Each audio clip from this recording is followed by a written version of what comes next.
Hey, How's it going? just sending out an invite actually for tonight. Cool. Good Quebec with Christian.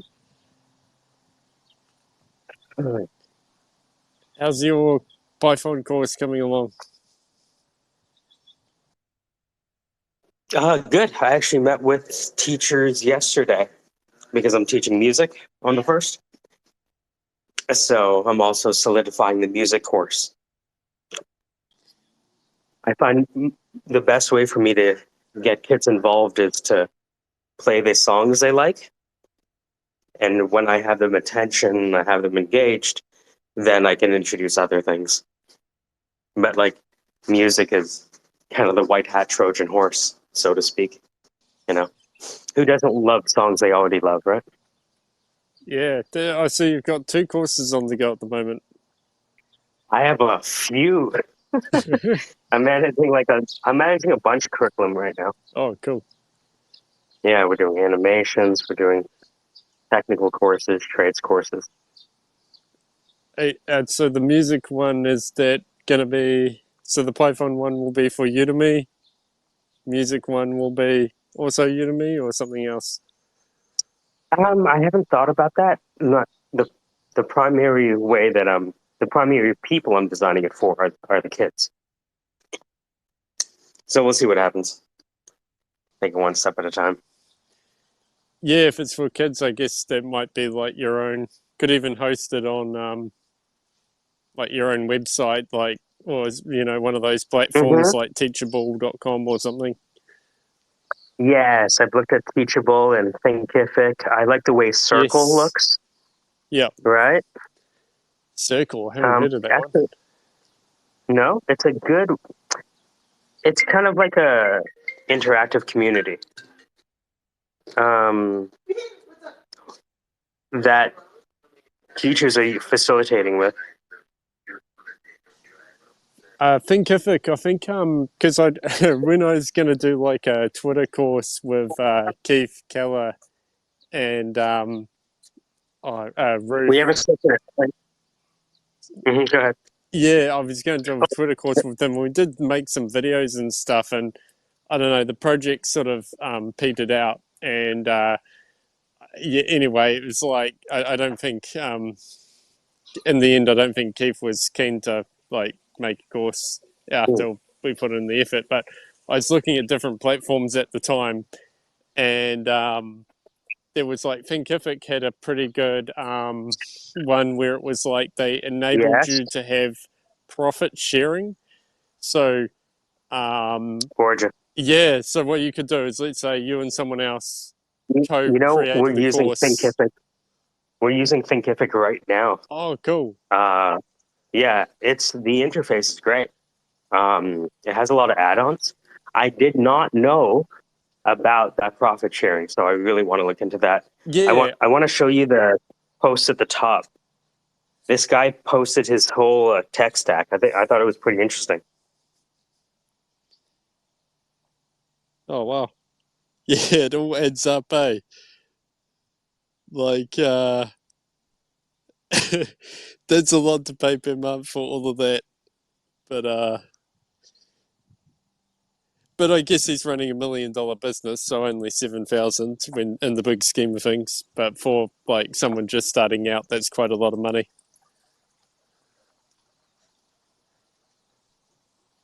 Yeah, I think they call it revenue sharing, and but it was only on the paid plan for Thinkific, and I think it was like if you just do the free version, you get to host one course for free.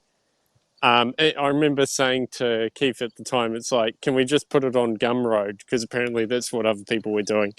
You can sell your Hmm. video course on Gumroad and it's like free, but they take their cut, right? Which they've recently put up, which everyone got upset with. And I didn't, Really? yeah, I didn't want to be the one who hosted the course because I wasn't even in any of the videos. Hmm. I'd done some preparation and some editing and stuff. And then there was real hesitancy from Keith to be the one who hosted the videos, and then he had a lot of technical trouble just trying to like get them on Gumroad, and it was like then he came away with this bad impression of Gumroad and didn't want it. And in the end, I'm like, oh, it's too much effort trying to collaborate with someone. I'm just going to make courses by myself from now on. Story of my life. Story of my life. You're like, wouldn't it be great if you had a team? Nope.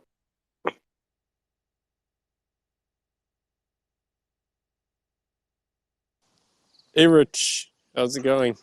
Going good. So Crow is being addressed now by another group of people, and I'm in a group chat with some of those people, and it's like deja vu, and I'm curious your thoughts on whether I should just tell them to not overthink this, Mike, because you spent 6 months attempting to do what they're now attempting to do. Birthday to you. Happy birthday to you. Happy birthday, dear Rich. Happy birthday to you. There you go. Oh, you hit that high note really well. Allie, we're so much alike that number one, I met you on your birthday, and then number two, I also go up on the. Have to. Thank you for that, guys. Now back to the original question. Do I warn them or let them find out for themselves? Because I will have to quarantine myself from their spaces for the next 6 months, and I just don't have time for that because other good things are happening in there that have information I want to hear. Are you saying it's not COVID we should be worried about, but COVID? Slow clap. If I could clap my hands slowly right now, I would be slow clapping for that joke. You're asking how to concoct the COVID vaccine. Get inoculated. Let them eat Crow.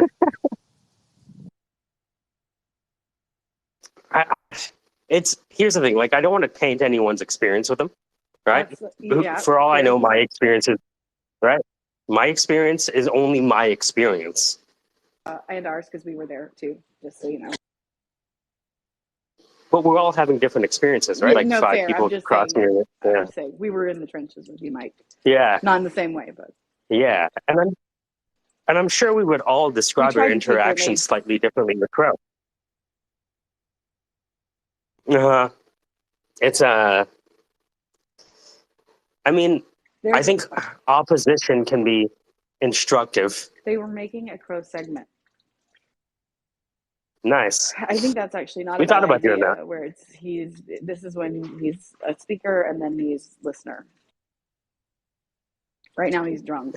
He's clearly drunk up there talking about Jazzy. I'm not sure if I've ever talked to him. Yeah. Oh no, Crow is people are being infected with the COVID virus. Oh no! I know. There's no.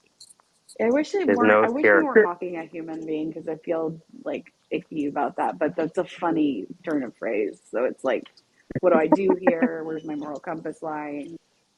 I don't know if you were there at the time, me, Rich, but there was one time where this woman came in and she came to Crow's defense, and she's like, I've known Crow a long time, and no one as smart as Crow, and he's this like an upstanding individual and all that, which was pretty funny. So he's got his fans out there. He's got his groupies. Is he living in a tent right now? Did I make that up? Sorry, was it? I thought that that Oma was saying that he shouldn't live in the tent or something. I may have dreamed that though. Live in a tent. Are you talking about I think me it was a living van in a down tent? by the river, wasn't it? Okay, that guy in a little coat. Wait, same guy, different show. Mm-hmm. R.I.P. Long live.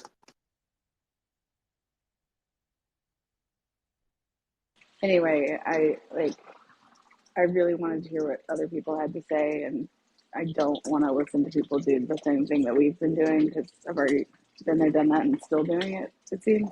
Damn it, Crow! Damn it! Damn you, Crow! I just can't quit you. One time I encouraged Crow to try and get a job, but I'm not sure he He's quite. saying that he's like people. Some people are buying the story he's selling. Sometimes I think he might just be a troll. Sometimes I think he's a really smart kid that's got a lot going on, and this is his only way of communicating with people that like AI as well. And then other times I'm just like, what? Just remember, Jerry, it's not a lie if you believe it. Who's Jerry? Jerry Seinfeld. It was George who said that. Ah, yes, classic. So if it's true for him, and I've thought about this in Right. other scenarios with other individuals, if it's true for them, Perception is reality. Okay, I'm 100% with that. That is their truth, not my truth. Their truth. But he's actually the person who believes so strongly against that. He's saying that it's objectively speaking, and I got into an argument with about him. I'm very patient, so I'd say probably one of the most patient. maybe he's faking it till he makes it. In many cases. Yeah, I mean, this is the story of. This is what I've realized. It took me a while for me to cotton on, but this is what pretty much, I don't know, 25% of the people on Twitter do is to fake it till they make it. And, sometimes they get successful doing that. So they'll say, like, I'm a founder, I'm an angel investor. So I saw one recently where there's a guy, I think his name is like, it's spelt like raisin with an I at the end. And The guy that trolls Elon. yes, the guy that always trolls Elon, right? And I thought, okay, who is this guy? So I just did like a Google search, and then there's like all these Reddit posts that he's just like, like people saying it's like a psyop to either that or like when they look into his background, he wasn't an angel investor in like all those different companies. But then when you look on his LinkedIn profile, it'll say like investor, Tesla, Apple, or he'll list a bunch of like companies that became successful. But then on his Twitter account, he's saying he's an angel investor who like was there from the very beginning, I guess. But it's stuff like that, and then he's offered to buy Twitter for billions of dollars, and people believe it.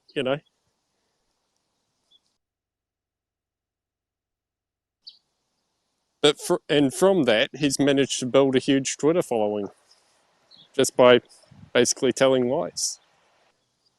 He had a big Twitter following before that offer thing was made. I know he did because I've been intrigued by his PSP in general, and he's hosted some spaces. And I think you can though have been an early investor in those companies and also be an active angel investor. But like, I don't know though. My jury for me is still out on that. But yeah, like people blow smoke up Do a other Google people's houses all the time. do a Google search on it right now, and then read some of the Driving. stuff on it, and it's like, yeah, you'll see he's a total fake. Ask ChatGPT. But the funny thing is, he's called out Elon Musk for. Apparently, Elon Musk was at one point saying that he had like I don't know, a master's degree in physics or something from some university, and it's like, ha, gotcha, you never studied physics. Well, wait, he He studied calls physics Musk a at fraud a Queens. lot. Well, apparently this guy was saying. Now I didn't look into it, but it's like, oh, Elon Musk incorrectly said that he had a master's degree in physics or something from some university. In undergrad. Yeah, he transferred, I think, out of Queens into Wharton. Oh, okay, so that was actually true. Yeah, he went to Queens University, where Ali went. He went to my school. Okay, because this guy, this Raisini guy, was trying to claim that this was all bullshit. and I hadn't actually looked it up, to be honest. Wait, you went to Wharton? Or My uncle, who's a VP at Bombardier, was actually one of his professors.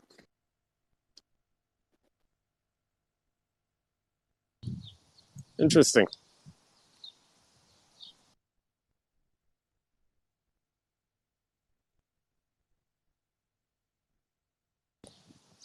But anyway, going back to Crow, I kind of endorse what he does. If he wants to say he's an AI researcher, I mean, technically he is, because he's read some articles on AI, so he's researched it. Therefore, he's an AI researcher. I don't see what the problem is. You saying thus spake Zarathustra? I don't know what that means, but yeah, let's go with I it. hardly know what it means either. I just heard it. Thus spake Zarathustra is a thing somewhere.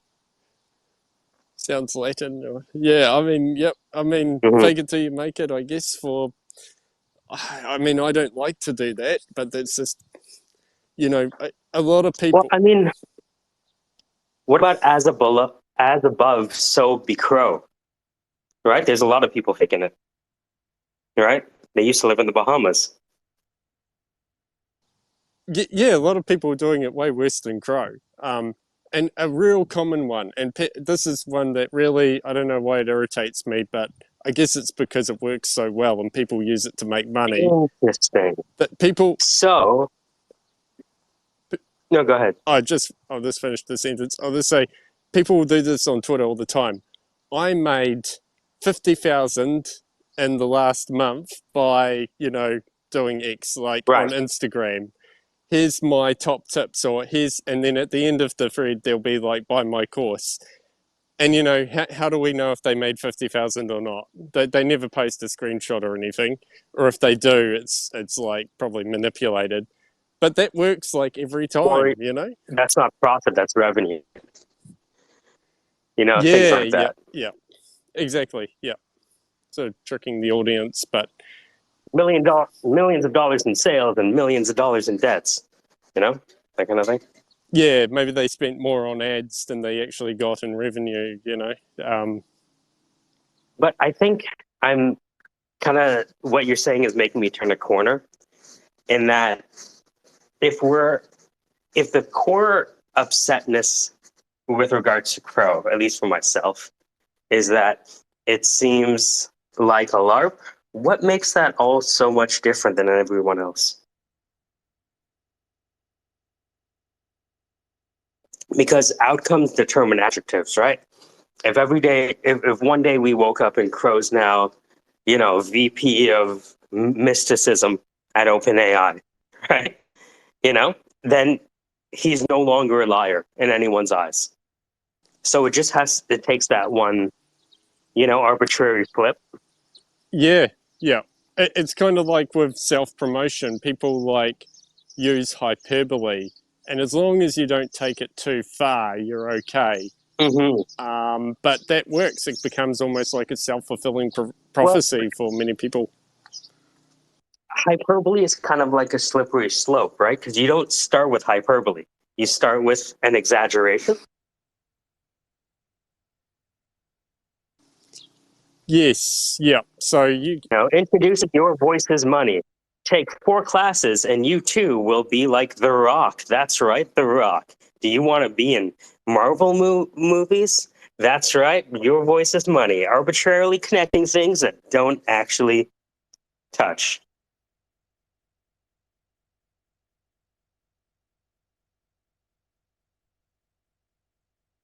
And by the way, in 3 hours, we have a session with Christian if you want to drop it.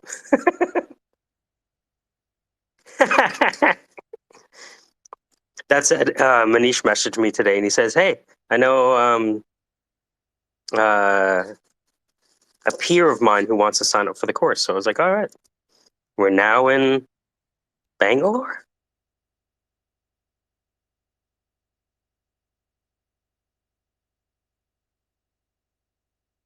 Yeah, I like to only talk about things that have happened in the past, because even, in finance, they say, and they drill this into your head when you're in finance, which is previous behaviors do not indicate future performance. We use that when we humans, but you shouldn't do it when interviewing a portfolio. Yeah, exactly. Like the person who you're talking to might have achieved some great stuff, but they just got a really bad knock to the head and they can't remember any of it, you know? So their past Or the performance person is who no was, indicator. or like the person who, for whom I'm using as a case study was already successful, and this just made him a little bit more successful. For example, like there's those people that sell exercise courses and they get fat first, and then they shred down and be like, "Look what I did! Now I'm going to teach you how to do it." They realize they were ripped, got fat, Wait, and then wait, got wait, ripped whoa, again. whoa, whoa, whoa, whoa, whoa, whoa, whoa, whoa, whoa. What the frick are you talking about?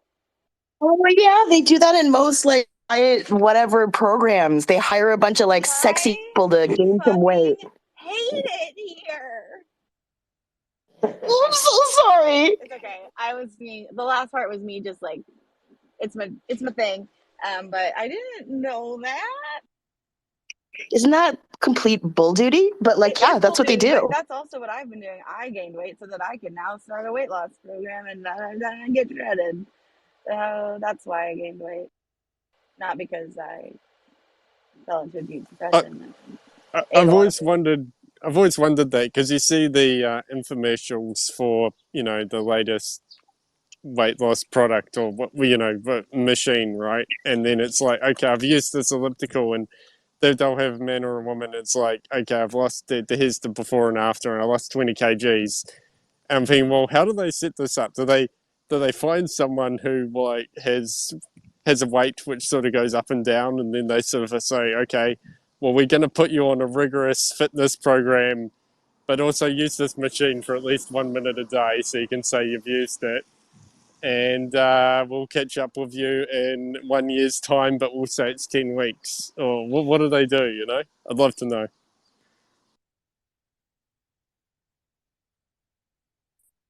Those like weight loss shows. Mhm. I don't know if you've ever seen like 600 life or whatever, but all of the doctors just say the only thing that works is caloric just decrease. And as long as you decrease your caloric intake, you will lose weight. It just is.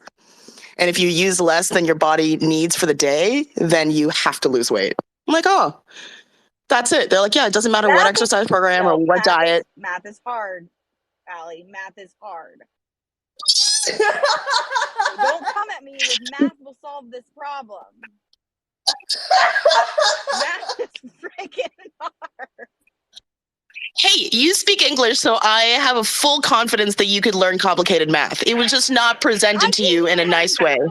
Don't talk to me about No. complicated. It was just not presented to you in a way that jived with your brain. I fully believe that. When I was in high school, like, was on a full. I know what you're saying is true. I'm making a joke here. Okay, I know, but it's still fun. It's still fun to explain about it. This, then that. I am very good at. I only missed 2 questions on the logic game sections of the LSAT, which I thought was pretty impressive. I missed more questions on other portions of it, but I did pretty well on that section. But I love a good. You put names instead of numbers, like chemistry. I could balance chemical equations like a mofo. I could not do any math though. I think it's because there were letters involved, not like algebraic letters, but like H2O. Well, it's easier to understand, I think, the math when there's a physical representation for it. So if you're actually balancing electrons, that makes sense. You know what I mean? Whereas with math, I think not enough real world applications are taught. So you're not really able to take the theoretical and bring it into the real world. And so there's not that connection. That's why I like to do all my classes like experience based. Like, let's play with some clay and see, what the mathematical formula is. And let's go outside and figure out, if I throw a Barbie off the roof, how far is she going to land? Stuff like that, Barbies. What did she do to you? Nothing, but she's a great representation. Joe, they have parachutes. This is true, but when you build your own, you gotta I know Barbie is like a weird top heavy, so like building parachutes for her is weird. But that's one of my classes is you build a parachute and let Barbie live. But the GI Joe, like it tracks. Plus, Barbies are a really bad representation of the female element. This is very true. Hold on. But they're also very cheap to get. There it is. Women are cheap. You know what I mean? You're right, women are cheap. Thanks.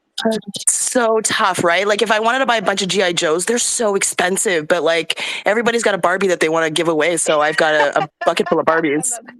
All right, whatever. And what does that say about society's value of men versus women? I mean, hello. Right. Hello. That's what I'm saying. Because they want a fusion of Barbie and Ken now. Do they have that yet? Yes, I've seen it. Oh my God, Carby. It's weird because like Barbie isn't what's it called? Barbie and Ken aren't anatomically correct, but I've seen the anatomical dolls, and I'm like, dolls don't need penises and vaginas. I'm sorry. Or do they? Oh, maybe they do. No, they don't. Actually, they're not going to make anything with those things. No, they have. I've seen them. No, I'm saying they can't be used to actually reproduce. Is what I'm saying. So why? It's crazy. Oh, hey Dan, what's up?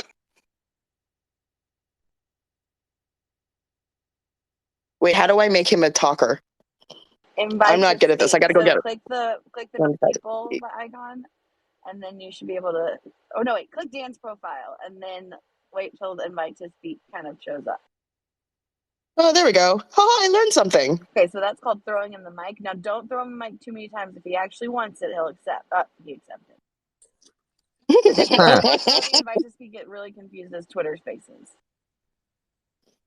Howdy, howdy. Hello, hello.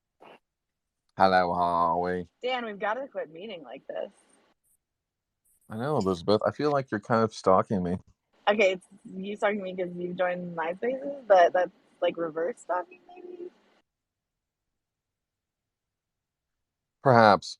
I am kind of drawn to lawyers in general. Sorry. Well, I have to be around them. Just something about the authoritarian in the woman today. That kind of... Your Honor, I'd like to approach... What was it? The desk? No, it's not a desk. Bench. The bench?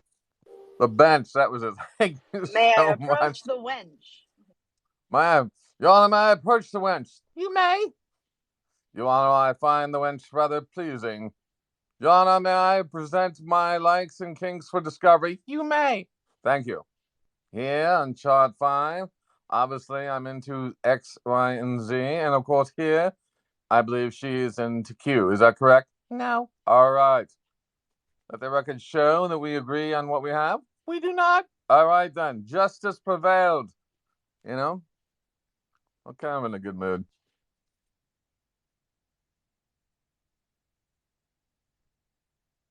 That was basically reading a room or doing a room scene. Nice. That Christian kind of talked about. I kind of do those things all the time as for fun, but that's what a scene is, you know. And scene. I have just left dinner. I went and grabbed a bite to eat at one of my favorite restaurants, and it's not. And I've kind of got like sour stomach, so I'm sad about it. Which is why I didn't like emote just then. Don't be sad. Some tea. Ginger cures all. Ginger cures all. Actually, I mean, anime emotidine, actually. making things cures all.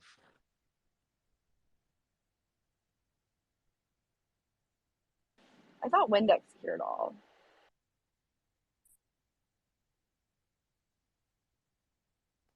I think that's external. Well, let's chance it. Ooh, the next phase. What does that mean? What does that mean?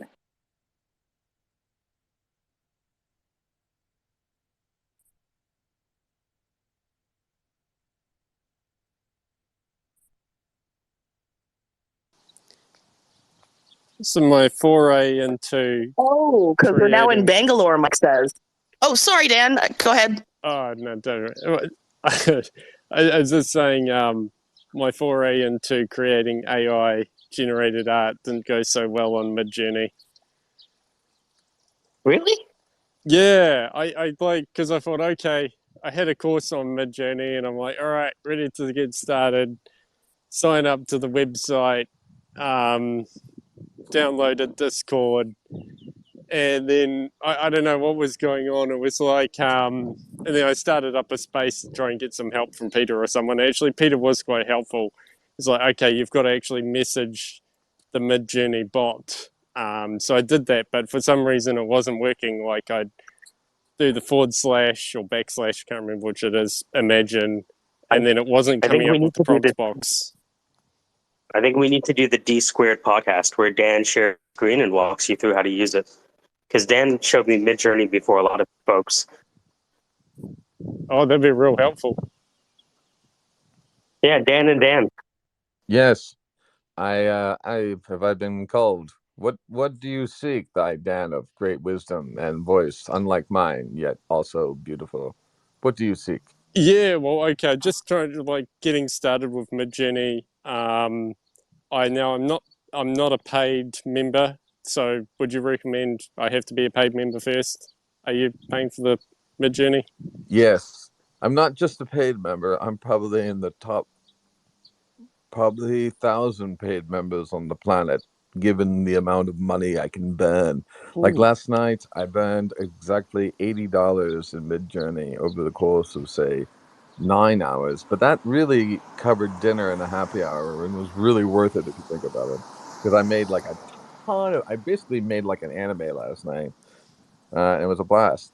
So I think it depends on how you want to do it and how you want to approach it. Okay. So start using, use the free tier first to get a feel for what, like if you like it. Well, see, The way Midjourney works though is that it has this relaxed mode and fast. okay. And so relaxed mode is sort of like everybody, we all are holding hands together and we will all get what, we're all standing in line and like we wait our turn, right? And that literally equates to saying if you put a prompt in, you could get a response back in say 15 minutes, maybe 20 minutes, something like that. Maybe 5 minutes, maybe 10 minutes, but it's a significant amount of time compared to fast. Fast, you get a result in like 24 seconds. And depending on which tier you're on, you can have multiple sort of executions going on at the same time. So you can have a whole string of, say, a progression of at any one time, in any given minute, you actually generate, say, maybe 30 images a minute because you're sort of constantly tweaking and playing with things. Um, this is just the generation side of like the imagery. Okay, we're not talking about all the stylization and all the feature set and everything else. So um if you get into Midjourney and you want to make art and you want to make it at the pace that your brain really wants to make it, you want to be in fast. And to be in fast, you have to pay.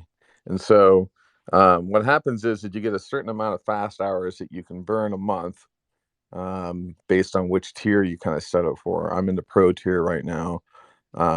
But you like anything, there's surge pricing basically. What you can do is you run out of fast hours and you can then buy GPU time. You can buy render time specific for your whatever you're working on, and you can buy it by the hour. And then you can get like 1 hour or 2 hours and whatever. And I usually get pay $20 and I get 5 hours, right?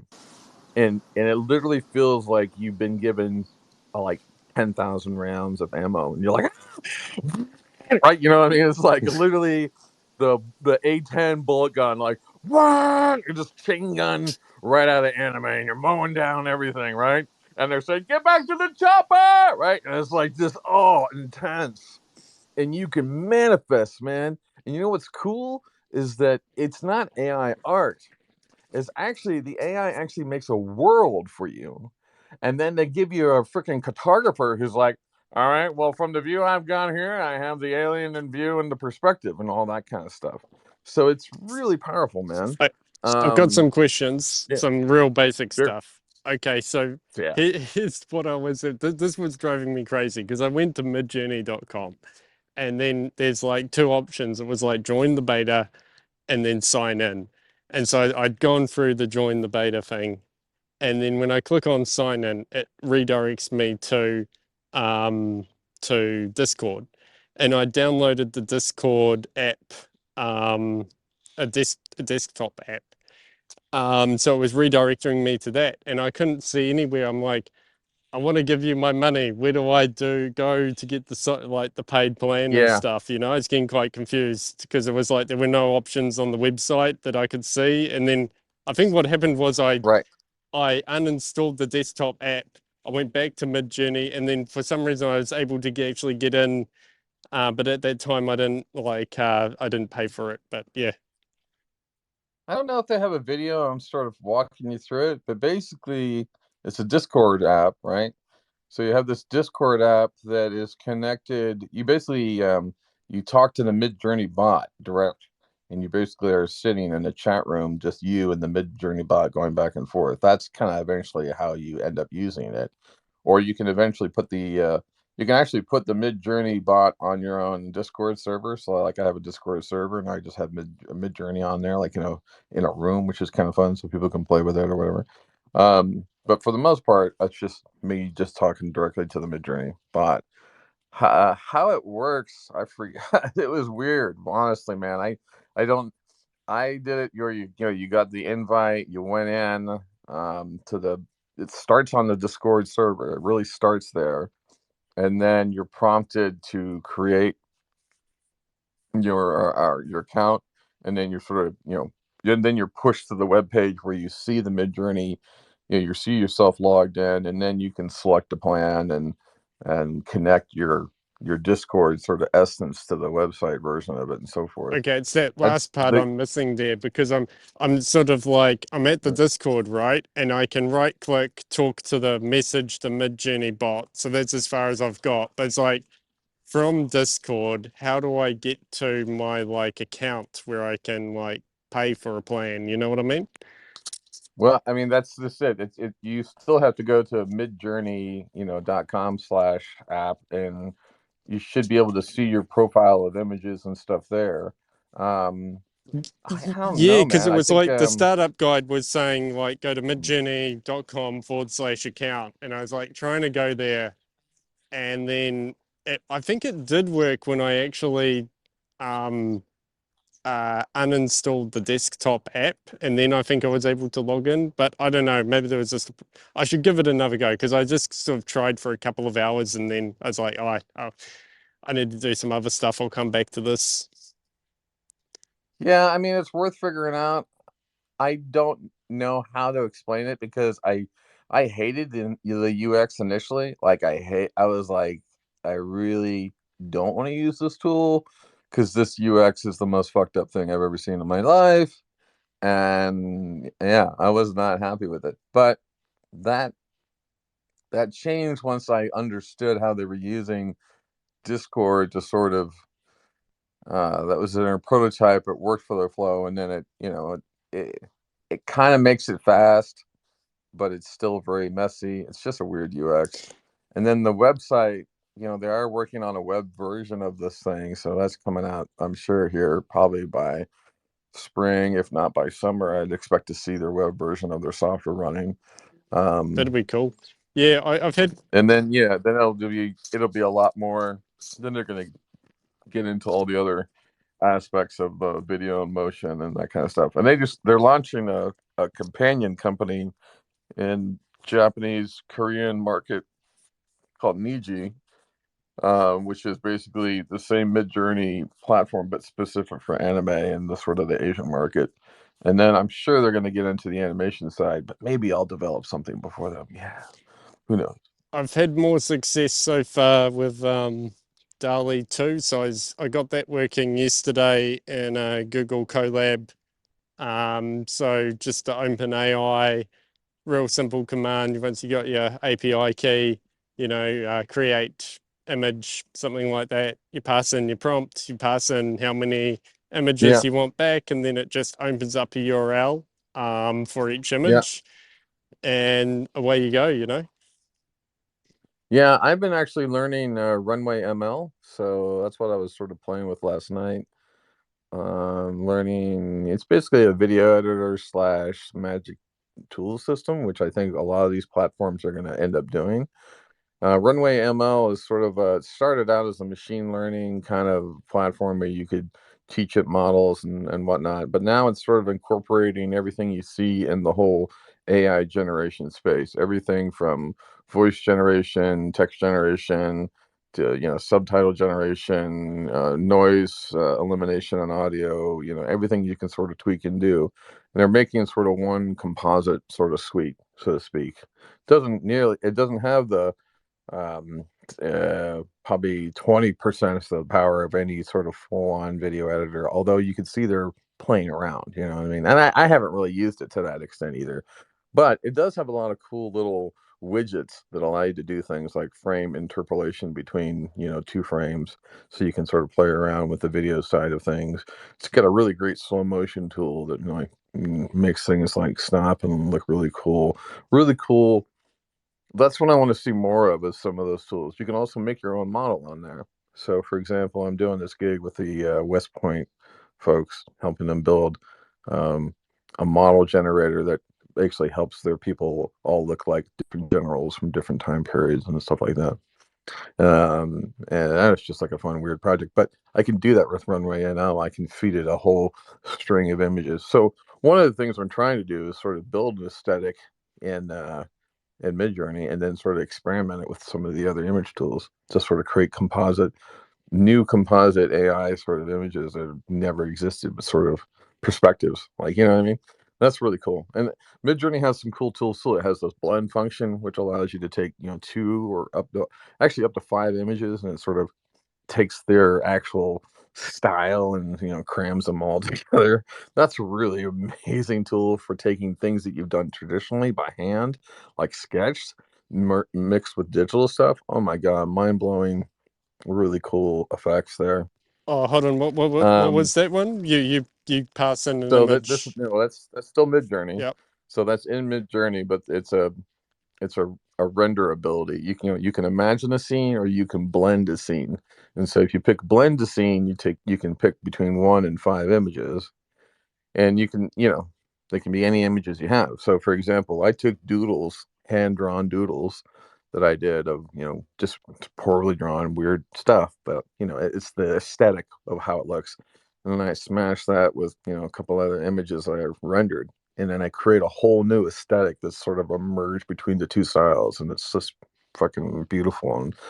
And it's specific to me because I made the initial collage, you know what I mean? So you can get more ownership around the AI art too, so you don't feel like you're just doing a prompt factory of you know obvious shit. You can create more shit. The other thing that you can do with Midjourney that's really cool is the stop function. So the stop function says, out of the 0 to 100% spectrum of rendering, you can stop the rendering. You can ask the AI to stop at, say, 77%. You might say, why? Well, as it progressively creates the image, the spectrum is actually, it's not like it creates the image at 0 and it's the same image and it's just sort of scaling it up. It's not doing that. It's almost like changing out the artist, every 48 seconds. So there's like one guy that draws it and he's like, hey, get out. Okay, I'm in. And the next guy draws it, right? So when you do it's like there's a nice, cool, magical area between, say, 73 and, say, 95%, where you can get like motion blurring effects because you asked it to sort of create action sequences. So it doesn't make it refined. It makes it really, to me, it makes it very close to animation. Like it actually is an animated scene. It's not a rendered, you know what I mean? It's not a rendered cell that gets made specific. I don't want that sometimes. Sometimes the stuff is too good. And then that breaks the realism. I can't break through the realism. I don't believe it. So I need a little bit of flawed. I need smudges. I need some fucked up stuff in the scene, so that what's good about that is also makes it blurred. Why do I care about that? Because I want the music and the voice, right? Demons and dogs, I will take you now, to dominate the scene more so than the precision of the artwork that makes a person like go like, wow, look at the detailed edges. I want to be a little more motion. And then the goal is to actually figure out the animation, and everybody's trying to figure out animation right now. And I am too. I'm trying to play around with um, motion sort of stop motion kind of stuff to other tools. But I think there might be these things are all going to get solved here in like 6 months or less at the rate of how things are moving. So we'll see.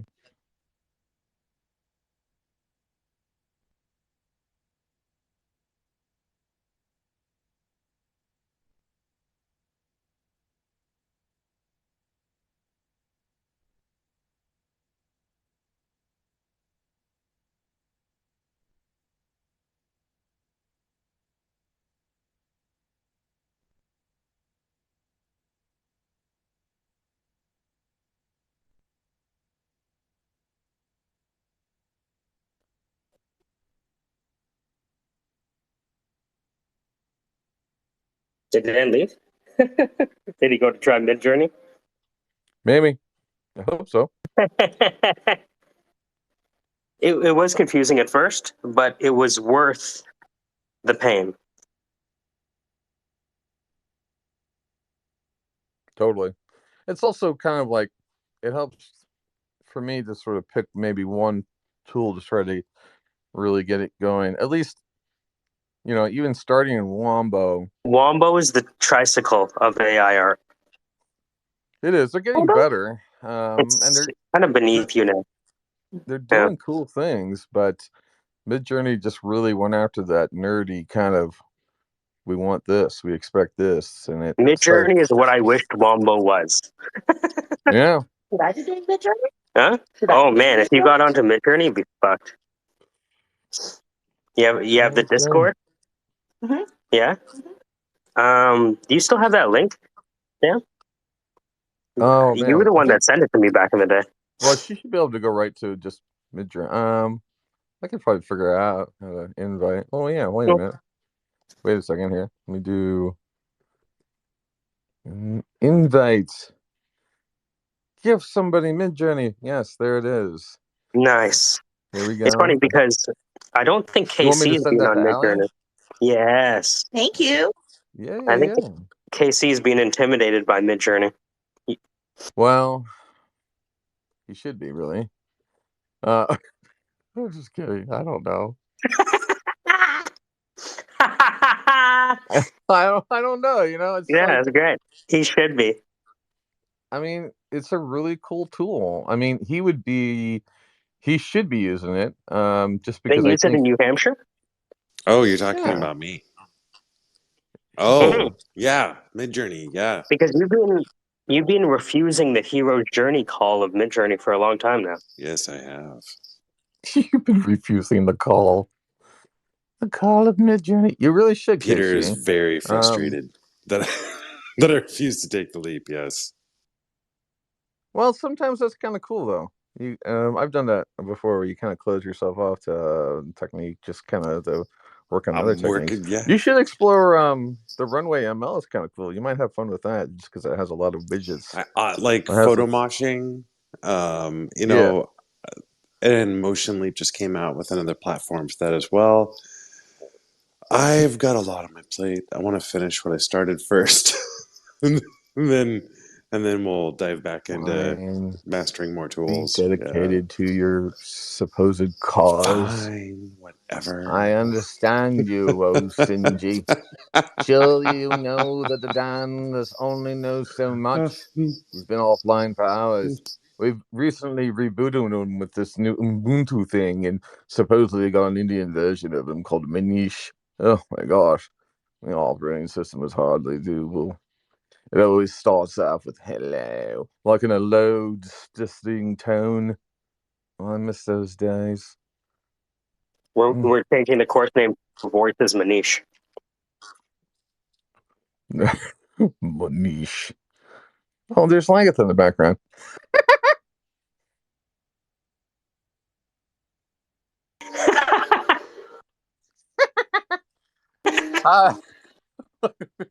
How dare you unhand me? Money. And then what's funny is it's right, and then it's like the low tone is like, you bore me, leave. You know? Yeah. Such a Casey, can you good do the horse. Lagertha laugh? No, I've been trying with my mute on and I can't get it. Charles, do you have a Lagertha laugh? That'd be very interesting, actually. I'll give it a try. Hey, hang on. It's a high tone. Hang on. Lagertha laugh. I like that one a lot. Bringing back Woody the Woodpecker. Good job.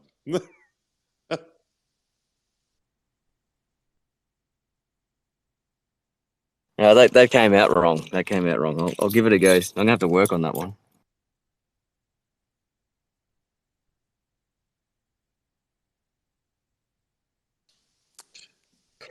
How are we? How are we all? KC, how are we? The man with many skills in Web3 that's traveling through and journeying beyond from where he started. He saw others and he took that journey and passed it on. Dan the man with the monologues from another world that no one else can meet. The way he mixes his words, it's like he's reading a book from another dimension. Queen Lagertha, the lady that holds so much power within, not yet realizing she's only at a strength level that's idling and so much more to come.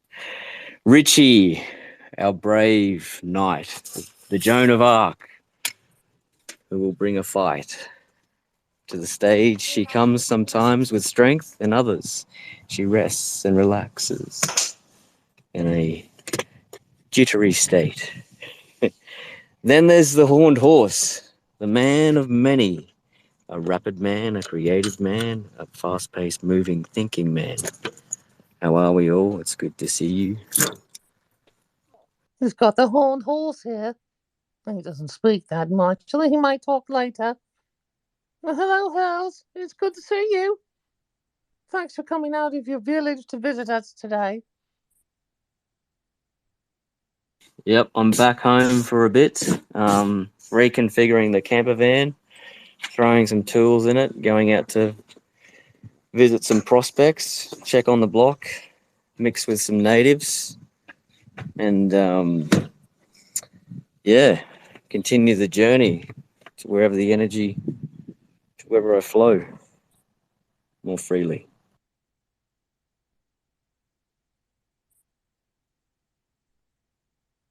Speaking of flowing freely, I'm working on a concept. I'm still working on a concept. Zero reality data set, meaning a database of all the things not real. The opposite of a reality data set. Does that make sense? Ooh, like an inverse universe. Yes. Where once Inverse. was hard to travel, now becomes easy. Yeah, by Like having a the flying Gatorade bottle with wings of ice? Like, what do you... what? Interesting visualization. Yeah, I'm If I speak, struggling. does it exist in the quantum world? Yeah. So that would be part of the zero reality database. That no, Mm-hmm. there's not. Right. Yeah. Exactly. Yeah, Yes. they're offspring of Yes. goat monkeys. I never saw coming. So I got the idea from the way that they're trying to map dark matter by or black holes. Where can we not see? Where are the blank spots? That gives us a better map of what is. And then we get to put stuff in it. And now we have a PhD. Yeah, stuff like that. Yeah. Okay. Zero reality data set. I'm gonna stay with it. Okay. Thanks. I thought that there was Twitter Spaces. Ah, could be. It's got to be part of it, right? Mm-hmm. Is it the reality that we make? You know, it's not real until we do it, and then it is. It's not a lie, Jerry, if you believe it.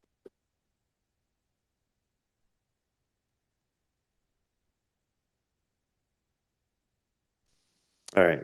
So I think I got the lore figured out, and I've got most of the chapter 3 kind of hammered out, and it's going to explain what's going on in chapter 3. Yeah. I think I'm gonna do it. I think I'm gonna pay for Yeah. for the pro version of ChatGTP. What do you think? Do we have a vote? Is that scary? Should I do it? How much is it? I think it starts on $42 a month. That's what I read. Starts out at 42. Does it Well, it might go? be that. I mean, I think it's going to be a lot based on how you eat their AI, their API. You know what I That's mean? what I was wondering, if it's going to be depend like $42 is the base, plus if you exceed so much data package, you for every 10 megabytes, blah blah blah. Mm-hmm. It's an interesting business model. Wait a minute. What if you had a bot that turned people's tweets into mid-journey art with that API that you're talking about? Yeah, you could totally do that. I just had it remix a prompt for me. But what was funny is I was like, I said the command was like, I want you to remix this prompt, and here's how I want you to read it, and here's how I want you to remix it. And I taught it how to use the codes and the parameters, right? But I forgot to give it a prompt. So I hit enter, and then it generated a new prompt. It was like, okay, here's a sunset on a midnight day. And I was like, oh, well, that's kind of handy. I'll try your prompt, but I want you to do my prompt. This is kind of stupid, but fun. I've been secretly capturing some of Peter's tweets and converting them into images, and then I figured once I've got a couple of them, I'll throw them at him. I told Pete to collaborate with Hurls on his Brokeback Mountain video.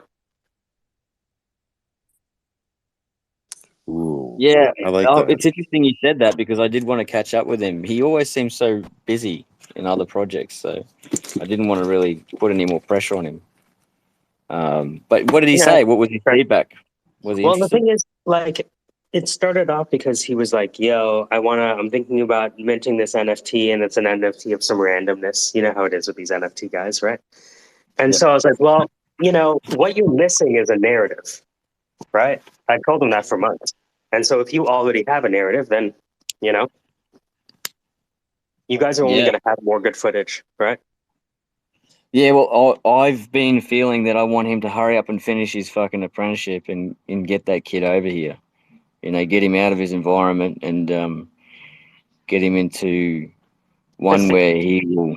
He has to transition from the apprenticeship, and he can't, cut ties. He can't sink his boats unless he knows there's something waiting on the other end. Well, I figure at some stage I'm going to need a roof, so I can always let him know that. Right? Hey, it could be a start. It's just one of those things where your project is at the point where I can see you taking it more and more seriously. And I actually think that there's a market for people who want to learn how to do what TreeGen is doing now more than ever. Oh, definitely. Yeah, definitely. Yep. And the challenge with that block of land is how we create natural structures that the council can't define because as you create structures on the land here, that's when your rates go up. So if everything's formed naturally on that land, then you just pay the minimum rate. Land tax, yeah. So we'll see what we can do with that. Land tax.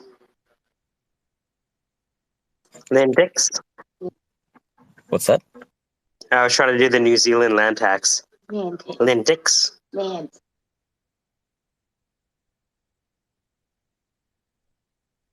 Like Kiwi did. Yes, the land tax, yeah. Yes. Well, that's more South African.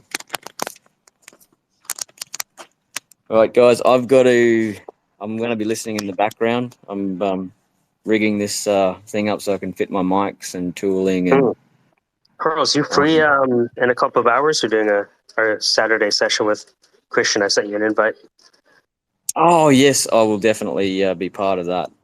We should start up a value of voice, or just include value of voice in the title. Yeah, I'll just change his title. One second. Yeah. It could be like Manish, the value of a voice. That's fucking awesome. Value, Okay, I'm the going to drop down to listen, value you guys. Talk to you later. of, and it's OV Voice. of voice. Voice. Voice. The value of voice Voice. is valuable. Valuable. Dude, you should see Christian's impression.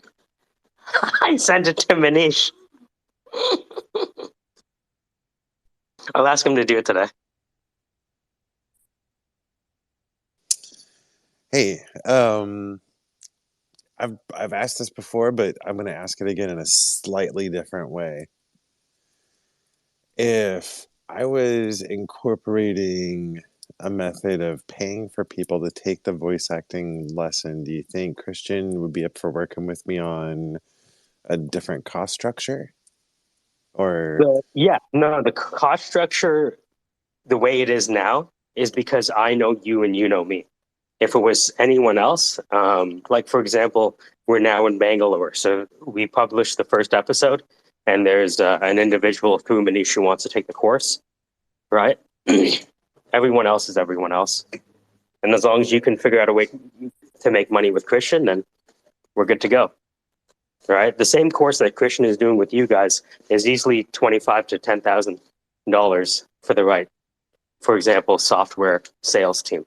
So. I wonder if I wonder if you'd be interested in doing like a 2 hours, show up, pitch it, and what he'll say is, "Oh man, that sounds amazing. Why don't you set up a call with Mike and then you can talk about it?" That's exactly what he'll say. Right. I was with him yesterday.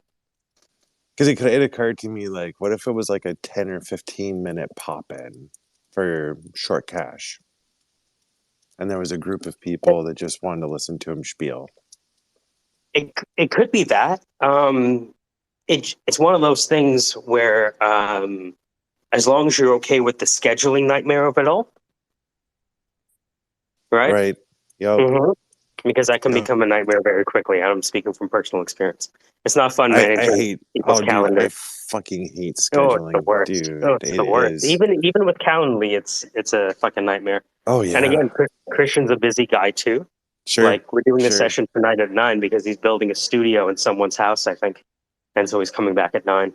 Right. Right. Right. So it's one of those things where, if you're free tonight in a couple of hours, Dave, the audio engineer, should be there. And so, it's always a combination of those two at the end of the day. And by the way, the more I listen to the recordings I have, the more I pick up all the background stuff you picked up the first time. Your now. ears and eyes are becoming sensitive. Yeah. Yeah. I've gone through it enough times. I'm like, I can hear the background noise. Shit. Yeah, and doesn't it make you upset? You'd be like, yes. fuck. Yeah. It does. It totally does. Yep.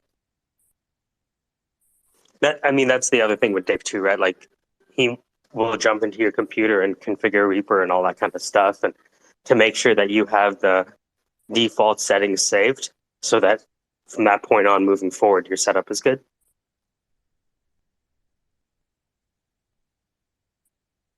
But if you think about it, with Christian and Dave and Steph on the voice acting and Cam over there with the Unity and the 3D, like it's a pretty powerful combination of capabilities that can be combined. I really believe, I'm starting to believe that the Web3 environment as a hub for social media is where it's going to be at. If I can go into my spatial and have my Twitter going and my Discord open and I have it all linked in, dude, that hoo-yah. Yeah, you're building the plane in the air, and all of this shit is new, and all of this shit is changing. Like I was gonna, right? Learn how to code with ChatGPT. Well, what happens if ChatGPT is now $42 as of a couple days ago? All right, so now we have to, replace that part in the engine. Didn't plan on it, but it'll change from week to week because people will make this what they make it, Like when we did the whole thing with Manish, I didn't imagine that we would be teaching business people in Bangalore, but here we are. So giddy up. So I'm feeling that. That's part of the reason why I kind of like don't necessarily dive in as hard to some stuff because I'm like, this is gonna change. I'm gonna master this right as it's changing and getting simple. Is how it feels.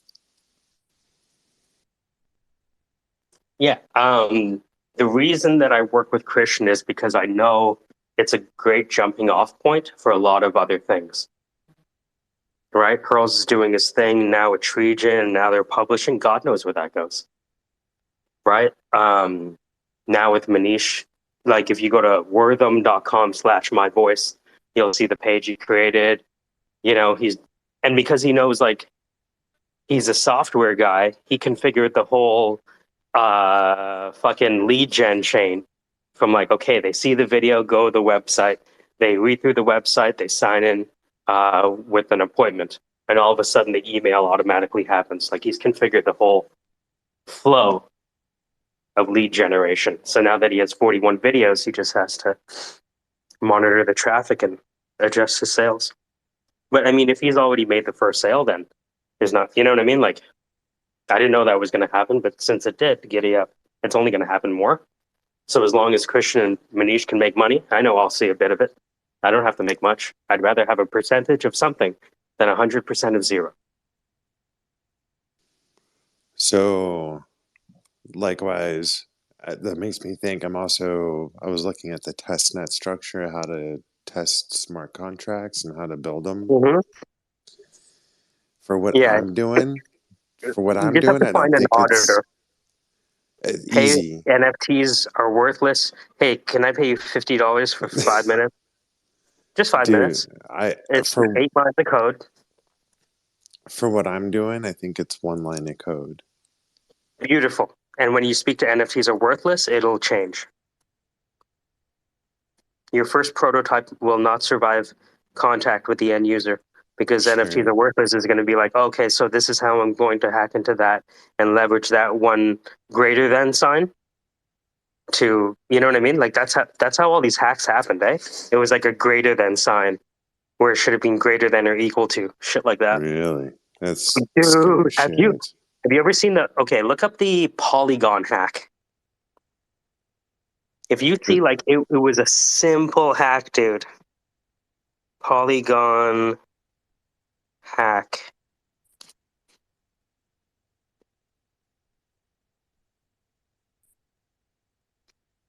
Yeah, so recently a read-only reentrancy exploit on the Jarvis pool of Midas Capital resulted in a $650,000 loss of Maddox. We at Solidity wrote the smart contract hack and blah, blah, blah. Yep. I've seen NFTs are worthless talk to people about their smart contracts. It's All right, now it's getting close to story time. Aw, what are we reading today? he's I don't he's know reading a yet. Dr. Zeus. We've been on a tear with the Very Fairy Princess. So I can't guarantee what the reading will be, and I can't guarantee that the kids are going to behave. They can only really do it if the kids are behaving. If not, You talking about meh. Twitter Spaces or your family? I promised a reading. Well, I can ignore you guys. That's easy enough. But we're children. Don't we act Yeah, like it? yeah, it's fine, but I'm not Who's more responsible mature, for your your kids or us? actions. I think you guys still got him beat. It's getting close, though. It's getting close though, isn't it? Like, what if we were just really small, right? Right? What if we were just 2 feet tall? Would it be all that different? Maybe, maybe not. All right, I'm I'm just going imagining mini to. hurls, like Hot Wheat hurl. Dude, I love that Hurls was using the wizard story as part of like the bedtime routine. That dude, that's endearing, is what that is. Listen, I'm gonna get the kids ready, and then Hold on, I'll have you call. uploaded to Audible yet? No, You got your ISBN number yet? no. Okay. Because if UCLA wants to buy it or whoever comes after them, they're probably going to want that. Mm. Here's the ISBN number. You now own it. That's a good call. That's a good call. All right. I'm going to get the kids square. I'll check back in once, if and when we're ready for story time.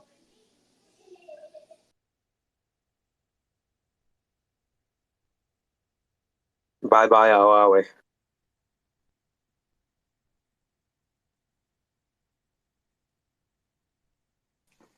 Scusa. Hi, how are we? Damn it, Casey left. All right. So, Hey, Earls, how's it going? how are we? So, I showed Casey's art of what is it called, that artwork that moves? What do we call it? Animated artwork. And I showed that to someone who has a background in early childhood and has been a director of kindergartens over here. So she came up with an idea, and she's just going to share with you guys the idea. I'll put her on. So introduce yourself, and then share your idea. Hello, I'm JJ. Hi, JJ. So this is the first time I've ever done anything like this. So I'm going to say, as I was watching the animation, looking at all the colours, and connecting it to the area that I'm passionate about working in, I realised that often the children that I work with are often overwhelmed when they come into an early childhood setting with the amount of dynamic that they have to cope with that's so different from home. But colour is something that children relate to naturally because they do see it in their natural environment. And I thought about straight away when I saw that, and the young man that was the main character in the show, to taking it back to his early childhood, like a preclude, a pre-preclude in his life. And prequel, yeah. Yeah, prequel, that's right. And talking about how because emotions and emotional connection and emotional language is very big in early childhood here in Australia. I'm not sure about over in Canada or in the States or the rest of the world. Allie, I want to introduce you to JJ. JJ, this is Allie. My wife's been teaching math and science for 20 years. Hello. You guys might be on the same page. What are we talking about? JJ saw the animation artwork that Casey and Hurls have been working on. Incredible. And was thinking about a crossover into her kindergarten environment. Oh, lovely. Yeah, so where I work, in the area that I work in, I come across lots of different individuals, like children with lots of individual needs. They come from individual cultures and they have individual ideas when they come into my learning environment. And what I notice from a very early age is some of them are completely overwhelmed with the environment that they've been introduced to. It's so different from home. It's so different. The rules and regulations and routines are very different. But one thing that children, I have also noticed, relate to is colour. And it's colour in their environment, whether it's indoor or the outdoor learning environment. And with technology being so high in children's lives these days, I think they need something to settle that they can actually relate to. And the colours in the videos that I saw made me think about introducing a prelude. I think that was the word, prequel to that young man's life. Origin story. Yeah, an origin story. So what it was like when he was back in his early childhood. Now, emotions, I'm not sure about in your educational field, are very high on the commercial agenda. I don't think I've come across one early childhood setting in the last sort of 10 years, 7 years to 10 years, that hasn't had this artificial idea that if you introduce a colour to an emotion, a child is going to relate to it better.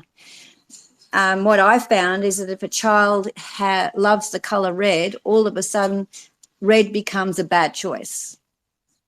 If you don't know whether you've come across that in your educational environment, green is a great choice, red is a bad choice. So all of a sudden, a child who's always loved the color red has been relating to something that's very bad.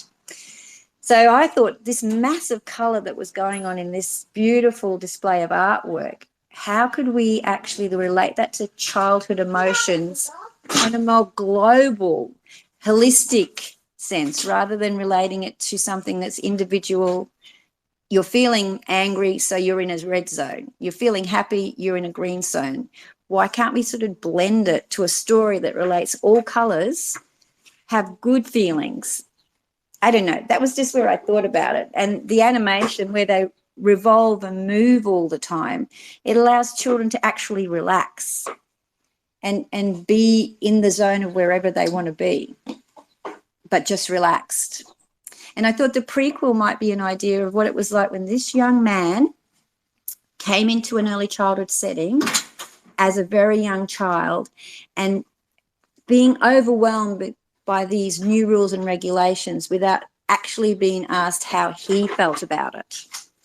What it felt like to leave his mummy and daddy in the morning and not see them for sometimes 12 hours. And I'm seeing an awful lot of children coming out at the other end feeling very stressed and unhappy, and strangers are caring for them, and the next day another stranger is caring for them.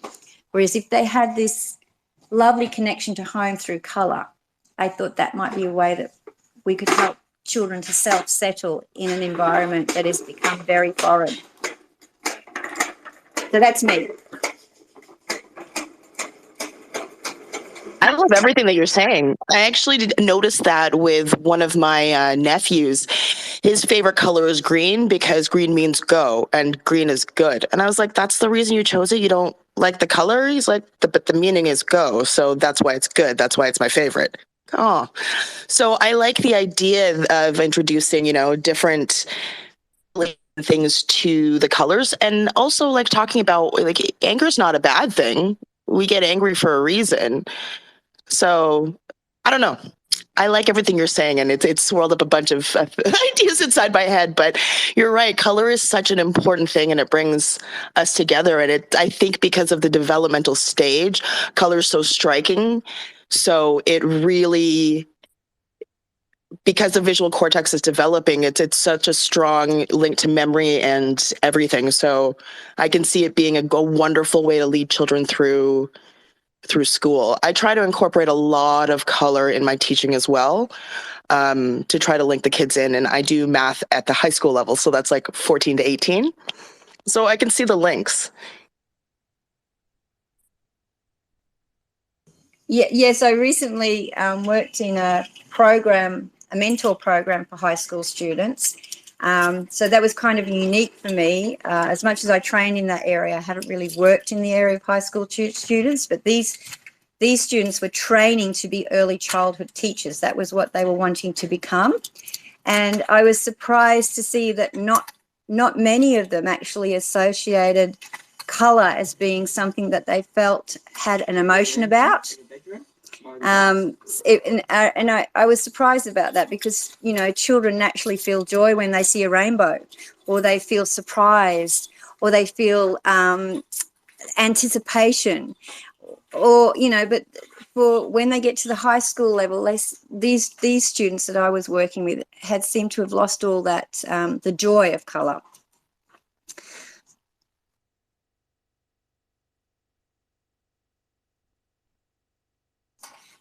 Sadly, Okay. I think it has to do with the school system. Like so much of the joy of learning is taken away. And that's why I try to like bring different language into my classroom. Like when they come in for extra help, I call it a math party. When we're having class, it's a fun zone. And when they have a test, I call it a celebration of knowledge. And so trying to bring in better words for things that bring a lot of anxiety, because kids lose that childlike joy and excitement for learning. And there are consequences to bad marks. Yeah. And I think that's why we've we lose it once they get to high school. They lose a lot of that just curiosity and fearlessness. You Yeah. have to get good marks for university at that point, Yeah. right? So in Canada, in grade 9, they're trying a markless system to try to get away from putting all that pressure on students. I'm not really sure how it's going so far. It's only in its first testings. It's in its infancy. Yeah, my school was actually what do they call it? The pilot program for it. So yeah, it's interesting. It's an interesting way to go. Yeah, I do see here in my sector, in my state in Australia, where children in the very early years, the expectation for them has become so much more regimented. The curriculums are more regimented. There's lots more assessments and ratings that must be done to meet a standard. And for me, my learning was from a very play-based environment where children learn, well, where I observe children and I can extend their learning through seeing where their strength in play is. So, but that's not what seems to be happening in lots and lots of early childhood settings that I've been in. It's more lots of what I would say photocopying, letters, children decorating letters, and then 22 letters being hung on the wall. There's no voice of the child at all involved in any of it. So, and I can understand why children are very stressed.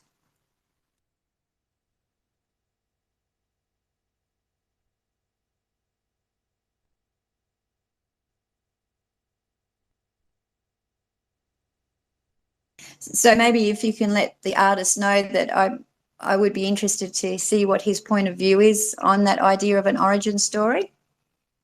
Absolutely. Yeah, I'm sure. I mean, KC is a father of 2 as well. So I think it's going to really hit home. His kids are young. I think they're preschool, actually. They're just getting into school. So he probably has some firsthand insight as well. We have a lot of teachers around us, so anything education is right up our alley. I actually teach, like the wife he's been teaching for 20 years. I teach math, music, and soon to be coding from K through 12.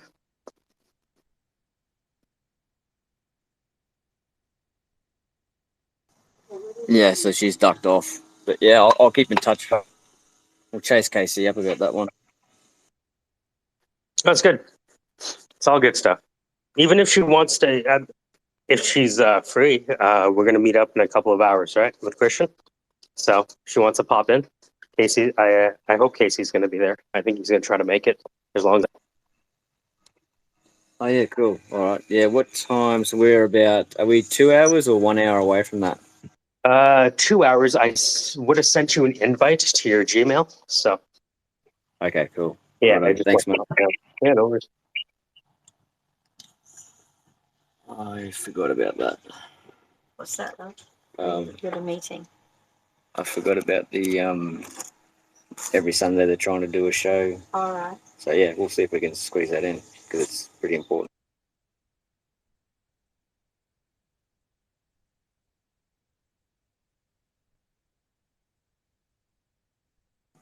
Yeah, I forgot it was Sunday.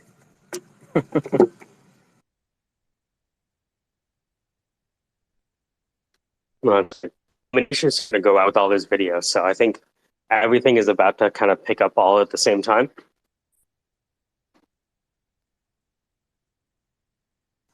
They're breaking up. Breaking up.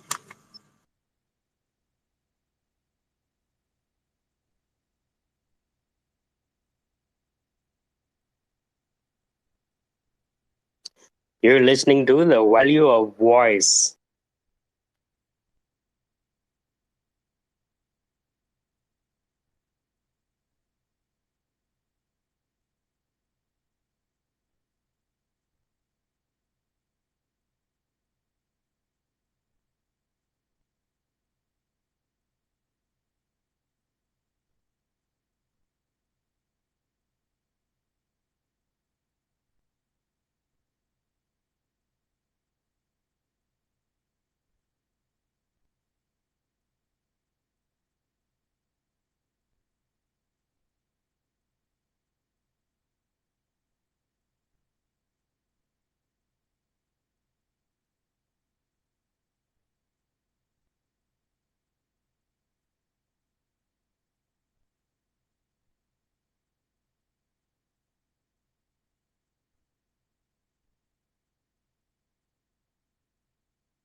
All right. Ugh.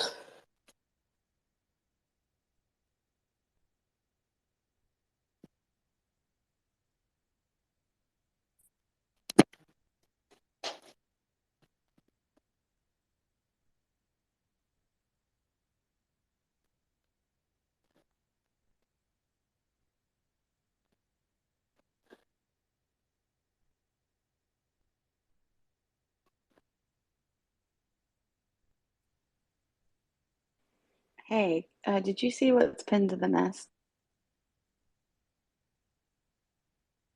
I'm only seeing one post. Okay, well, close this, close the, put the room down and then pick the room back up. Like 4 or 5 things up there.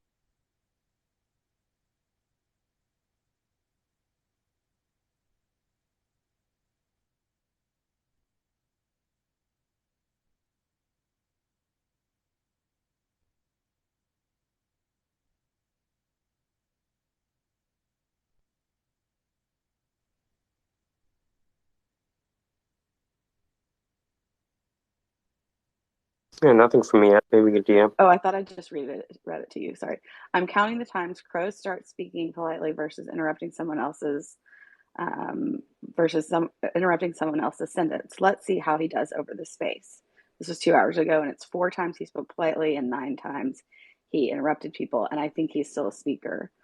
That's what they posted in somebody called it the wastebasket, like the replies of the space that Crow's in right now.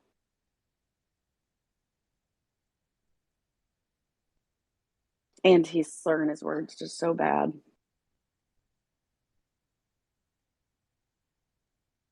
I'm reading it now.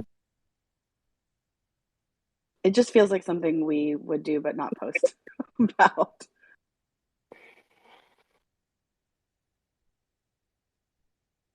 Hi, Ruckus. Good news. It was Twitter, not Peter.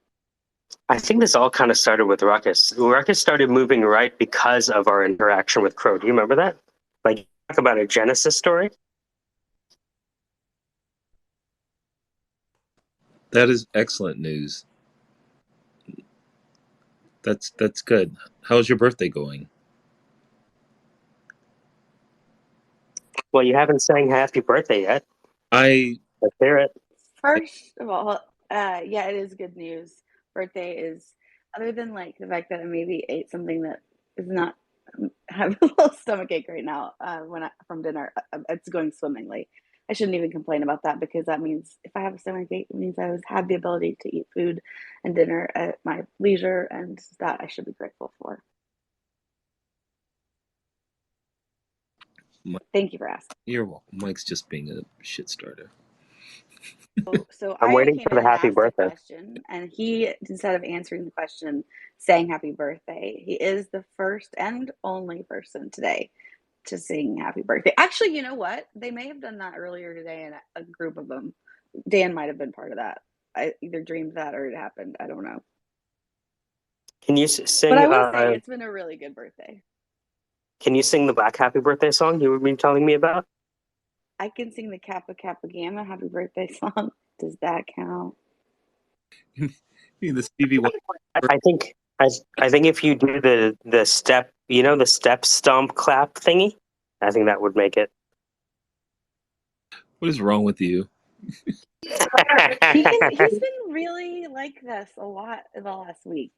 You've been leaning into it, which is fine. It's your prerogative, but I guess it's making it easy, making me more tolerable of whatever. What is that? What do we call that? What you're doing? Encouraging Raucous to engage in a stomp happy birthday.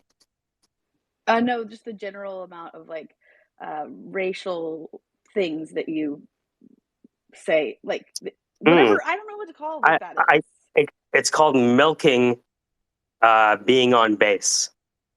When you're on base, you can't be called out. Right? You're safe. I don't know who's on first. That's the only. So my skin color is me being on base for now until 2026. What? So yeah. So, like, if you're a person of color, you can be more racist than the average person right now. Yeah, no, that part I get. But are you making jokes? Because I'm like, yeah, Kind you of half are. joking around this Fucking one. A. Fuck. Okay, just want to make sure. I don't want to. So are we Sorry. Peter again? I mean, are we good? Is he Yeah, apparently it was Twitter. okay? It's all good, Are Rob. you sure? Even if it was intentional, the smart contract for our marriage is immutable. So that's for life. All right, we'll take it back on 5. I do not remember leaving the group, but the unfollowing thing would have definitely been Twitter because that's just weird. Because I got a follow from Rich when I wake up in the morning, and I'm like, what the fuck? And I look and I'm like, not following. So that's not something I would have done, regardless of how drunk I am. Because if I was that drunk that I did it without remembering, I don't think I would have been able to navigate Twitter enough to actually figure that out. So, you know. Oh, no, I'm still sad. Either way, good. The leaving the group part, yeah. I might have just got sick of you guys. That's true. I'm sorry. Almost ruined her birthday. Almost. We were really going to find you and burn your house down. Well, no, because there was somebody else in the room, and I was like, no, it just doesn't track. Like, who was? It doesn't matter who it was. They didn't really seem to grasp like that. That's just not the anyway. I haven't really been unfollowed by anyone that I've noticed before, except for one other person, and I know why she unfollowed me, and that's okay. Like, I get what she's got going on. So I was like, I never thought I'd like have emotions about someone following or unfollowing me on social media. Oh, I got probably blocked by the same person, but then unblocked. So that was. But hey, it's okay. I had it happen with Paul Frederick, our friend Web3.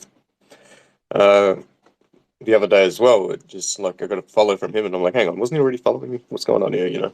And lo and behold, apparently I wasn't following him either. So I don't know, Twitter's being fucky. Do you guys have iPhones? I'm Android. No. You rich? I have an iPhone, but I was thinking about it. I was like, well, I'm like, I sent a couple messages to him, and I was like, what did I do? And then I was like, well, wait, if somebody, then this isn't specific to Peter, but like if somebody unfollows you, probably don't want to be pestered about having Yeah. unfollowed He'll you. stop after he Why? he stopped. Why did you say "oh" when you said Android? Me?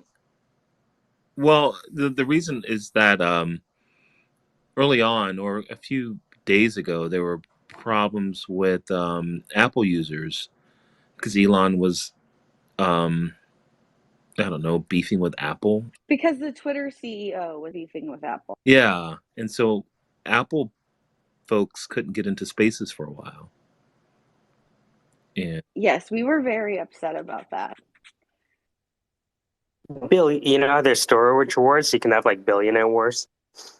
There's already got I thought there's a podcast, Business Wars podcast, where they go through those. I love that podcast so much. yeah, but since he has Android, it doesn't seem to be an Apple issue, but it's, yeah, there was a day, when no one with Apple could get into the Spaces. It was like, It was like more than 24 hours yeah. of glitchness. I started listening to podcasts again that day. How do you think the conversation would change if iPhone users weren't on Twitter Spaces? You think that Android users have a vibe? Or like a political leaning or what have you? Yes. It always It's an felt like a aesthetic kind of a thing. caste system, right? Like Yeah, Android see, that's the users are thing. the unclean. The Hashtag Blackberry unclean, we're the strong. You're elite. so rude. We are the elite. How dare you? What? You don't think that dichotomy exists? The iPhone dichotomy? There are two types of people in an aristocracy. Blackberry strong. Yeah, Over there's here. the elite people and there's the iPhone people. Hashtag Blackberry strong. Then there's the BlackBerry people who I guess they can be part of the elite because they're not iPhone. The ones that are currently still in Begrudgingly. operation are using Android. So for their operation. I can't believe we're becoming more like machines. What kind of phone are you using? Android? Oh, well, it's kind of a self-fulfilling prophecy That's at one that of the point. reasons I don't like Android is because they picked that name. It's like, ugh. A foolish man wields an android, while a simple and elegant man takes an apple home. You decide. A simple man, eats yes. apple. I'll go with the simple. The elegant, not so much.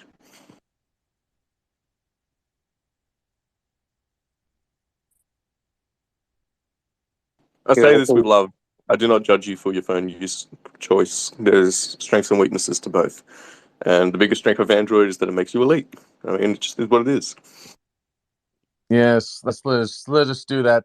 Let us say again, it is what it is. The saying that I am sick of. Let's say it again. It is what it is, It motherfucker. is what it is. Generalized notions of It why the is world what it is is. so average. Thank you, oh wondrous Do you carpenter. think you Unless can it knight someone sometimes with an is iPhone? what it isn't. Right? Like, when you crown a king, Trigger me the Pope this. could like use iPhone. I think Pope is Android, It's or interesting that an iPhone user would hate the saying it is what it is. Because an iPhone is what it is. Peter, you Ooh. wish for me to they lose their Justin Tech. immortalize your death forever in a Japanese animation of my choice. Who shall you be? Shall you be the gleaming leprechaun from Australia that gets trampled by a Gundam mech? Let's go draw that now. Hey, Ruckus, I'm sorry to put you in the position of being the black correspondent here, but did something really, really, really, really, really bad happen just now? About with what? I thought Apologize. a Oh, black sorry. dude got killed in the last few days. Under Oh, It didn't happen just now. He did die, and it is really, really, really, really, really yeah, fucking bad. yeah, that was bad. That was It's I've like been hearing really, about it really and bad. avoiding the video. I read the Did he play get by shot? play, and it said, and it is, no, he didn't get shot. He was beaten. I thought I saw a video of a dude getting shot instead of tasered. Oh, he was. I Which, think he was yeah. tasered and maced. But I would suggest I can if somebody wants like the info without the graphics. That other video, I Thread. saw that one as well. Is that the one where, yeah, he's getting Or maced and then the guy starts, like, pulls out the fucking. sorry, What's it and I called? was gonna leave. yeah, I didn't realize the dude died. I just saw the video. I thought, oh, here we go, like police brutality, body cam footage, whatever. I didn't realize the dude actually died. I didn't really pay much attention to the story because it was just one of those videos that popped up in my feed. Went You know? jacked up And I today. was like, Man, it's the bad one is the one that's from the poll. There's a poll cam, and it shows a perspective view of the 5 people just taking turns, yeah. and I it's saw that this morning. That was bad. Like Jesus, that's the first thing I thought of was like the hot hands game. You know what I mean? Like that was bad.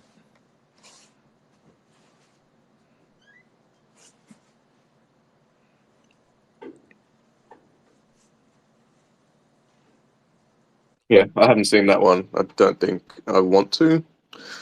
It's I just remember watching the video, being like, "Do you really need to be hitting this dude? Like, you're already on top of him. You've already got him like pinned. Like, what's the point? You know?"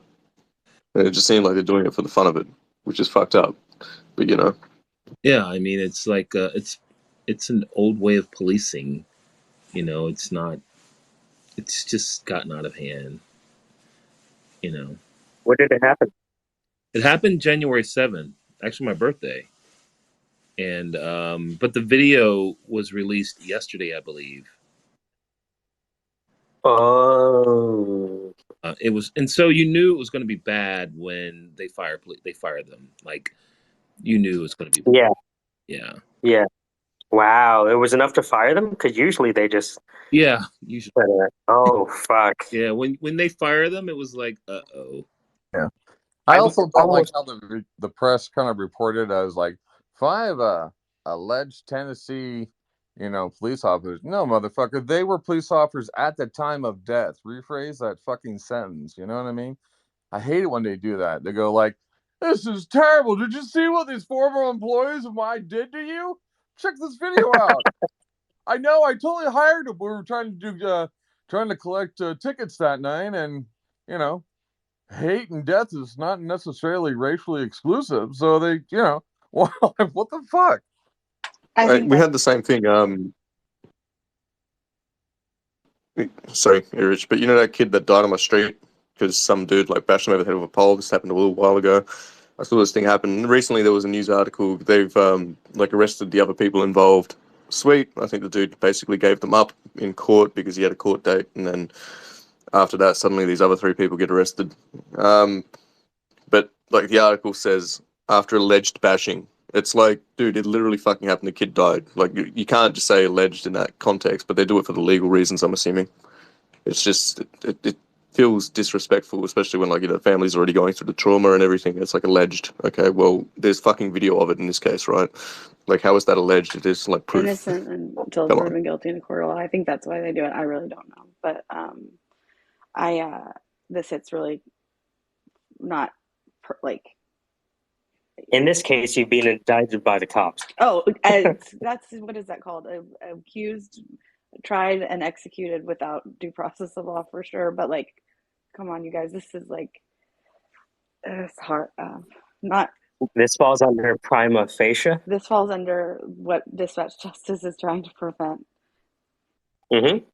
And so, like, I thought about it yesterday, but you don't want to seem like you're chasing ambulances with advertising. It's hard to but, see it mm-hmm. happen. It's hard. I mean, not like it's not the same hard, but like it's when it's hard. It's hard to explain, I guess, is more the way to say it. The failure that I feel right now. So. What do you mean, like the failure? Like explain.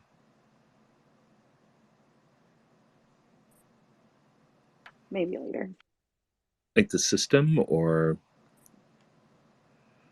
just because it's almost common, sounds common? Because what if we had done a better job getting our company off the ground and we're there? Yeah.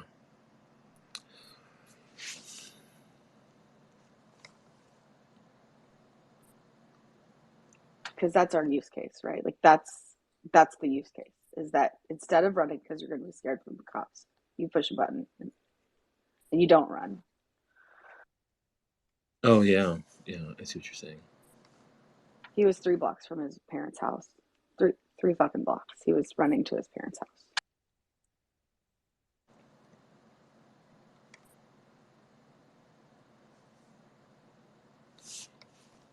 Damn, dude. Damn. Yeah. It's like, is it 2023 or fucking 1823? I mean, the times have changed, but it's really just technology. Right? Well, yeah, the technology has changed, but history is the only true psychology. What does that mean, Mike? History is the only true psychology. Do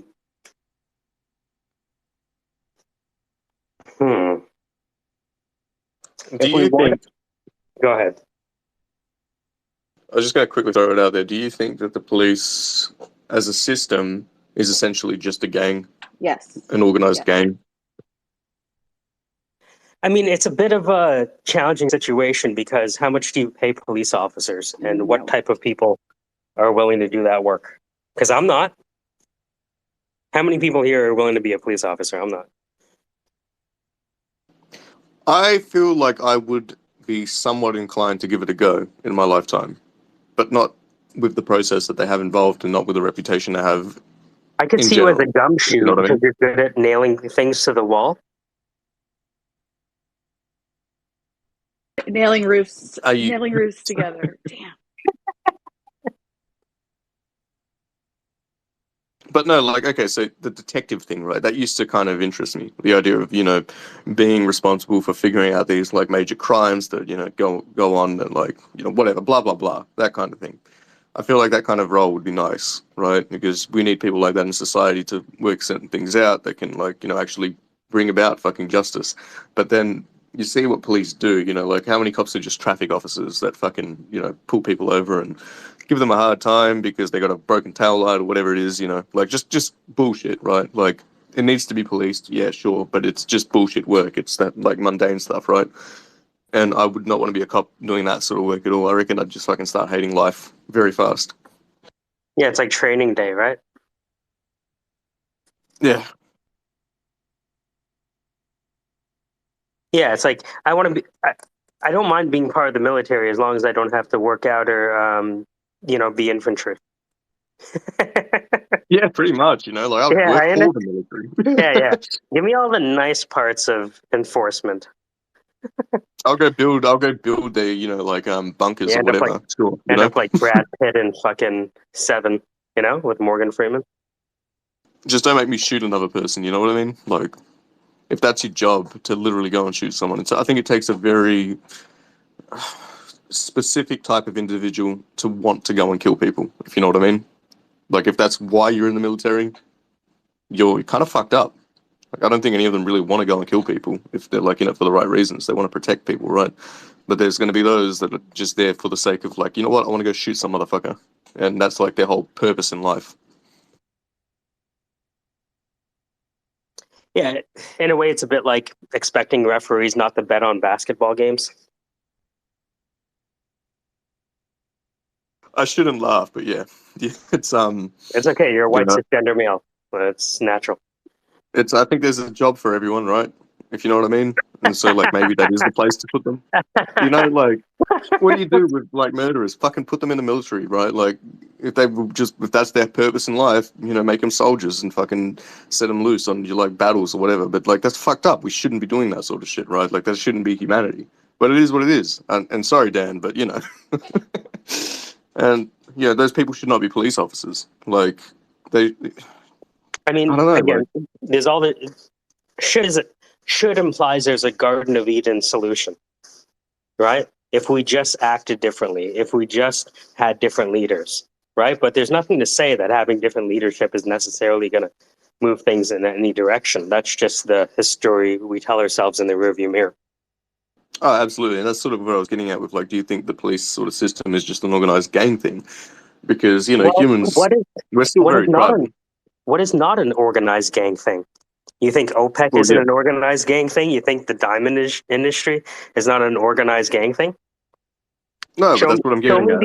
Show me these gangless industries of which you speak. Yeah, I'm not trying to suggest there aren't any. Oh, sorry, that there are any gangless industries.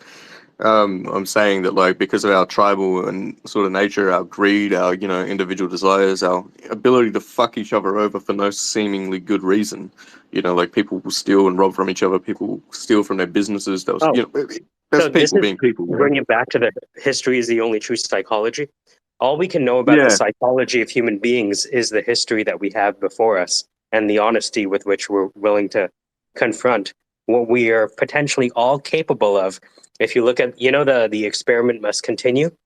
They wanted to see if Americans could too act like quote unquote Nazis by putting them in a room and shocking people. And most of like 2/3 of the people shock the other person into silence. So that the idea of history is the only true psychology means that we're all susceptible of those things under the right circumstances or the wrong ones. I mean, I've stolen in the past. Like I've done the hood rat thing, I'll give an example. I was listening to the biography of Trotsky last night. And when they said that how Russians would have this line where if you were retreating, your own Russian comrades would shoot you to dissuade people from retreating. You ever hear that? I vaguely have heard something like that, probably from my father. So that actually was created by not Stalin, but Trotsky. So people think that, if we just didn't have Stalin, we would have not had these many deaths in World War II or in Ukraine and blah, blah, blah. But, the person who would have otherwise been in charge is the person who was willing to kill his own soldiers if they retreated from the front line. So, yeah, It's something that's an open question, right? If we would have different leadership, would we have different outcomes? I'm actually not so sure. Is it a coincidence that those people that have that kind of attitude and willingness to kill their own soldiers, so to speak, end up becoming leaders? Because that is a difficult decision to make that not just anyone could do, right? But the person that goes up there and says, fuck it, you know what? If they're going to fucking start falling back, we need to kill them because they're not protecting us. They're not doing their job. You know, it's like, it's the that is logical leadership. It's the logical insanity of it. I saw a video earlier on Twitter. That was a couple of days ago, where it's talking about like it was some TikTok video where guys like, you know, talking to like the fucking what do you call them, the millennials or whatever, the like, you know, 20-year-olds, the 18-year-olds, saying if you think that adults or grown-ups have things figured out and know what they're doing, you're wrong. Because none of us know anything, like we don't know shit, we don't know what the fuck we're doing, we're just pretending the whole damn time because people look to us to act as if we do know what we're doing. And he says, what's That's why scarier? you need a voice acting masterclass. That's right, a voice acting masterclass. You the value of voice. Sorry. Way to shill it. Good timing. That's terrible. But anyway, in all seriousness, he goes on to say that what's scarier is you realize that the people that you thought were bad probably had the best intentions in mind, or even good intentions in mind, you know, whatever. But they just, because of their actions and the position that they're in, they're forced to make these decisions that end up, you know, making them fucking villains, basically. And, Well, I you know, the mean, people you once thought were you good are start actually bad on the inside. at the same time, once you start interacting with other people, it's no longer solely your decision. So it's easy to do things on a small scale when you're just like a solitary digital mercenary, so to speak. But once you start interacting with groups, the intention that you want to bring forward is no longer completely within your control because you're moving from making decisions to building consensus to take action. Completely different. So everyone thinks that, oh, you know, if I was in power, I'd be able to do this. Oh, really? You know, we can't even keep a fucking syndicate chat together. I mean, it's like, pardon me. You want to run the world? Try running a chat room. No shit.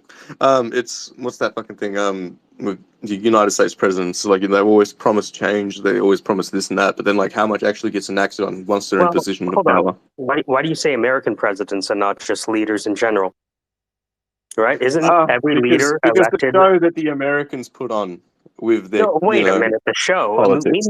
we may have perfected TV, but we're not the only ones with a camera, right? What is a job You're interview? Canadian, right?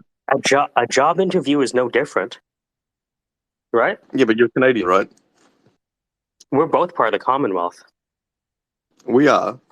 But would you say that Canadian politics and American politics differ in terms of the media output?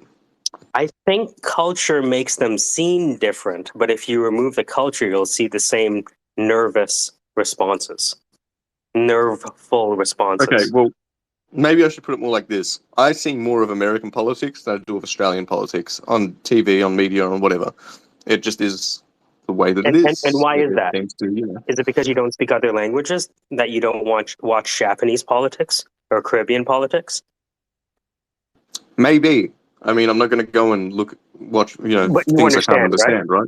For right? starts. Well, I'm just saying that's the Overton window, right? If you saw Caribbean politics, you'd see much of the same things you see in the US. I'm sure if you looked at Brazilian politics, you'd see much of the same. Okay, but it's not as pervasive into my media consumption world. You know what I mean? It But that's becomes the American politics become the world's politics in some sense you're because it just absolutely seems right. to be ever perspective. Yep. I'm not saying I'm that just, all politics aren't the world's politics because it is, right? Australian politics are still Canadian politics. It's still politics. It still has an influence on each other to some degree with the international relations. But how it's much the do you see same. Australian politics in Canada? I see a lot of it. We see New Zealand, right? I was the first one to message you about the lady not seeking re-election because her numbers were low. Jacinda follow. Ardern. Yeah, right. We follow a lot because you guys had concentration camps, right? You know, you brought them back. Oh, Oh, so that's what it is. You guys Right? just look at us like we're fucking pieces of shit. I get it. Well, the lesson of Australia is that if you give up your guns, you give up your rights. Right? America, we look at these little petri dishes to see what the experiments will be. Okay, but in America, and I'm going to just circle this back and say something controversial. If the police are going to fuck you up, you should be in your right to shoot them back if you have the right to bear arms. I'm sorry, but that's just my opinion. If you want to hold your guns, those people with You that body sound camouflage like and everything, you they sound like should be allowed to fucking fight back, man. you sound like you would fit in America. We welcome you with open arms. I love it. I knew it. You were American this whole damn time. Look, I'm just a Trojan horse for passports. A Trojan unicorn. I like it. You have to protect Anyway, but yourself.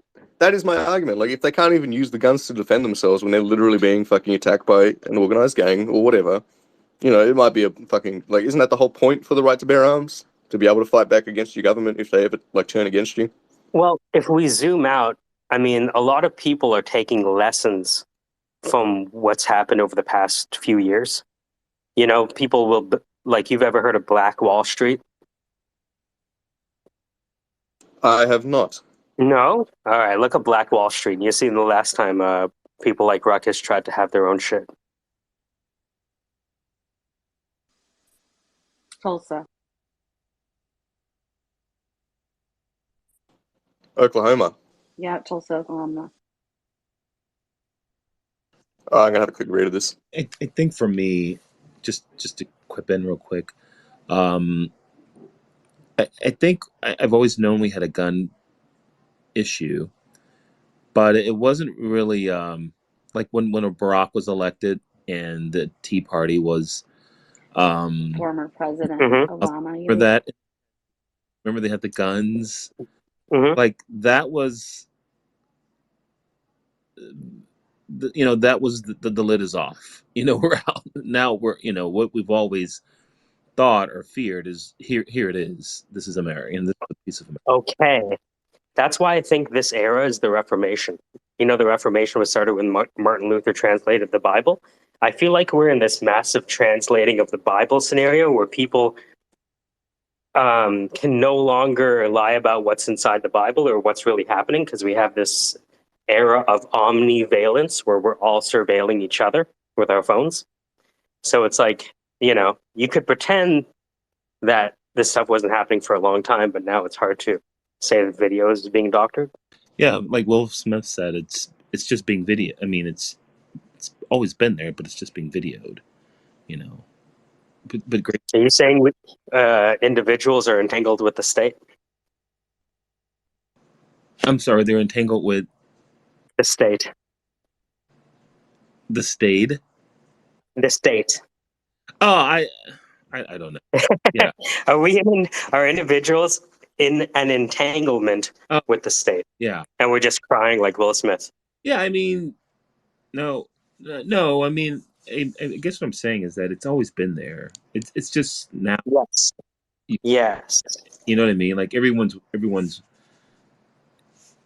woke. I think we've had this conversation a month ago. You know what I mean? Like we all know now. Like if you don't know, then you're pretending not to know. Your ability to deny has never been lower. That's it. Exactly. Yes, I like that. Yeah. Right. It's like you gotten to that point where the only response is rolled eyes and moving on. Yeah. But I'll say this, that I am incredibly proud of our millennials, because they are making a difference. They have made a difference. Black Lives Matter. If you look at those videos, it was a diverse group, and if only we had you to manage the accounting. You think you would have spent that money a bit differently? One with you. Oh, jeez. Black Lives Matters. Introducing Black Lives Matters. That's right. And, We're gonna buy some houses. and last year, the voting 30 and under came out, and they changed history. So there, I mean, as much as my generation or boomers want to shit on the youth, I don't stand for it at all. Not one bit. Millennials became the largest demographic cohort in 2016 in the U.S. What does that mean? Like, what does being a demographic cohort mean? Oh, like by population size? Yeah, so if you look at, we have traditionalists, boomers, Gen X, millennials, Gen Z. What if you So millennials are identify? the What if largest. you identify as a boomer or a traditionalist, but your physical like date of birth age is millennial? We, as in all states in economics, we compress out the individual Ouch. appraisal of Well, themselves. that is, I mean, if gender is fluid, why can't my generational designation be fluid? I mean, we can use a rainbow color on the Okay, graphic, on the I thought I was infographic. making a good Is that joke, good enough? but it didn't play. You guys do your data thing. The data is on a spectrum, guys.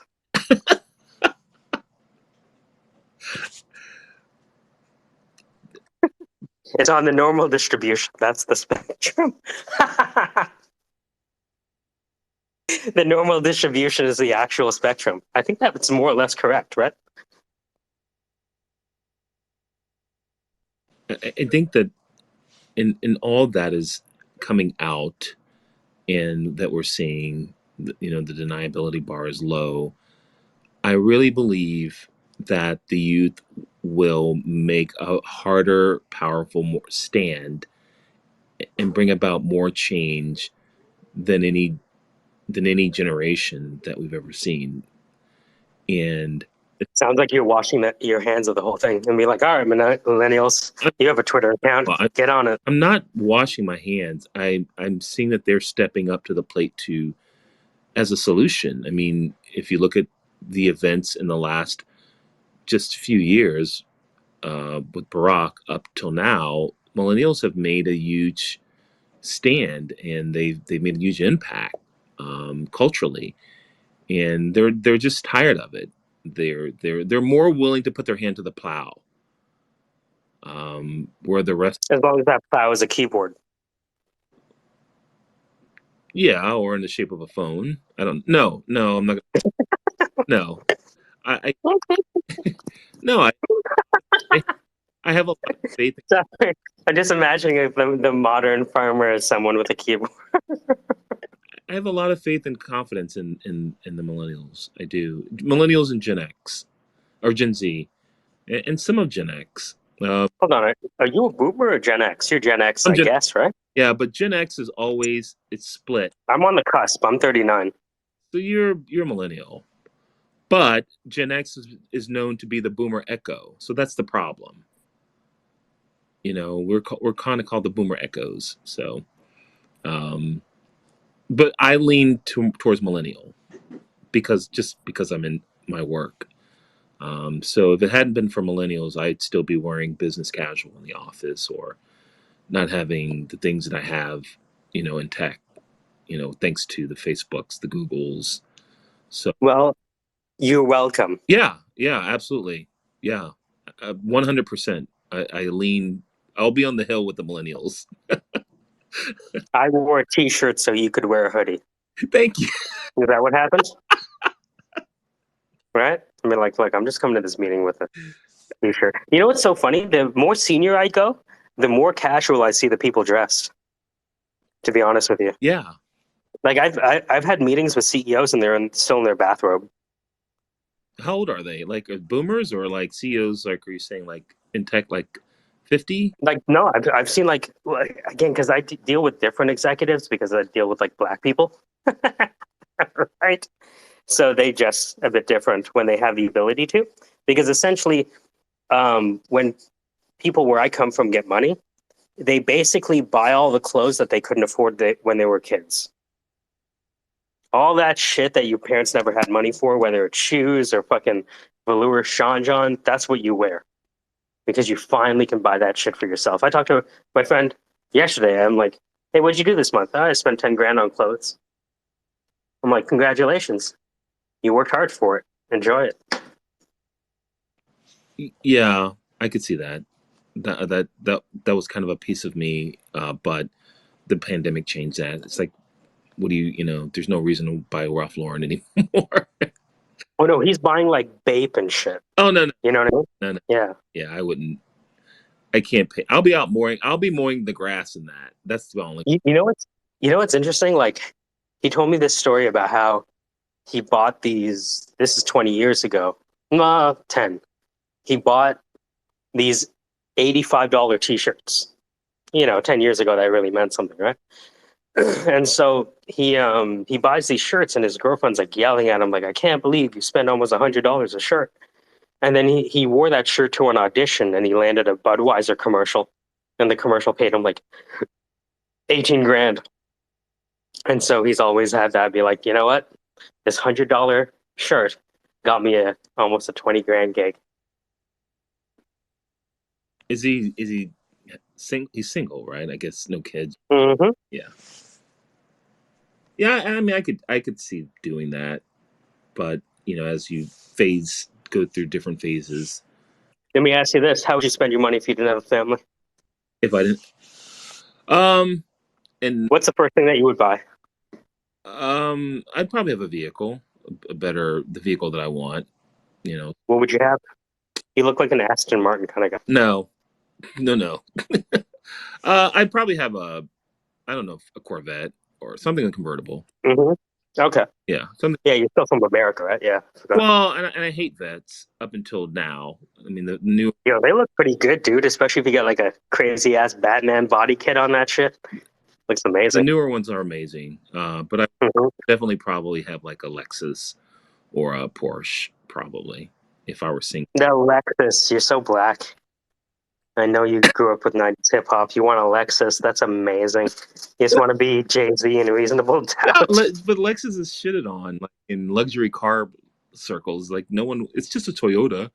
Yeah, it's a Toyota, but it does have a rear view camera. Yeah, I mean it's right? It's quality. That rear view camera is luxury to me. It is luxury, right? Well, that's mandatory now. I think on all vehicles. Have you seen the artificial diamonds that they're making with like plasma? I saw that. That's been going on for a while. Mm-hmm. Yeah. I just was like, Allie, would you care about actual blood diamond versus artificial?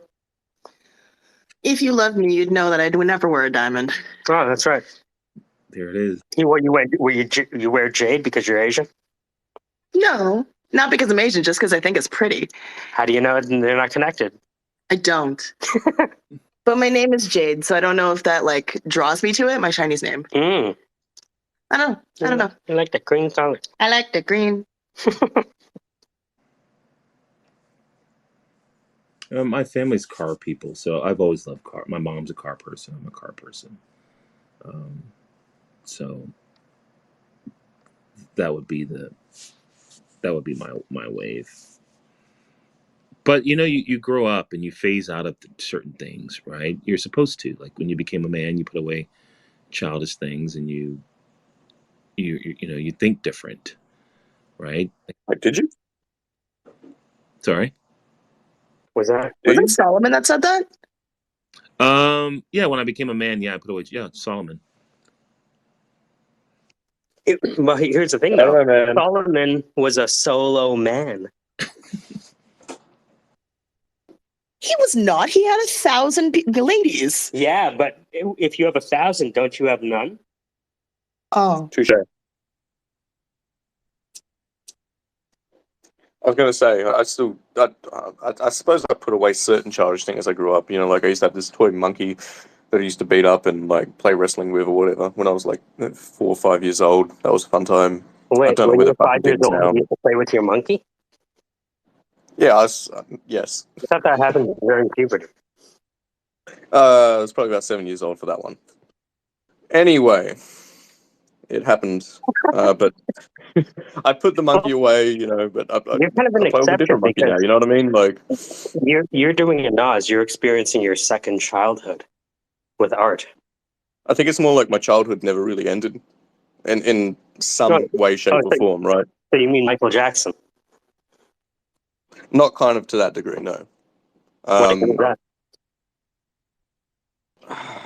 I mean, it's Michael Jackson, you know. You can't. Fucking idiot. I'd never have a Neverland and then have a bunch of kids around or whatever like that. Not that Oh, sort of level, right? hold on, KC, Neverland. Maybe that's the name of your project. The things that don't exist.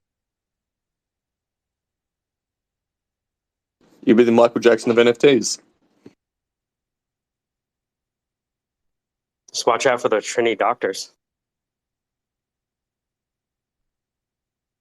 It's a big fat skip on that one, gentlemen. I will pass. Thank you very much for thinking of me, but no. You don't want to have a pet monkey? I could see you with a pet monkey. You know what I reckon? I reckon I'm going to take that name for an NFT project, and then I'm going to show him that he was wrong for passing on it. Do it. I dare you. Do it. Okay, in all seriousness, though, what I was saying is like, bigger boys, bigger toys. You know what I mean? Like, I feel like I get older, and just the way that I play with the world and the way that I play with things in general is more like it's more meaningful, right? It's got more reach, or it's got more influence on not just myself but other people as well. But it's kind of like, that childlike nature of just playing and experimenting and toying around doesn't really go away. You put away certain things, right? Like, I don't play with a fucking stuffed monkey anymore because there's no point in that whatsoever. Uh, what's that achieve, right? But like, Isn't there a point in is it though? AIR just a stuffed monkey?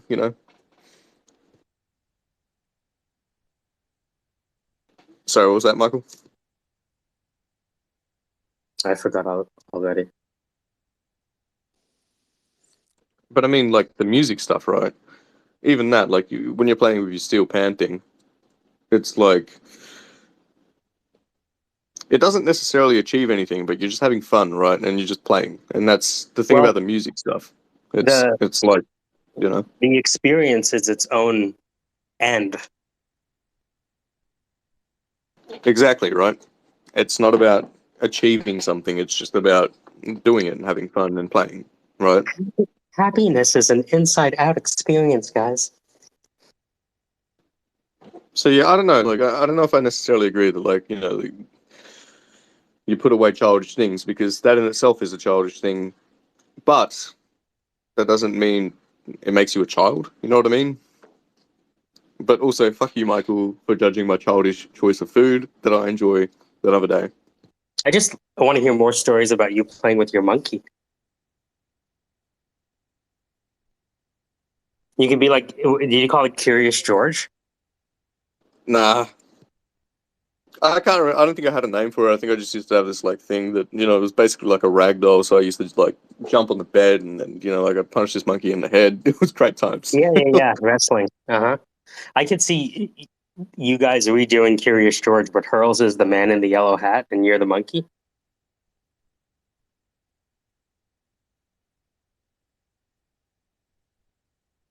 I want to say I'm offended, but I'm not. So I'm offended.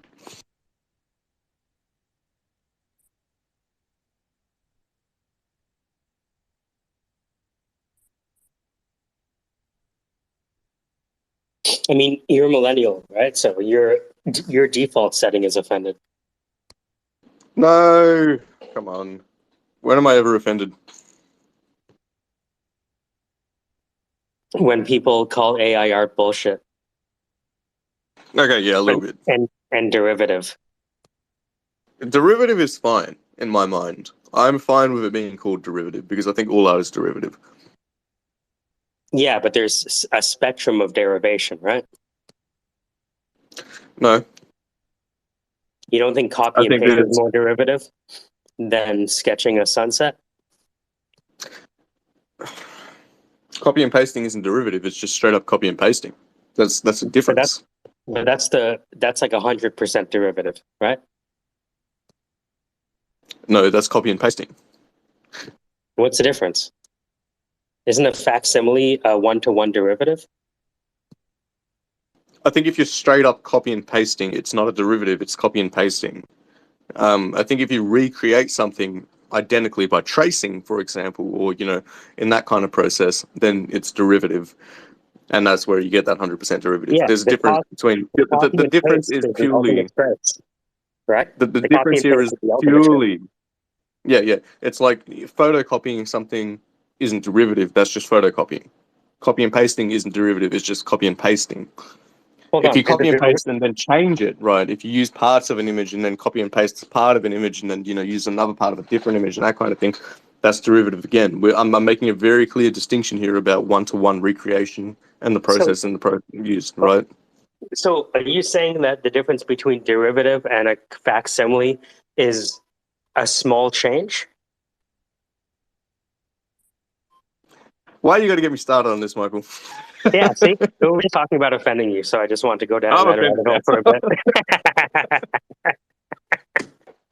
How small is the change, right? I mean, if I'm going to move 1 pixel, I don't think that really counts. It could count by technicality more than anything, just to make a point. And you know what? Maybe that could be an art piece. Maybe I could go fucking photocopy the Mona Lisa and move 1 pixel over and make it obvious that I've moved 1 pixel, and then say, hey, look, this is derivative art because I've only moved 1 pixel. Fuck you. But you know what? Is there any point in doing that? No, maybe, probably. It depends on what sort of artist you are. I'm not that sort of artist that will go and do that just because I don't feel like there's a need for it. But, you know, whatever. Anyway, fuck you, Michael. Fuck you for asking these questions. And thus ends the value of voice, offending your friends for fun. I would just like to say that I'm now minting the Mona Pixel. It's from it on Tezos. Please pick up my artwork. It's the Mona Lisa with an obvious pixel change. It's a statement of artistic value. 6,000 Tezos. Thank you. I would also like to announce that I'm now minting the Pixel Lisa. I've actually turned it upside down and inverted the pixels because that I think would actually be derivative in a way that is enough original change to the artwork. I think your 1 pixel idea is not going to cut it. Thank you. It's available for 490 ETH. I object. I think Who that you're says? stealing my idea, and I don't appreciate you ripping off my derivative First of work and all, making further derivatives. yours That's not isn't going to pass fair. the test. Mine is more likely to. You're undercutting my artistic Well, let's value. I take have it to court emotions then. about But this. first, I'm going to have somebody buy it for the 490 ETH. Thank you very much. Actually, there's a guy that See what you is started, in Michael. my group chat. One of my group chats. He's an attorney that has done some. He's generated the art via AI. He has submitted the actual art, the piece that comes out, whatever. Then he's submitted it upside down, or sorry, with the prompt added to it to see if that's going to be enough to pass that test. And then I think he did another version where he, I think, flipped something or other, and then with the prompt as well, and submitted it. So soon I will be able to tell you the results of his field experiment with that. But we don't know yet how much change is enough change to be considered to pass that test. So I'm hearing that you're open to a collab on Tezos, is what I'm hearing. This is so Collab? awkward. Hashtag This is collab? awkward, Casey. Because that is not at all what I was saying, and I really respect you as, you know, a PFP and all, but like, pass. I just noticed the I'm counting the times Crow starts speaking politely versus interrupting someone. I did that. That Oh was my 2 hours god! in. That was 2 hours in, and he was, or 2 hour, at least 2 hours ago. I can't believe I I didn't always notice that. miss these. I tried to tell you. I cannot believe I missed I that. read it to you, Mike. No, but like I out the spaces themselves because I only talk to you He's guys. in it right now. Get So I another miss all of phone these. or get on your computer and listen to it from there and tune us out. What's the space? Can you put it in the? It's actually the thing that's pinned to the top. The nest is. I can't see it. I'll just DM you. All right. Oh man, he's gonna get himself into some fucking shit, isn't he? I love it. He's drunk right now, or he's slurring his words real bad, as if he were. Wait, serious? Yeah. Fuck's sake, Crow. Come on. You can drink without being a mess. Don't be an idiot. Says me. It's not as much fun, but you can. Casey, Yeah. Casey, interest rates are at 6%, right? Ooh. It's good, right? Yeah. I mean, KC looks like the interest rates, like he looks at BNB token. He's not convinced. I'm hoping for 5 this year. What do you think? if it happened, then the myth and the fantasy will continue. If it doesn't, then it won't. I don't know if does that make sense? Like, I mean, I think we've washed KC. out. I think we've washed out the poor money from the market at this point, right? nope, You think it's safe for us to know? no. What do you say? What do you? KC, Yes, Peter. BNB is going to flip Bitcoin. That's all I've got to say. Fuck you. Oh, I think it just ended. I think you just missed it, Mike. Awesome. Is it recorded? Yep. It's literally the best thing I've seen all day, though. I mean, That's why I pinned it, because I knew maybe y'all would even all love year. it, and then nobody cared. Thank you, Peter, for supporting that makes me, I feel seen. Bye. Ruckus, you just gave me an idea, though. I'm going to have to fire up my marketing for Monday. Did you close on the purchase of a new home 3 or more months ago? Within the past 8? Call me now to refinance. There you go. Yeah. Can you imagine if Ruckus and Casey joined forces? Oof. Oof. I thought y'all were already doing some talks on reparations. Did I make that up? Reparations. That's my I'm trying to remember voice. Right.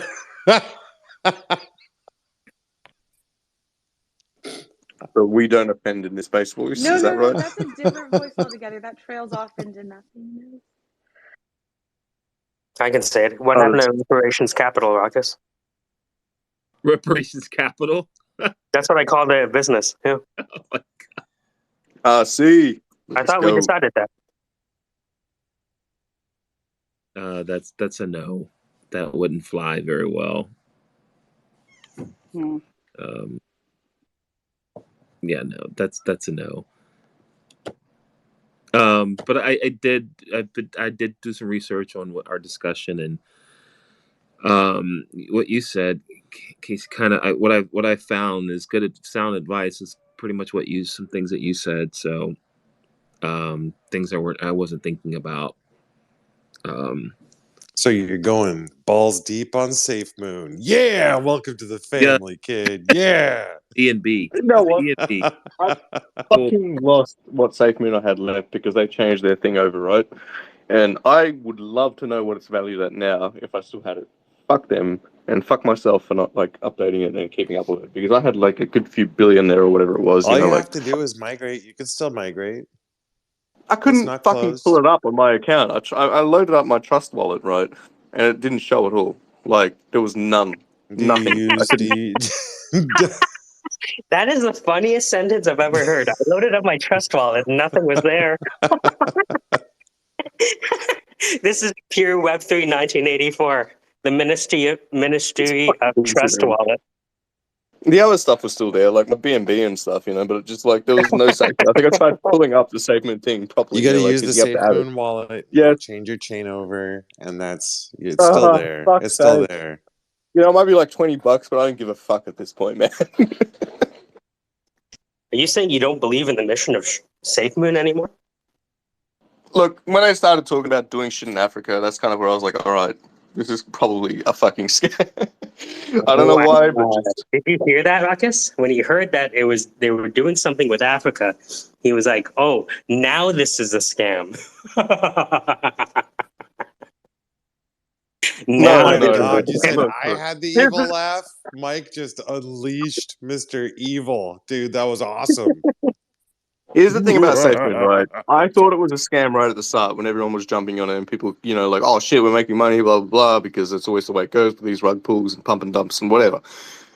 And then it seemed like the fucking creators didn't want to give up on it. Like, I was like, okay, interesting. So I bought in because they weren't just pulling out hard, like, not disappearing on the community, whatever, right? It was a bit different in that sense. Like, they seem to be moving towards this whole, like, safe moon wallet thing and, all this bullshit, whatever. But they were actually doing the things, right? Like, they were actually trying to deliver what they were sort of promising. But then they were talking about how they had these deals in Africa, how it's going to become the currency in certain countries over there. I'm like, what the fuck is this? I still kept my safe moon, but I'm just Okay, like, hold okay, on. now they're over promising, right? What was the initial promise of Safe Moon, and why did them going to Africa sour you on the project? I think it was the promise of it becoming like an official currency, right? Because whenever I see the idea that something's going to become an official currency somewhere as part of the project, it just sounds complete and utter bullshit. If Bitcoin hasn't become an official currency anywhere, except for fucking, what's it called? What was that country that adopted Bitcoin? El Salvador. Is it? Yeah, El Salvador. But it's like if Bitcoin can't do it, how is this little fucking token that's bullshit that has this burn mechanic built in, whatever, going to become an official currency anyway, right? That's my mentality. Like, it just sounded completely and utterly unrealistic. You know what I mean? Like, it's a nice ideal to have. It's nice to even believe in that ideal if the creators believed in it, but I'm just very doubtful that would play out in the way that they were promising. Very doubtful, right? But in saying that, I was doubtful that SafeMoon would still be around after like 2 weeks' time when it started. You know what I mean? And here we are. They've got fucking SafeMoon wallet and whatever now. So, you know what? I could be wrong. Maybe SafeMoon will be the official currency of some country, right?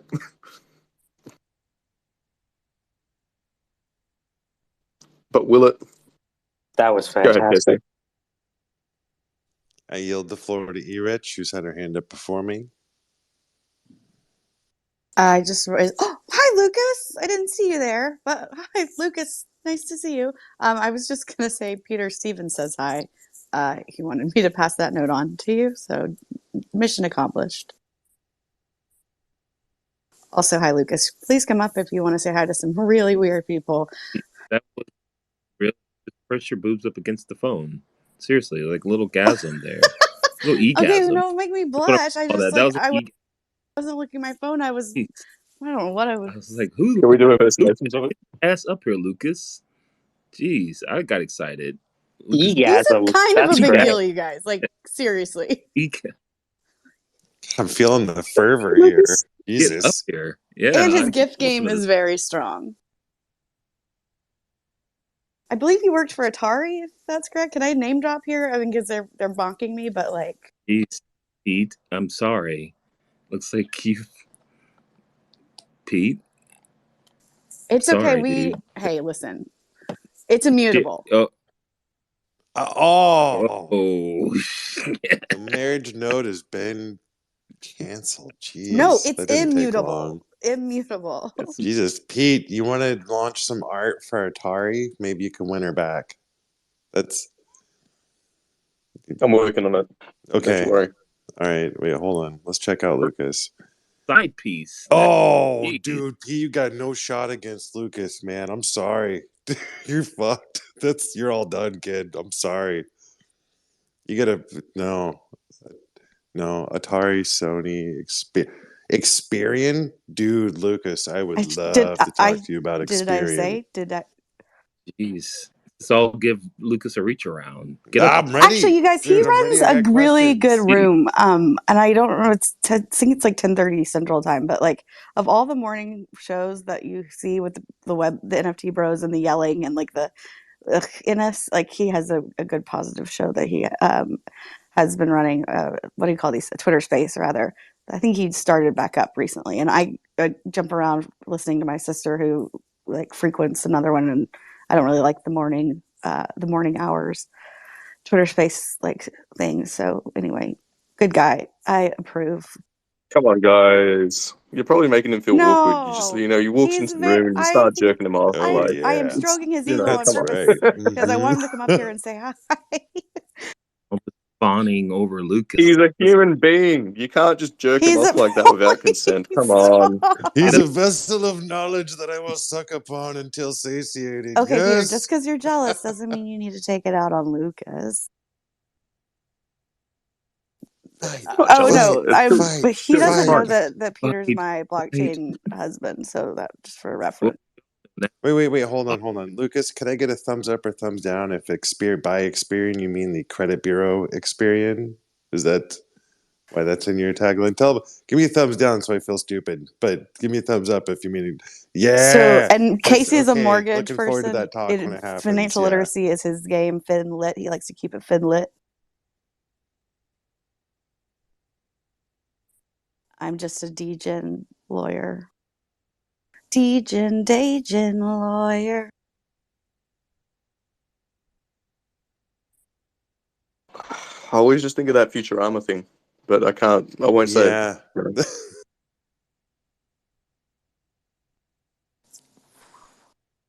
Oh, could I do? Yeah. Here we go. I got excited. It's Again, I guess. egasm. That was an egasm if I ever heard it. Yeah. No comment. Hi, Lucas. Hey, what's going on? They're making me blush right now with the words that they're saying. I like the words that they're saying. They're funny. Okay. Oof. I don't know. With this crowd, you just. So how's your evening going? I feel like I'm on a date, like at the table. Do you guys feel that? Like, Stop. Right?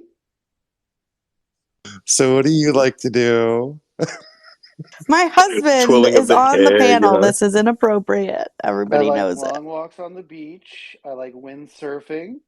I like skipping stones across a glass-like pond. I can hear the music right now. Can you bring your someone have parents for the questions? first date? Didn't someone have questions about like Experian? Like I thought someone That would wanted to be ask Casey. questions. Hell yeah, kid. Let's talk. Yeah, what's up? What's up? Dude, how long did you spend? Were you working with them or what were you doing with them? So here's how it worked. I got recruited out of graduate school to work at this .com.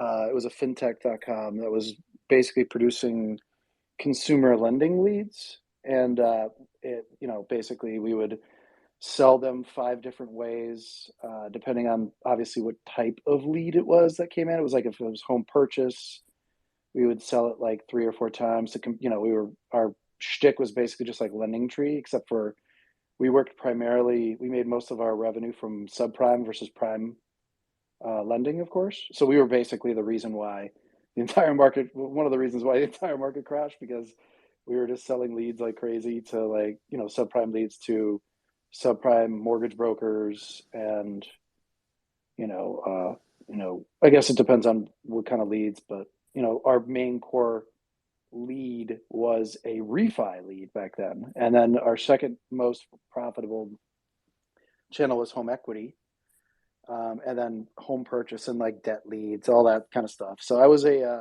my first job at that company was a senior product manager of strategy and analytics. So I worked for them. The second week I was there, we did an $80,000 day in revenue, and then literally a year to that day, we did $1 million revenue day. And then from there on, we like every Tuesday, Wednesday, Thursday were $1 million days. Mondays and Fridays were around $500,000 to $750,000. So wait a minute. You guys were sourcing all the leads from Experian and farming them out? Nope. So we were actually the lead generation machine. We were the ones creating the leads from email advertising, display advertising, search, natural search, paid search, all that stuff, and just you think of any marketing channel, we were basically we were like a marketing generation machine. And then Experian came in and bought us after a year. So we got acquired by Experian for $500 million. And then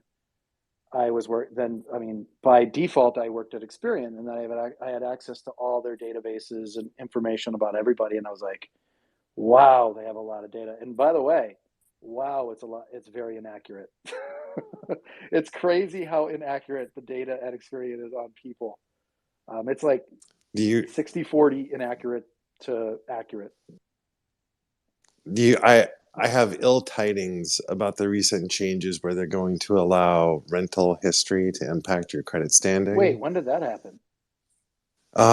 Just in the past month, What is very rental? recently. Why is rental history bad? Is that, you mean like if you miss a rent payment? Well, so okay, so the pitch is, hey, for people who are struggling to build credit, you can now use your rental payment history to your landlord to supplement your credit so you can buy a Isn't house. that a good thing though? Because like, So just that's the don't way miss, it's pitched. So just don't here, miss rent. well, there's the there's the rub. Oh, okay. Well, Everything's cool as long as you're paying on. yeah, I was gonna say I've never been late on my rent once in Dude, 20 plus years. So I mean, I can't there are vouch. so many like landlord tenant scenarios that are not happy. You know what I mean? And It's I great so, feel if you. you like, haven't I've been had, late on your rent once. yeah, But I I was gonna was say yeah, late I've on great my if you have rent. never been late or have a good relationship Right. with your landlord. Otherwise, you're looking at negative Yeah, marks let starting me your let credit me give bill. you a 2 second spiel on, or 30 second spiel. I was my last landlord, because I sold my house in 20, literally the first month. No, it was March. No, it was May. Wow, I'm fucked. Sorry. May 2020, I actually sold my house. Um, Interesting. And then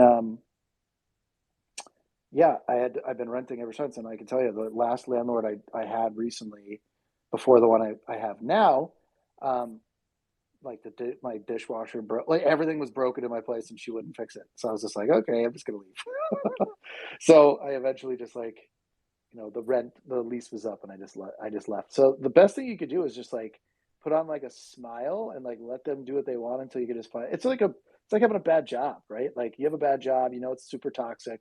You got to find a way to get out of there, and then sometimes you got to do what you have to do until you can do what you want to do. So I get it, and I know not everybody has like perfect credit scores except for myself, and I know that. I'm just kidding, by the way. It was a joke. Sorry, but I do have a perfect score, and that part is not. That part is actually true. I do have. 800, 805 is a pretty good score. So You're kind of a yeah, I big would just deal. recommend. No. My credit score is it's definitely bigger than Just me. kidding. I'm kind of a big deal. I mean, That's a sorry. great movie. Never mind. Yeah. That's yeah. The credit score stuff. Like I left Experian, just so you know. Like I haven't worked there since 2006. So like you can't hate. Like you can't put the pressure on me for Experian. So, but yeah, it was Experian's tough, man. Like I said, the data. Like I've been pulling data from Experian for a long time, like third party data to match up with like. Well, I'm not sure if you guys know how this works, but because they're a data provider, if you have like someone's email address or a phone number or any of that stuff, you can easily farm that out to Experian and say, look, give me all the data that matches this information, and then tie that back to a user's profile. And you could like, All you got to have is a marketing disclosure, right? kind of, it's just anytime you sign up, there's this little privacy policy or a T and C, like at the bottom. Like the box is usually automatically checked too. So like you have to uncheck it if you don't agree with it. I trust me, I know all the bells and whistles. And there's even a statement below the button that you're about to press by entering your email address. And it's so small that you can't read it unless you like zoom in on it. But that's enough too. Like I've dealt with the fintech side of that where I actually had to get legal approval from like many attorneys, and they're like, as long as you say you're going to use this for marketing purposes, like, and leave it vague, you can basically use it for just about anything, which is unfortunately true because you're hitting a button. Like no one's forcing you to do it. No one's forcing you to like submit a form with your email address. But once you do, Yeah, we can tie it dark to design. Yeah. once you do, we can tie it to third party data through Experian, and I've pulled millions of records from Experian with email addresses and phone numbers. Like I didn't physically, but we have like you set up an API with them, and they just like tie it automatically and send it to your database every time. So if you submit a form to a certain website that you're not, it could be the most it could be a Fortune 500 company even, and they in the back end they're tying your information to an Experian API pull. So, what's up, Rich? Let's take your question first. I was just wondering what you're up to tonight. Oh, I'm doing some exciting things like putting a bed frame together, and running some errands. I was just at a brunch with some friends on a marina. Like literally, I was Oh, like how 10 feet away lovely. from the ocean. Yeah, it was nice. It was definitely nice. And it's beautiful out in LA right now, so that's what's up. Yeah, the rain came here. It's now raining where I am. I feel like this is. Blame it on the rain. Yeah. I actually DM'd you because I was going to ask for a favor. I was wondering if I could because I know that you've had exits, right? And I have a startup. I exited the restaurant just today. It was great. I Congratulations. exited my house. I exited the restaurant. I exited my vehicle earlier. Okay, well, I just exited my apartment to my porch, and I'm trying to. Oh my God! See, you've just had an exit. You had a more recent exit. You get than an me. exit. You get an exit. Yeah, I've exited things for sure. Well, I just was wondering if, and I would have put this in a DM, but you're here, and I'm feeling talkative. I was wondering if I could practice my pitch and get some feedback from you, and then just talk about how that works. Give me your 30-second pitch, and then I'll tell you whether or not I want to hear your 2-minute pitch. That's how it works. Cool beans. All right, I'm timing you starting now. Go. Okay, great. So, Dispatch Justice is legal technology to protect your rights. We provide access to. I already looked at your website. By the way, I already looked at your website. My 30 seconds. Go ahead. We provide access to an attorney on demand during traffic stops to help mitigate negative outcomes and proactively protect against civil rights violations. Yeah, I already get it. Okay. I already get it. Like I said, I already did my research. So you don't want the 30-second pitch? I don't need it. The best part is I don't need it. Let me ask some questions now, which is your 2 minutes. Here we go. So let me find out, is there a video piece where you push the button once you have the service, you push the button and it just starts. It's a video chat. A lawyer observing. Video chat app, not observing, guiding. So they talk. It's like FaceTime with an attorney in your phone.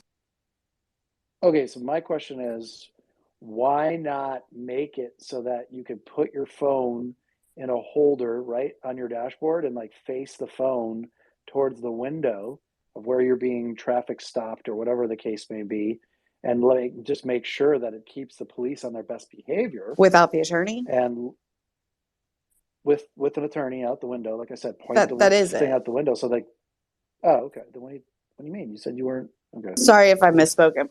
You're confused. It might be the fact that there's a very loud rain and my dog's now barking. All right, so if you have it so that you can actually use it while there's a cop at the window, and you could actually speak back and forth to the police officer as well to make sure he understands that you're the attorney, kind of that's the thing. That's the service, and it's 50. This is okay. If that's the service, then it's a winning service. I'd even subscribe to that. Yeah. So and right now there are 60. Well, in 2018 there were 61.5 million traffic stops in the United States, and our target market includes African Americans, Hispanics, and other in the Bureau of Justice Statistics a report, and so that includes 18 million stops. We plan to. We can get 1% of that market. That'd be 180,000. I will give you $100,000 for 50% ownership, and for every person who signs up, I want at least $10 every month from each. Okay, yeah. So we are actually raising $300,000 for a 5% equity stake, and we are open to talking royalty things at a not that rate. How much is your the monthly? Right now, for consumers that are paying directly to the company, it's $5 a month or $55 a year. Wait, it's that cheap? Yeah, it's that inexpensive. Why is it so cheap? It's keeping the barrier to entry, if you will, low. You know what the best way to do? So I also am kind of I wouldn't say I'm an expert in pricing, but it's part of marketing and making sure that people convert. At the bottom of the funnel is pricing has everything to do with it. So I've studied pricing a lot and read many books on it, and tested it with other people's money, companies' money. So I'd recommend pricing the low fee, like you just said, like make it like $4.99 a month or something crazy. Always end it in like a 99. And on top of that, when a traffic stop actually happens, right? That's when the fee so you're wait, I don't know why you're doing that. Stop with the hand signals for a minute, okay? I'm not I'm not deaf. So so here's the thing. I would do the $4.99 a month because then it's like the price of forgetting, right? It's a microtransaction. So it's like super cheap and people just forget. But when the traffic stop happens and someone turns it on in order to like have you be like a witness, you charge the small one-time fee, also the connection fee of like $49. And I'd be happy to pay $49 in order to have a lawyer on. The $4.99 a month is easy. I would do it. That's like paying a tiny insurance bill of like next to nothing. It's even cheaper than like homeowners insurance, right? It's like so cheap. So $4.99 a month plus the $49 connection fee to make sure you connect to an attorney right away. Like, or you could have an expedited fee of $49. Say, hey, we're connecting you with an attorney now. If you want to expedite and be connected in the next like 10 seconds, pay an extra $49, do it right now. People would do it, and it would, as long as that person got connected within like seconds. I think it's kind of genius to do that extra connection fee just because then you make up for the profit loss kind of a thing that would happen. I don't know. I'd pay the extra $49, wouldn't you? That's not part of our current business model, but we're open to all sorts of different ideas from people. What's your ROI on 12 months, right? So you give a 20% discount for an annual subscription, which makes sense. I'm hoping you already do that. And you can just do that even if you don't do that. You can just do that. figure it into the numbers to make them. Okay, cool. So do you have any idea what the ROI is on like, you just said there's like 60 million, traffic stops, whatever the heck that is. Like at the end of the day, like all these people that will be using it, like how often will they be using it? Like how often do like a normal person that doesn't break the law, how often do those people get pulled over? Because that's the analytics. Yeah, back into the analytics for me so that it makes sense. Because people will be like, I haven't been pulled over in forever. That's it. Cancel. I don't need this. Cancel. I would love to get into the details of that of that part of it with you at another time. Today happens to be not a day that I am not opening. I wasn't planning to do any of this, but I do have some info. Oh, okay, no, it's okay. You're here. I'm like excited that you're here. It's my birthday, and I promised myself I wasn't actually going to pitch it all today. But happy birthday, thanks. by the way. But then I changed my mind. So today is your 28th birthday? Holy cow. I know. Crazy. Happy 28. Thanks. And by 28, it's 38, but that's okay. Oh, sorry. If you were guessing, that was a pretty good guess. Right? Yeah, I don't look a day over 29, so we're good. Happy 27.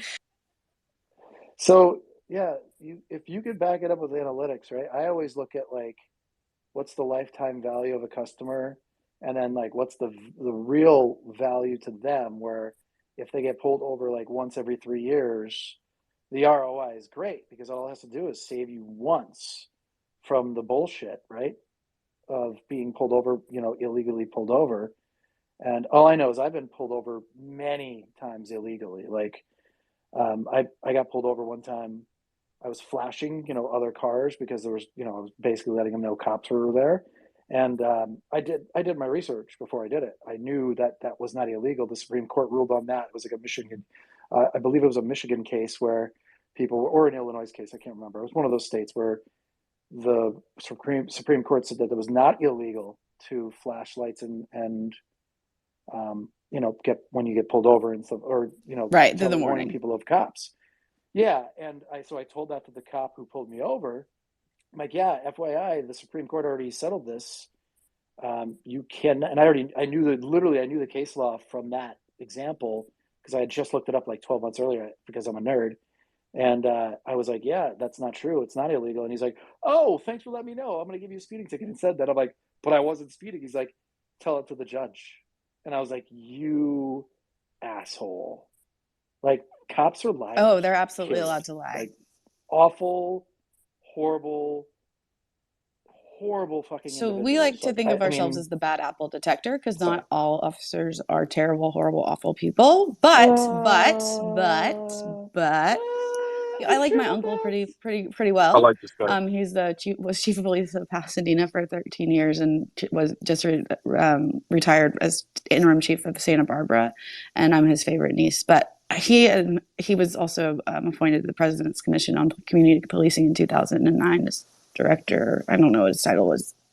I honestly don't care about the accolades of somebody else right now if they're a cop, because I have seen I'm the trying internal to workings say of them. from the research though, if you're there going to make the argument that it's the bad apples, then we would like to be the ones that are there to protect from those. If that's my point. Yeah. No, I agree. Your service is like unbelievably needed and valuable if it can But be scalable and right, so stable. that's actually the other It'll thing on work. scale is that our selling to a customer with the membership rate that we were talking about is not our only path to revenue. So we are looking at working with organizations like the ACLU, actually local municipalities, City of Little Rock, being the ones who pay for the membership for their residents and or ACLU members. So that's just some other. Yeah. When you say cop, oh, there's only a few bad I didn't apples. say a few. Yes, for me. So for me, I always think of like two things. One, locks are on doors to keep honest people honest, and think about it. That's what your service would do, is keeping those people from lying with impunity because they But already they are did. allowed to lie. Like those. No, No, you no officers shit. can lie to you. That's I get it. No, I get it. They want to lie to find out if you're guilty or not. They're allowed to lie like that. They're not allowed to lie and make up charges against you. That's not okay.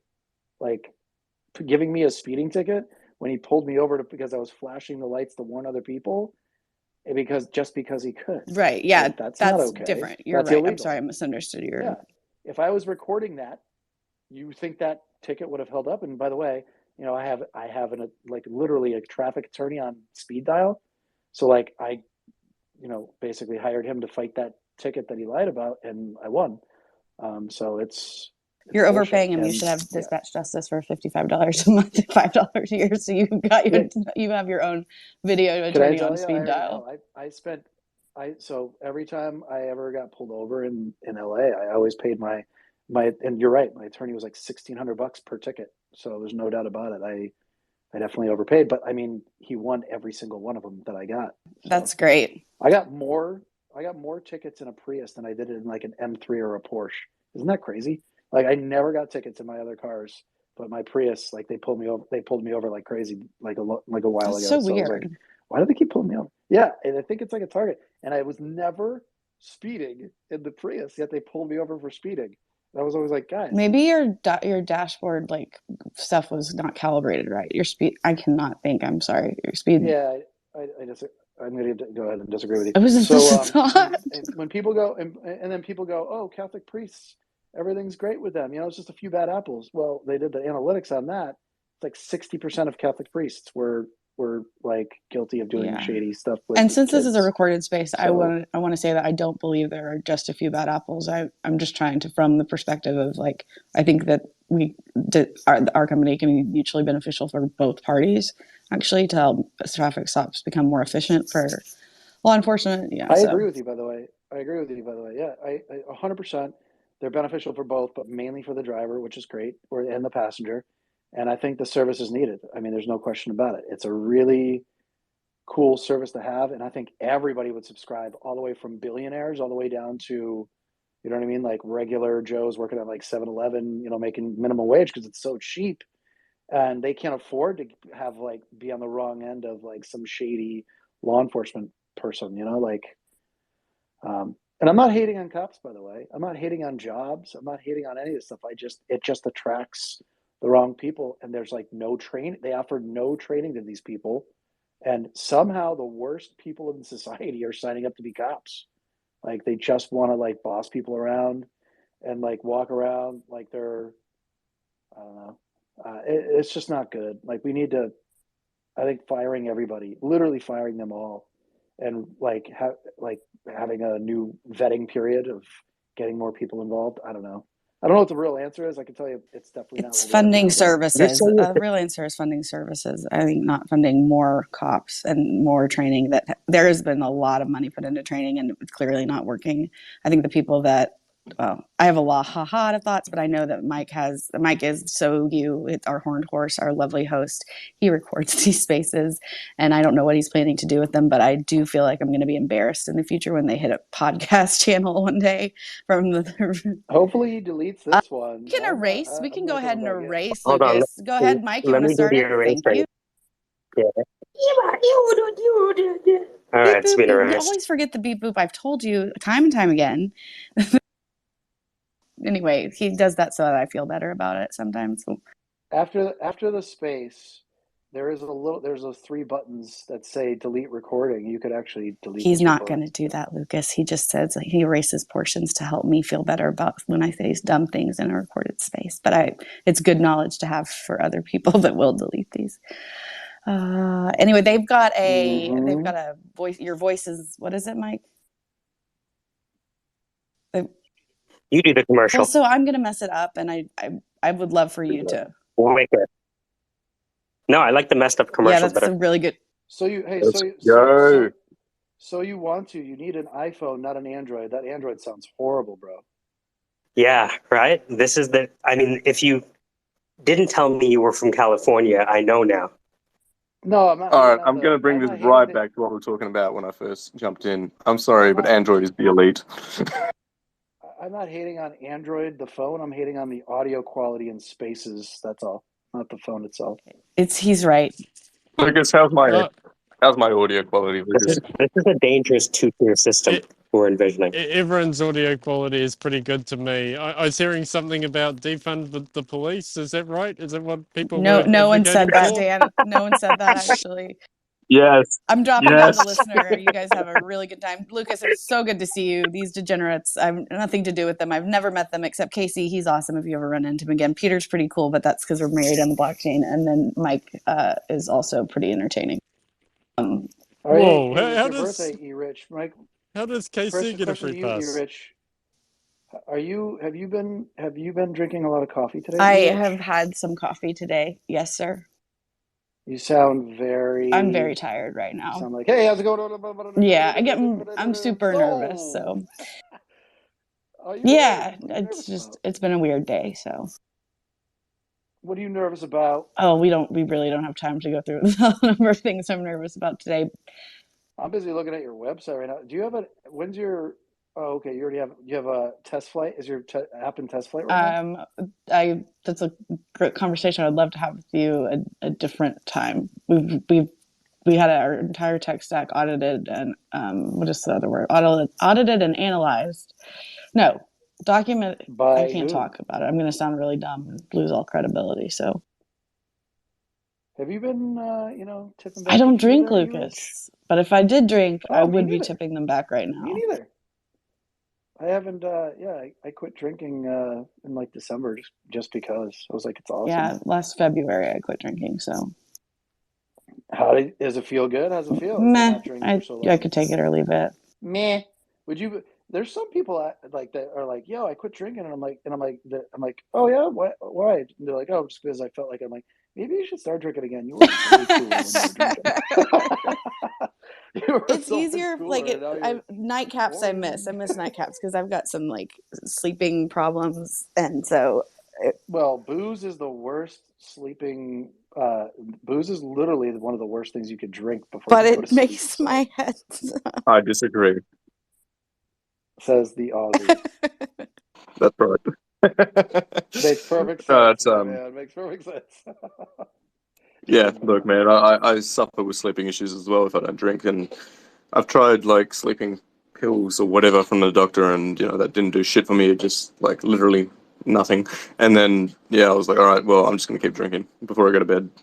Just real quick, amongst other times, but Hey, you know what? To each their own. I just think because alcohol has so much sugar in it, is probably not good for your sleep. And then, I think if you have to drink before you go to sleep, I think that's called alcoholism. It may be. I don't know. Bad jokes. Yeah, I'm an alcoholic for sure. Don't get me wrong. It's fine.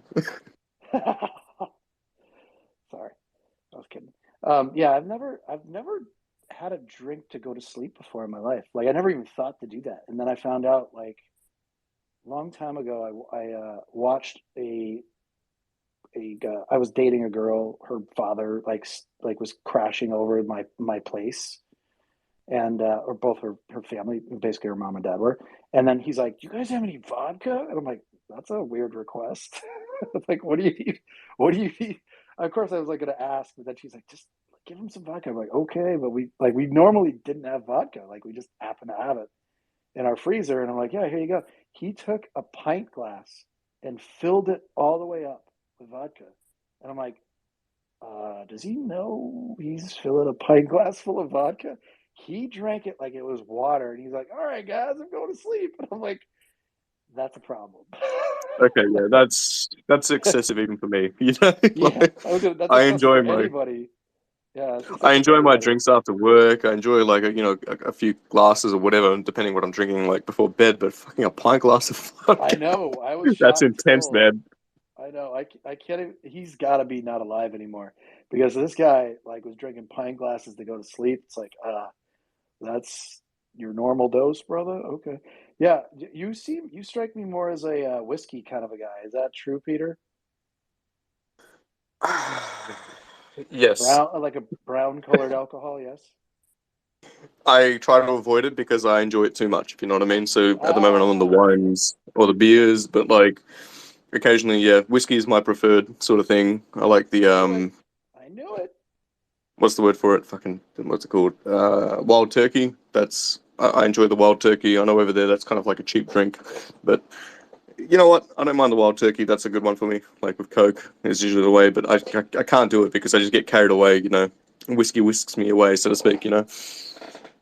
Yep. So yeah, I avoid it. I can deal with vodka better because I don't get so carried away, and I don't wake up feeling like I've just made the biggest fucking mistake of my life. You know what I mean? But yeah, no whiskey. Yeah, that was a big thing for me for a while there. Good senses. Yeah, I got lucky with that one just because all of my Aussie friends they tell me that it's like a big thing in Australia that they love whiskeys. It's like a big. I don't know why they love their whiskeys, like single malt whiskeys and stuff like that. So I was just a lucky guess. It wasn't really like I could read your mind. For the Statistically bourbons speaking, specifically, I was correct. that's a I'm a good big guess. But number. yeah, I'm a yeah, numbers guy, bourbons as so opposed to like Irish whiskey or stuff like that is sort of okay. But I don't like the ones that are really like the whole smoky flavor whiskey. yep. I'm not a big fan of those for whatever reason. Word up. Any other questions about like business or anything? Like I know it's probably a little boring topic, but like Tedley. Go ahead, you Rich. I saw your hand up. What was I that? just wanted to say hi to Septima, who's in the audience. Hi, Septima. I haven't seen her in Oh, hey forever. Septima. Hey Don't you talk about Septima. She business doesn't all the follow time, me. Lucas? Though, what do you do when you're not such a big I deal? literally have nothing else to talk about except for business. It's so weird that people say that to me all the time. Like, I love lots of things, right? Like, I love playing soccer, right? But I don't really want to talk about soccer all the time. It's just like, what's there to talk about? It's like I could kick a soccer, like I talk about it while I'm playing it. I don't need to talk about it like afterwards. Like it's just ridiculous. I don't know, but business you can always get better at. Like soccer's like once you when you're like 18, yeah, maybe you get better at soccer. When you're 20, 25, you can get better at soccer. When you're 30, yeah, probably get better at soccer. I'm in like my 40s, so like there's nothing nowhere to go but down from soccer skills. You know what I mean? Like so. It's also just boring to talk about. But business, you can always get better at that. There's always something new to learn. So, yeah, I don't know why. I just enjoy helping people. Number one, I enjoy helping people with businesses. I enjoy helping people with strategy. It's just my, I guess it's like I got lucky because like what I love to do is build businesses, and I also love to help people. Like it's all like this weird kind of like chart. It's on my Instagram. I built like a chart to show like how your interests and your hobbies and how you make a living, like when they all like kind of like meet on the same axis, like on a chart, you know what I mean? Like basically charted out like when all these things like cross, and like it's kind of like serendipity, like when you find something you like so much, you just can talk about it all the time. So I really like it. How do you feel about NFTs and art?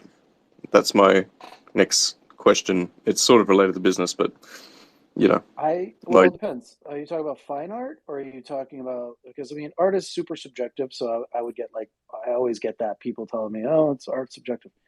Like fine art, or like someone like being a talented artist.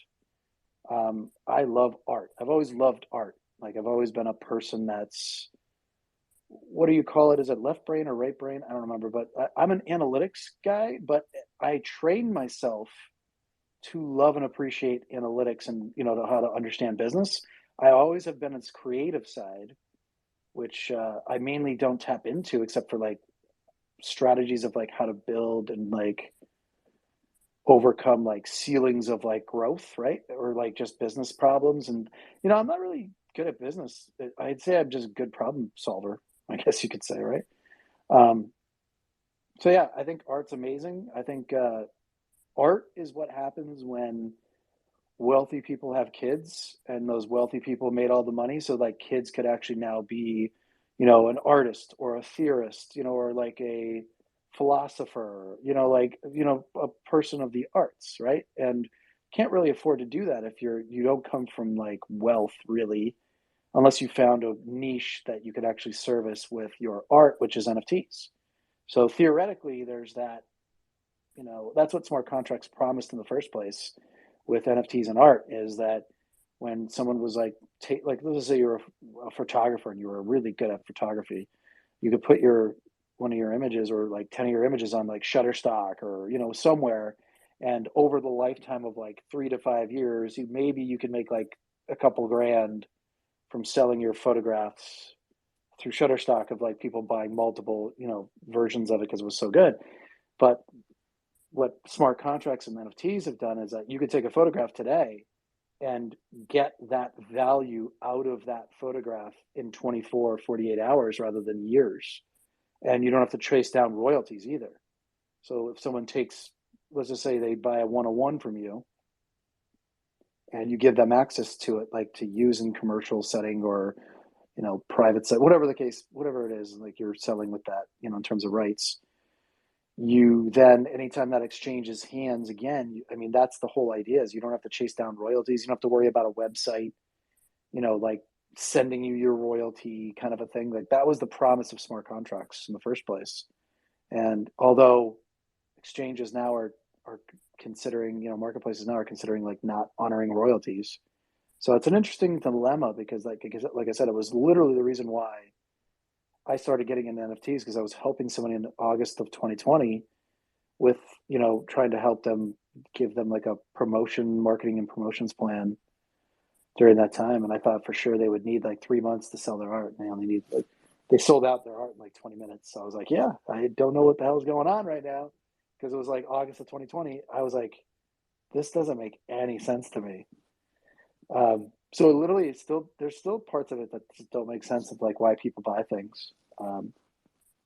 But there are other reasons that do make sense. So fine art is amazing, but if you don't own the piece of art, like let's just say I buy a painting off of a wall somewhere in like a restaurant, and I'm like, this is amazing. I get to have this work of art that's like someone painted this by hand. Like it literally is a one of one. Now, if you put that art on the blockchain, that person maintains like the copyright and everything like that. So in theory, you're not really buying that one of one. You're buying a copy of a one of one that they then can replicate in real life, or they can just resell on a different platform. So I don't know. It's an interesting question, like in terms of like copyright and all that stuff that goes with like one of one artists and things. But when it comes to like PFPs or like multiple one of ones in like a big collection, like it's kind of like a token on a blockchain, right? Like a ERC20, let's just say. It's although they're all one of ones, it's still a very short supply like token run. Like how they do like crypto tokens, an ERC20, and they call it like the GM token, or they call it like some of those stupid names they had in 2021, like herpes token or ass token, the dumb ones that people are just like making and creating and things like that.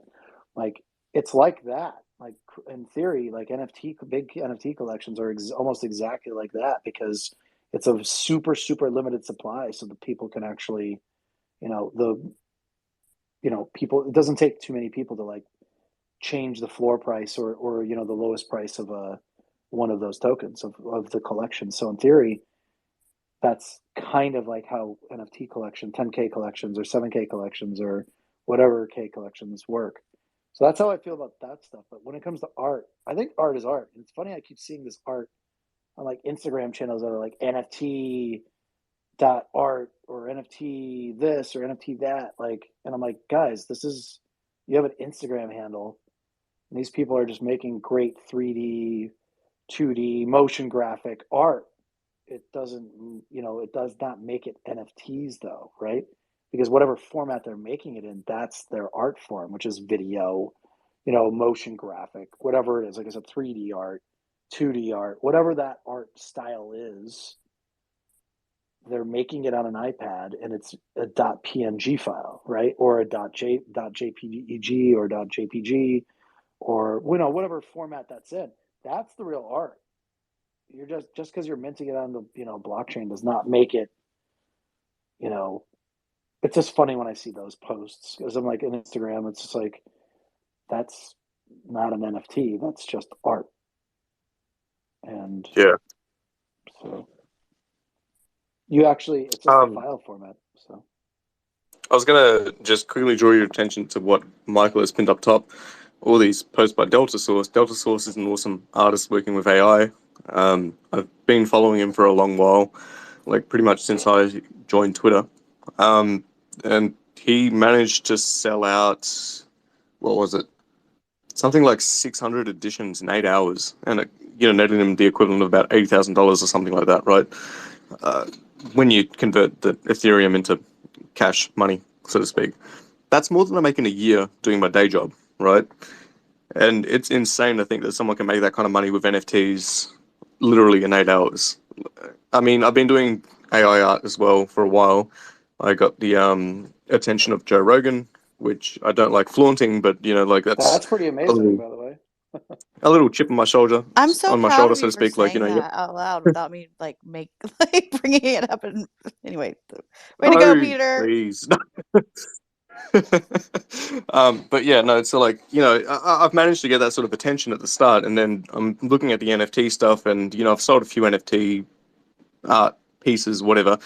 Like, it's art, but like I've sold them as NFTs, and just kind of like, then I see people like Delta Source coming up, like from literally nothing. They're people that have like made a living off of it, so to speak, and like this dude was like basically thinking about quitting entirely until suddenly he blew up, and it's awesome to see that, because like, he was struggling to pay rent and all this sort of things.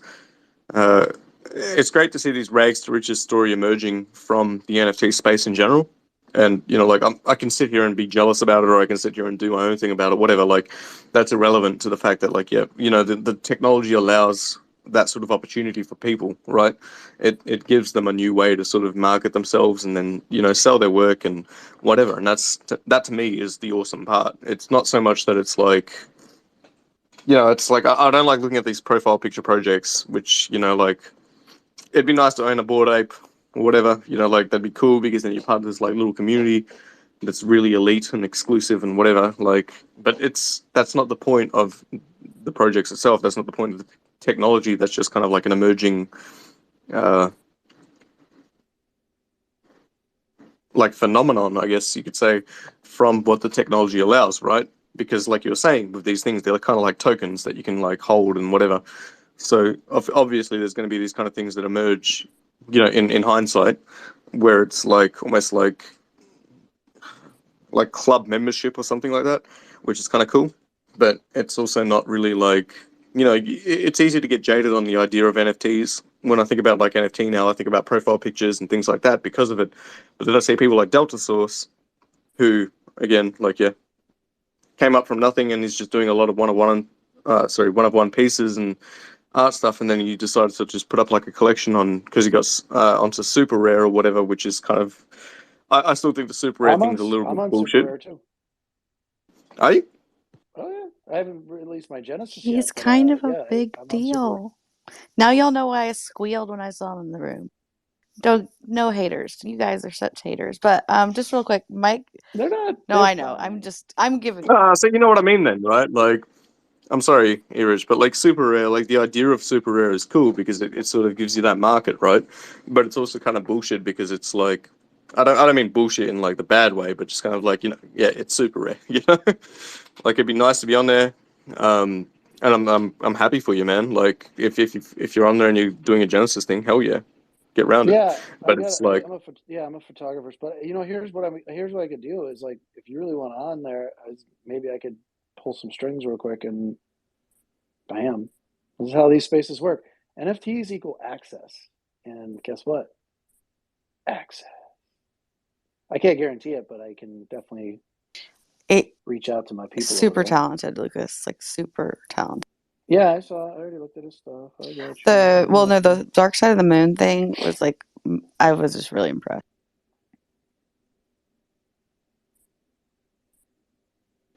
I'll be in touch, but I don't want to exploit things too much, if you know what I mean. I'm very much like I hate the idea of exploiting people or things in general.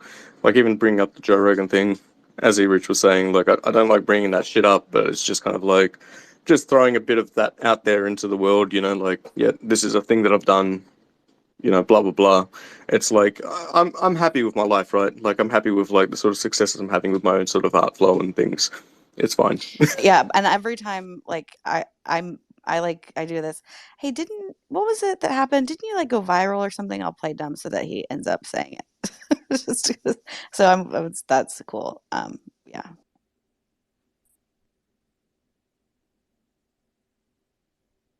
Who went viral? Peter. Yeah, I believe it. But like I say, anyway, I make him tell this story. I believe it. You're killing me. You're killing me. You're killing me. Casey, are you still here? Yes, I'm brain deep in editing at the moment. Just enjoying. You guys are great background conversation. I just want to say thank you so much for keeping me entertained. It's been wonderful. How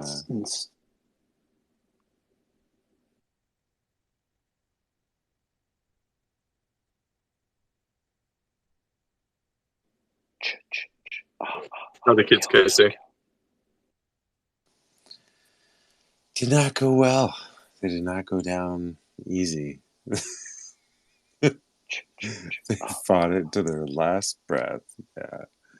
No, it was not an easy bedtime. That's all right. That's all right. I'm here now. So, Lucas, how many projects have you launched, man? Ballpark. 0. Really? Have you not tried to mint anything on chain or done any, are y'all Web 2 based or? Yeah, no, I sold a 101 on Foundation, a photograph on Foundation. I sold a couple NFTs of my own, like, but I've never, you know, done anything crazy like big collection or anything like that. Like, I think I've sold my first NFT I ever sold was October of 2020. I made like $400 in ETH from it, and then another one I sold in August of 2021. It was an amazing photograph I took a while ago and got about a 1 ETH for that one. Actually, it was exactly 1 ETH, which at the time was like $3,800, I guess. So, and I sold a bunch of other ones for just like 0.05 ETH in like July of 2021, I think it was. So like 5 for 0.05, and then I actually sold another one. I sold an invisible pixel once for What? literally a 1x1 invisible pixel for 0.19 ETH. So I don't know why someone bought that, but That's they did. awesome. Do you feel like that's just all reputation being purchased at I that point, or don't know. Honestly, have no idea. I'd like to think it was because that one by one invisible pixel was just a beautiful work of art.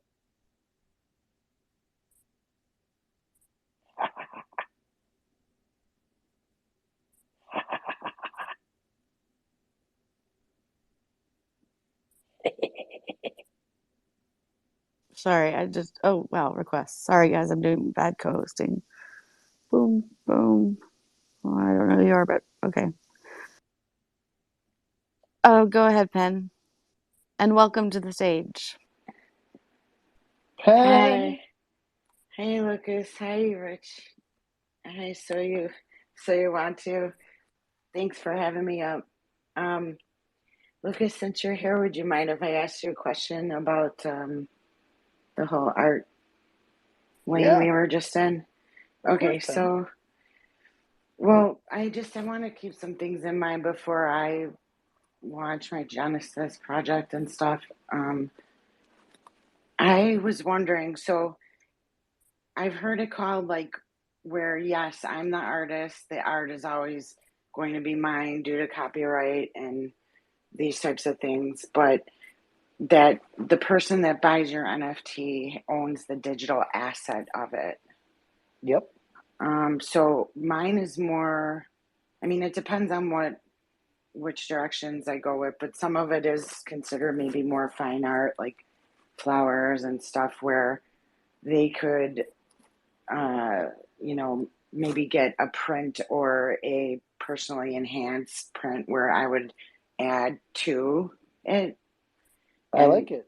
Yeah, I like that. The all right, downside is cool. like the downside about that is because this is the anonymous kind of space. Like you're gonna get some people that are gonna be like, I don't want to give you my address for you to send me the hard copy.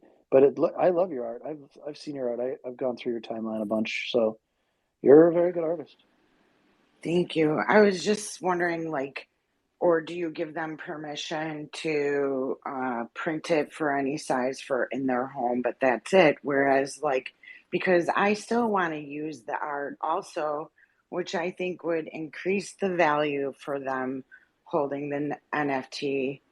But Yeah, also, if they I had think you it should. in their home, that would also someone else might want to print, and they could buy the print also. I mean, the more people see your stuff, the better, right? I mean, I would think that that would be better for the NFT also.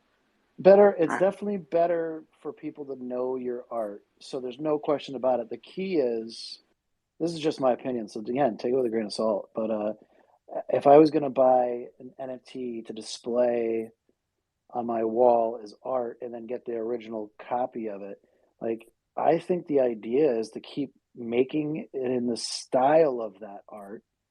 Because again, Picasso's style, right?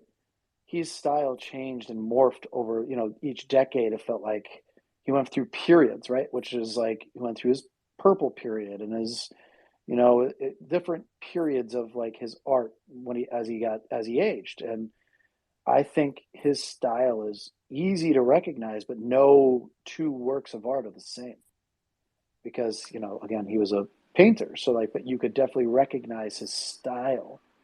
So you could just change it up a little bit, kind of like it's traits. The traits is what you're thinking of, and I think right, you're like right. I was Yeah, thinking like a personal enhancement. Like before you get that print, I'm going to work on it. So it's going to be a one of a kind piece of art. Also, there will be other pieces of art that would look similar. It could be the same, say, flower, but I do it a little bit different and it's on journals or yeah. because You don't I have to worry do about want to that. If you're use doing it. prints, that's okay. I meant like the original. If you send the original with the NFT, like you can make prints to your blue in the face. That's not the original art. It's a print of the Mona Lisa, not the Mona Lisa. You know what I mean? So you should be able to make as many prints as you want to. But if you send the original to somebody with that NFT, like, I don't know, like, just don't try and, repaint the. I mean, even if you tried, like, I bet you, even Well, if you that's why I tried to make said the why they original would. again, there's no way you can, like. Right, but that's why I was saying that that they would own the digital asset. Yeah, again, Yeah, it's a little. your method makes sense. I'm just saying, like, if I was going to buy art, let's just say, like, the old school way, you're sitting in a restaurant, you see some art on the wall, it has some ghastly number on it, like, oh my God, that's $5,000 for that painting, and it's like, ooh, like sticker shock, right? To me, like, if I was going to buy that, I don't want that person trying to replicate that exact piece of art. And I don't even think they could, even if they wanted to, because each piece of art, you know what I mean? Like, each brush stroke is always going to be different, like, depending on who you are. I don't think anybody could actually completely easily replicate a piece of art unless they're like painting, I don't know, painting in like an outlined version of the art somehow and just No, filling that would in. be correct. There's never going to be the same. It's never Right. going to be There's the never going to be the same. same swirl, the same brush stroke, none of the same Mm-mm. stuff.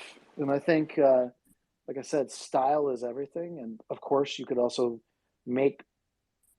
I would, if I was the original owner of like some grand work you made, I wouldn't care if you made 1,000 copies of it as long as I had the original.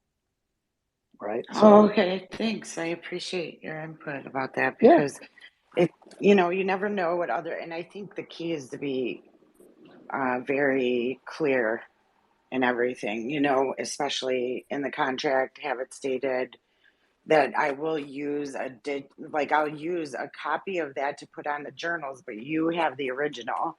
And then yeah, the more of those pieces that go out, because I'm thinking about what I'm going to say, the more of those replicas of that OG piece that you have, plus the digital, the more times it's seen around and put in people's homes, prints, etc. I would think that the digital asset would increase, but yes, that's yep. my hope. Yes, yeah. It probably would. But you got to remember the reason why art is valuable is because, and I'm not saying Picasso was not a genius because he was a great artist, but how many artists are out there that are as good or better than he was? And who decides on who's better than who, right? Who's the priceless work of art kind of thing? Like, what you have to do is make friends and network with the right people in order for them to say your art's valuable. And then your art is even more valuable, right? Picasso was a very rare case where he was still alive when his art became very, very famous. He could literally just paint something today and sell it for $50,000 tomorrow, and the NFT space has built that as well. There's a bunch of NFT digital first artists that were crypto artists to begin with, or at least that's how they started selling their work. And now those people can do the exact same thing. They can be commissioned to build, like, draw or create something. And before they'd get paid probably like $500 to $1,000 to do that. Now they're getting paid $200,000 to make a one-on-one for somebody. Like, those artists became famous through crypto art. So it's all perspective, but it's very much who you rub shoulders with and who you're friends with and who you network with. Because I've heard some of the famous people in the space say they were exhausted from kissing the ring of so many people, right? But that's part of the deal. You want to be important and famous and sell your art for a lot of work. You gotta be friendly Yeah, with a lot of people that have a lot of money. So. I that's would love amazing. to have your room. What? Oh, I'm I'm sorry. sorry. I'm really sorry to butt in. My battery's about to Actually, die, that's why and I my just hand want was to up, say one thing. smoking, was to let you go ahead. Oh, right. Okay. Yeah. Oh, amazing, Rich. Because I'm only here to say, oh, hello, everyone. Hope everyone's doing well, and happy birthday, Rich. Thanks, Happy Smoking. birthday. I got a little song for you. Oh, what? You're the birthday girl. You're the birthday girl. Who's the birthday girl? You're the birthday girl. Who's the birthday girl? You're the birthday girl. You're the birthday girl. Who's the birthday girl? You're the birthday girl. Light your candle standard. Let's pattern that wave. All Right, we'll keep it there. That's My battery's thanks, gonna die. Smokin'. So I just waiting to say Yeah. that. But yeah. There's a lot of people that don't even know the movie Smoking Aces. That's funny. How many people in this space knows the movie Smoking Aces? Is that the one where they're at the casino? Yeah, quality movie. Not at the regular casino, but yeah, at a casino. Yes, at a. Yep. But yeah, my battery's gonna die, so I'm gonna do one. But enjoy your day, Elizabeth. Hope you have a Thanks, good one, Smokin'. I and everyone appreciate it. else. Take care. It's good to see Woo! Bye. Happy birthday, Elizabeth! Thanks, Lucas. Lady Elizabeth. Hey, I'm gonna try and get coffee with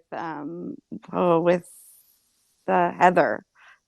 We've exchanged IRL phone numbers, so You should not try well, and I get mean, like coffee. You next should week. get I've coffee. got a big hearing on Monday, and last week was just super hard legal work week. Not hard, but like busy work. So I think it was sometime last week when we exchanged real phone numbers. So hopefully after the hearing and the Tuesday debacles that I have to deal with, I'll have time to like grab a coffee. Yep. She seems great. 3, 2, Yeah, 1, 2, I'm sure 3. she's Welcome nice. to the I don't Syndicate really chat. know. We aren't usually like anyway, just go ahead. Yo, it's good. First of all, I just want to say happy birthday, Elizabeth. Hope you have a great day. Thank you, sir. Here. Yeah, thanks for letting me chat up here. Yeah, I'm just hopping around spaces. I see like Lucas over here is a marketer and he's been to some pretty sick brands. I don't know if he like is open to questions or anything. I just had like wanted to get kind of gauge his perspective on the space right now. And you're Hit me, man. cool. Yeah, so like I see like you're kind of like into marketing and stuff, and like obviously you have like a pretty dope PFP, and I'm assuming like all these brands and stuff. I see like a lot of them like entering the space, like kind of like by buying, and entering these communities, right, and trying to like be a part of it or starting their own communities. But I don't know. I feel like there's like a kind of just like a lack of like education. Happy birthday, Rich. And also, hi everyone. Anna Mariah, can you hear 3, 2, 1, 2, 3? It's good to see you and thank you. I was worried maybe you can't hear 3. If you want to drop down, I'll bring you right back up. Oh, she dropped all the way out. She could come back. All right, she will. She's a wonderful photographer, Lucas. That's her jam. Cool. 3, 2, 1, 2, 3. You were saying, I'm sorry, that you were interrupted. I don't know if that person could hear you. But Yeah, she couldn't hear so you. So I'm bringing her back. Brands are entering the space. You said, and then some brands are creating their own NFT collections to enter the space. And then what was the? Yeah, I think that's really cool. And like, but I just wanted to get like your opinion, I guess, on like blockchain domains and that whole space, and like, if you think that has any marketing value to it, I guess, or if you've been exploring that at all.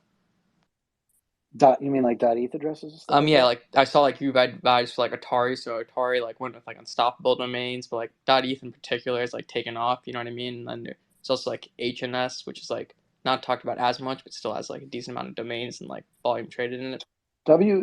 Also don't forget there's a WNS too now as well. I actually have a bunch of .web3 domains. Yeah, so like yeah, and it's go ahead, my bad. It's interesting. Yeah, no, you're not. It's not your bad at all.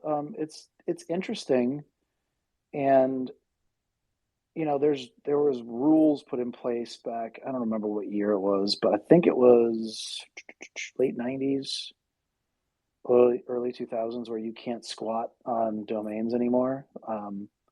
So that definitely applies to not just .coms or .co. None of those domains, like all of that is like covered in that. So you can't really squat on domains and try to sell them for a lot of money. People will pay a lot of money for those domains just to show they're entering the space according to the community, which, by the way, like, we don't have a right as a community to tell companies how to enter the Web3 space. Like, it's hilarious to me to hear people going, they should have reached out to me. They didn't enter the space correctly. And it's like, dude, like, who are we to tell companies what to do? Like, this isn't just our space. It's everybody's space. Like, come on. Porsche entered the space and everybody's like, oh my God, Porsche did it wrong. I'm like, no, they didn't. They entered the space. Like, that's the right thing to do. We're not what are we, like some kind of jerks out there? Like, oh, Porsche launched a website on the internet and they didn't talk to me about it. Oh, I'm so mad. I'm gonna get mad at them now. Like, imagine all the people in the 90s, like late 90s. By the way, I was on the internet in the late 90s. And imagine like me having the nerve to go, Porsche didn't reach out to me. Sorry. It's just hilarious. Like, Porsche didn't reach out to me to make sure it was okay and get the nod for me and give me like $5,000 or like 50 grand to consult on their NFT project. They did it wrong. No, they didn't. They actually entered the space. That's good. No one should be trying to gatekeep or tell people. I mean, everybody's a critic, right? At the end of the day, oh, they didn't do it right. Ugh. You know what that is? Like, those people talking are all people that are salty that didn't get tapped on the shoulder by like some brand to get where they think that brands just hand out money for like some person to advise them, right? Oh yeah, hold on. Porsche should have paid me 20 grand to have an hour phone call with me to make sure they entered the Web3 space the right way. Sorry. No, This it's this funny you really said gets that a because kick from me. there's actually a group chat I'm in where they were having this exact same argument like 20 minutes ago about how Porsche. It's Yeah, well, ridiculous. and the Anybody thing that is that argues that people can though, pivot, right? come on. Pivots happen. Like, it's not one and done. You don't just get one shot. No, I know. It's the internet's written in pencil, not pen. This is not permanent ink here, Not guys. Like, immutable. let them. It's, to me, it's a flare, right? There was a flare, like a signal out there saying, hey, we just entered the space. You guys, we did it. We took the first step. Now come pitch us. Come give us an idea. Like, we were showing you, we have interest here. Now come sell us on the rest of this stuff, Anna guys. Mariah, see, that's a So, good point. Anna Mariah, I'm not sure if you heard because I actually didn't realize this until Lucas said it. I think I probably had heard it before, but his NFTs are photography related. Is that right? mine? Yeah, did I make that up just now? Oh yeah. No, no. I'm Well, very here's the deal. tired. Like, Sorry. I also, no, I could tell, I could hear it in your voice, Elizabeth. So, yeah, I've been a graphic designer since the year 2000. So I can literally make you, if you ask me to make something in Photoshop from scratch, I could do it. Like, literally So was anything. your first graphic design made Minus, in paint? Because that's mine was. I made 2 chess pieces with lightning going down that through doesn't them count. as Yes, the I made logo lots for of our paint. chess because we took state twice my senior year. But anyway, no, I'm being silly. Go ahead, Lucas. When was the first time you ever instant messaged somebody on the internet? Actually, it was during my What ESLA. It was year? 2002. Oh, no. Mine was Far before 1990. that. Mine was Far before that. 1994. I'm sorry. I'm not even. Mine was I wasn't even thinking 1994. about Oh, AOL okay, stuff. cool. No, that was totally wrong. That was intranet. Go. I'm old too, Lucas. Oh, what do you mean old too? I'm in my prime. I prefer faxes. I'm in my prime. Yeah, no I comment can't even over believe here on the old. I hear you, Lucas. Yeah, there you go. I got you. No, about like what you asking questions. Like when was the first time a message was you sent a message. I personally didn't see it, but I watched like my dad do it. You know what I mean? She showed it like it was like 90 early 90s or way before that actually in the 80s. I didn't know if messaging was happening then. But It was. it was. Yep. I Okay. sent messages. Yeah. I'm sure it was Yeah. I sent messages in like the 80s network too. messaging though, right? Yeah. Yeah, exactly. Exactly. Yeah. It's a little bit different. Yeah, it wasn't instant messages then. It was called something else. But yeah, off of a command prompt, I've sent messages from like an Apple IIe to, it was like my first real computer back in the, like when I was like a child. I coded my first like program when I was like 11. It was like a video game. Go figure. And before that, I was on the internet like crazy, and I should not have been at that age. Clearly, like I should not have been on the internet. But yeah. Oh yeah, that was a super wild west of the internet back then. Yep. Yeah. Yep. Yeah.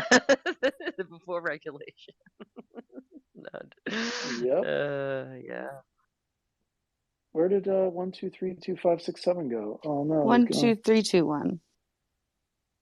Whatever, same thing. It was an easy one to remember because it's the same backwards and 1 2 3 2. Yeah. 16573. I actually thought Mike was going to shut down the space when he left for the Zoom, but he did not do that. 18759. 8675309.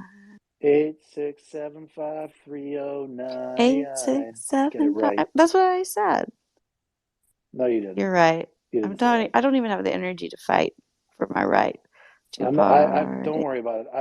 I've taken the liberty and indemnified you for the rest of the night. You're indemnified. What is that? I pardon you. Basically the same thing. You basically have free reign. Oh no, the power will go to my head. Indemnification from any damages caused by tonight. You're welcome. It's your birthday. You get free reign. I know, and I'm probably gonna drop down because I don't want to be a co-host of a space right now, and Too late. I You gotta stay. I don't know. I feel like you normally I could just ditch, but I feel an obligation right now for some reason. You should feel Go obligated. celebrate your birthday. Yeah, go celebrate. Well, no. What Well, are to be you fair, eating? my Okay, friends are in the first- room right now. Okay, so. what? Okay, what are you eating tonight? Because it's your birthday, and I believe this is my belief. But if it's your birthday, you get to eat whatever you want, right? It's your day. Right. So we're doing birthday dinner Go tomorrow. eat. So Oh, like that's okay. all, and it's 8:30. I'm like, I had met up with my two of my three best friends from high school earlier, and we talked about how we're old now, and it's been a great day actually, and I've enjoyed every bit of it. But moderating a Twitter space part. Actually, can I just Casey, somebody want to be the actual the de facto co-host? It's you, buddy. Go You're to hell, stuck. Casey. This is the. No, I'm sorry. It's just the way it is. Hold on. I'll be co-host. Okay. I don't think she can make you co-host. Oh, though, that's can she? hilarious. That was well played. Ping and Michael. I'm gonna go DM spam this motherfucker.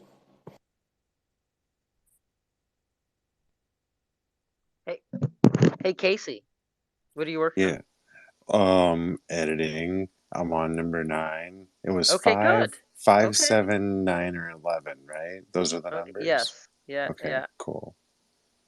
Yeah, buddy. I'm on 9 right now. Awesome. Okay, good. Good, Yeah. good. No, I need to craft. I need to edit as well. I'm actually in front of my computer. I need to get focused and just get. Anyway, go on, everyone. Sorry. I just want to say hi to Casey because we've been avoiding each other, not on purpose.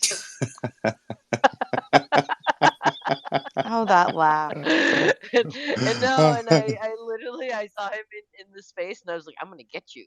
But then all these fantastic people were talking and I couldn't just jump up and be like, hey, Casey, what's up? You know what I mean? But See, that's the wonder of the space, though. You can. It is. I could. You totally can. But I also, to be fair, the conversation was lovely, and I was very much enjoying listening to it all. So it was nice. Anyway, Peter's hand is up. Yeah, I was just gonna say I avoid Casey as well. That's just intentional and absolutely deserved. Don't worry. And appreciated. Very much so appreciated. Thank you so much. Wait, who's this Casey guy? I don't know. Do you guys know him? Seems sus. I know KC, but I don't know who this KC in Magic. Casey Emma.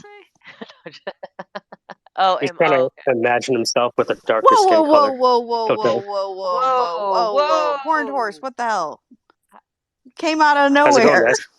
Hi, Michael. So I have the other class going on right now. Casey, go in, Jeez say hi, and talk to Louise, I Kristen about what you want thought to you were do. gone. No, it's good. So the beautiful thing is I set it up so that other people would introduce each other. So now that meeting can run without me. What's going on, guys? Jesus, you scared the crap out of me, though. We need a new co-host because E-Rich, it's her birthday and she doesn't want to be stuck That's here. not Apparently, true. You said it. Well, that is true, but I don't want to be the only This is the one. birthday party. Her friends are in the room. No, I don't want to be doing? responsible Staring at you? if I leave for some reason. Like then nobody. But if Horned Horse, E-Rich is the number one reason that people come new into the room. You realize that? Like her alone. Lucas said he would co-host. he was joking. And then He did. Barry. He pulled a pretty baller move. I don't know if you saw that, Mike, but he said, I'll co-host," I and then did. he dropped a listener and exited immediately. It was nice. He seems like a very accomplished fellow. Yeah, no, actually, he is, and he like has a lot of good resources. I think a good connection for some people in here that have startups and like are doing the same things that we're doing. He has the bio that people LARP as having. Yes. Yeah. He gave me some nice false hope with the super rare connection stuff, because that would be a sick stunt, right? Like just going from He's for like there's real, nobody though. to suddenly on super rare, you know? I like No, his but what idea. I'm saying, you know. I liked his Should I? suggestions on the pricing. Yeah, no, and he's been a really well. I don't.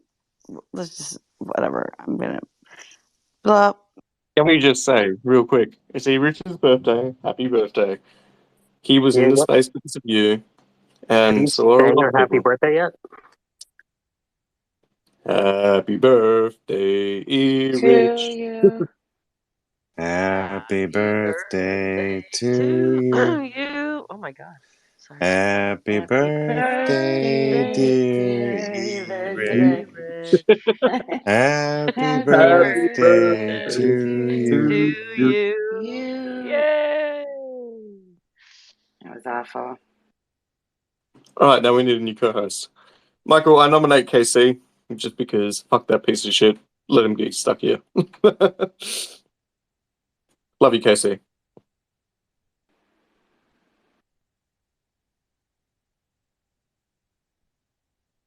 Just wanted to say thanks for having me, and I appreciate your time. Happy birthday, E-Rich. Thank you for having me up, and I'm gonna step down now.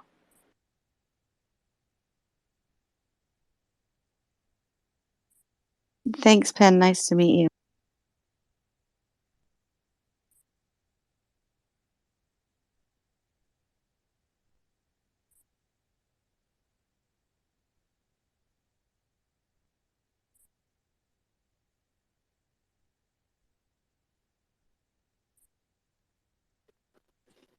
Because you can't just bail on the space because we're singing you happy birthday. Come on. I got real embarrassed real fast. And then anyway, I'm here now.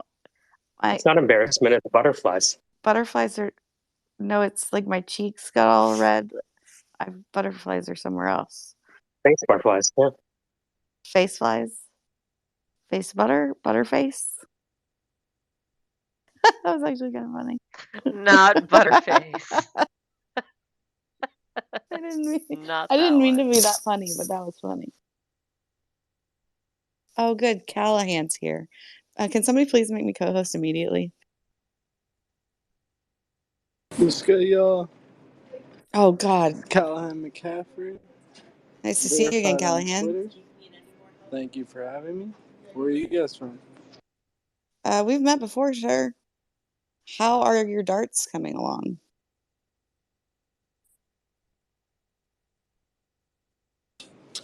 Well. How the turntables have turned, E-Rich. Yeah, I called you out. Thanks for reporting me again. I appreciate that. That really helped me out, actually. Helped Reporting me get you? verified on Twitter by you reporting me multiple occasions. I haven't But I am reported still you. I don't shadow even banned. know how to report And people. you are the worst type of person I could ever know I or don't even know know how to on Twitter. report You are people. just the woke, E-Rich. Okay, this is not. Can I please? Can we please? Yeah, exactly. You the woke. What's a woke? Yeah, you know what that is? You're the worst of all time. Oh. Sorry. Flash news. E-Rich is the woke. Yeah, I guess that sucks. Yeah, sucks to suck. It does suck to suck, doesn't it? Callahan, What's good? what are you doing? Pita pan? Pita? Yeah, what you doing? What's I'm up? chilling What's at happening? Syndicate waiting for my bus ride because E-Rich tried to cancel me on Twitter. I wish I had been the one who tried to cancel you on Twitter. No, Unfortunately, you I did not. definitely were. You aided and abetted in canceling me on Twitter. It's funny that you think that I would care enough to try and cancel you on Twitter. Yeah, you funny. I came to your space, man. How negative we are hung out. We you? talked You dark. just the woke. I don't like anything you have I to am a say woke. or anything. I don't care. Me either. I'm gonna go jump off the Yeah, balcony you if that's probably cool. should. I recommend.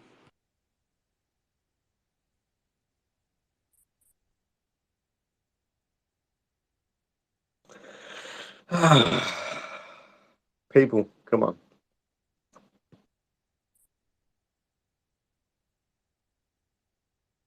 We're trying to have a good time, you know. Yeah, Wait, facts. There's no what? I need. just Like, want a wait, PFP NFT, you know? Can you guys help me does this there guy, maybe? And then I'll hey, forgive E-Rich for all her wrongdoing. hey, does this guy not know E-Rich? Yeah, I know you, Oh, E-Rich. we know I each know other. you very well. Oh, okay, yeah. Oops, she left. Probably for the best.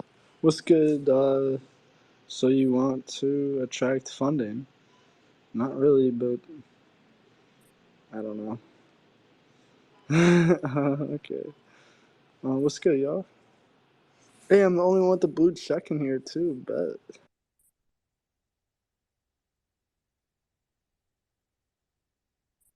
How's that blue check serving you? Out of curiosity, is it worth it? Never better. I'm a celebrity now because of the blue check. I paid for it, and that was the easy part. I had to like verify my identity, add a bunch of social media accounts to my Twitter, contact Twitter support, and a whole bunch of other nonsense.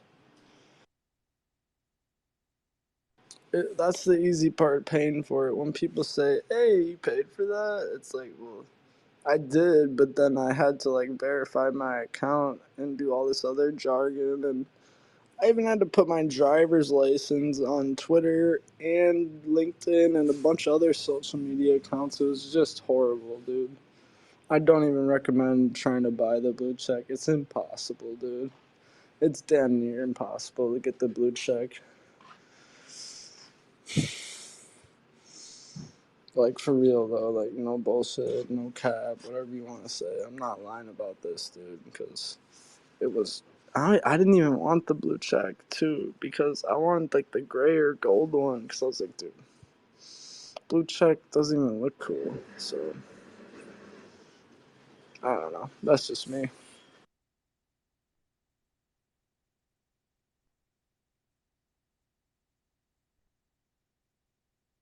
I think having a check mark is like a seventh sense almost. Yeah, it verifies your account. I don't even know what that means still, to be honest. Like, what does it mean to have a verification on your Twitter account? I think it's like the sense of entitlement.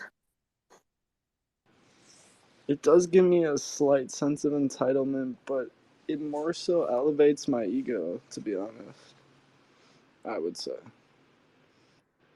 I And mean, even then, I I'm not still sure how don't much. have an NFT of my PFP, so like. I mean, at the same time, I mean, if it's $15 a month to improve how you feel about yourself, I mean, I think that's worth it. I would say so too, and you could save $3 by applying for it on the web. It's like $8 a month.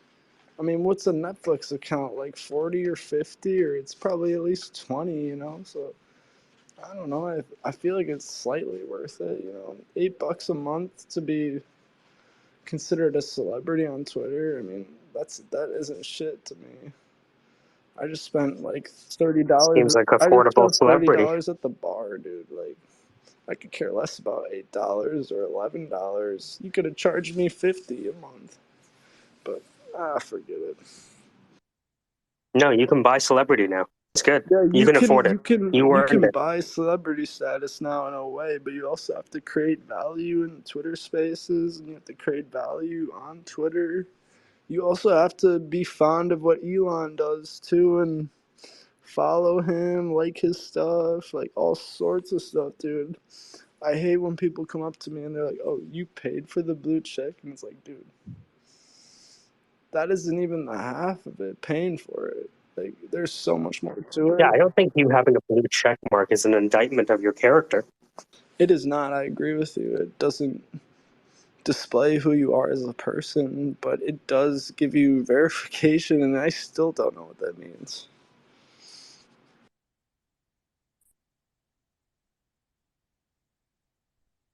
Anyways, thank you guys for having me on this space. I really appreciate it. Been trying to start one of my own. It's very difficult. I really respect people who do host their own spaces, have speakers and listeners. It's not an easy thing to do. It's actually easier than you think, because I wasn't here for most of the last 2 hours. Whoa. Fill me in, DM me, dude. Let me know. Fill me Like, in. Give me some tips and tricks, or point me in the right direction, because my boy Trix just keeps kind of playing with me in a way, and I'm really sick of it, dude. I'm about to block him or at least mute him, because I've had tricks are for kids, right? it up to here with Trix and his Ethereum and his NFT shit and the mint shit that he's doing and the frog shit. I'm so close to like just cutting him off completely, dude, and just going on this journey alone. So I don't know anything about Twitter Spaces. You could if you can fill me in or point me in the right direction, I would really appreciate it.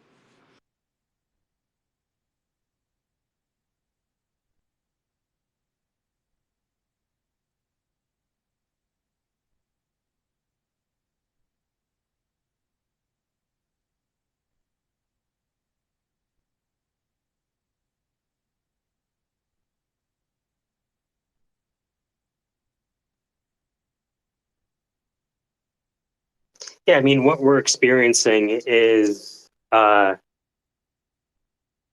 same conception that Heraclitus had, which is while we're in a space called a syndicate, we're each in our own space, having our own experience. Right? So a lot of times we think we're speaking to an audience rather than speaking to an individual. And since people most seek out personal understanding, if you just pretend to be interested in what other people are saying, then people will just come. I am interested, genuinely interested in what you have to say. Maybe not if you start talking about NFTs or Ethereum or crypto. We're on the same page. But I respect the syndicate for what it is, and that was inspiring what you said about spaces. We're each in our own space, and even too, that really elaborated on the fact that you were like fake how or what people are saying, and you could pretend or even actually genuinely feel interested in what people are saying. So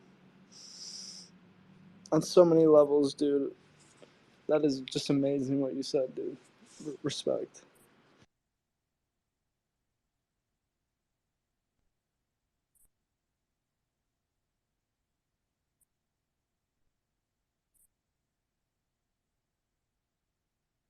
I think I could take it from here, but I'm gonna stay in this space as long as I can. I'll probably leave when my bus arrives. So thank you so much, y'all.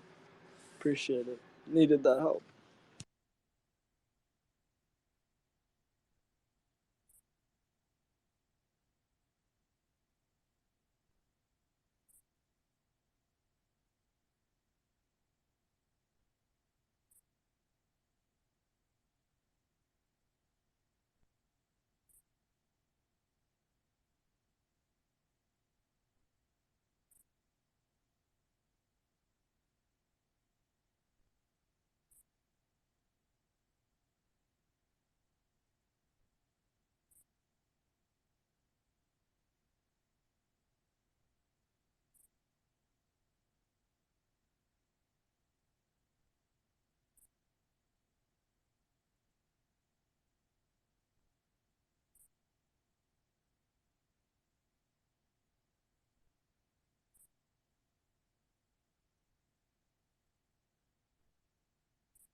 Michael.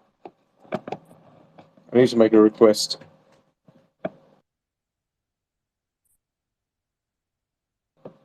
I am going to drop as co-host.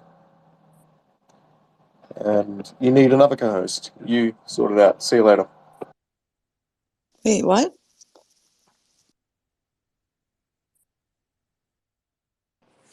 If you need a co-host, I can go. I can help. You helped me out a ton, so I can give back. But I feel like E Rich might even be have some more experience in those regards. But I'm also a person you could rely on. You could say.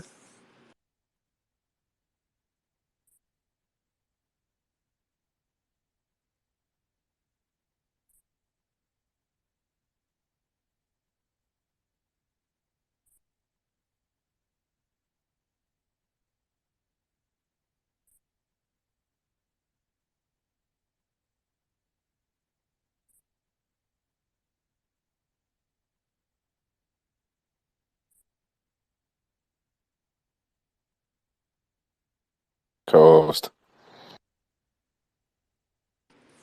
There we go.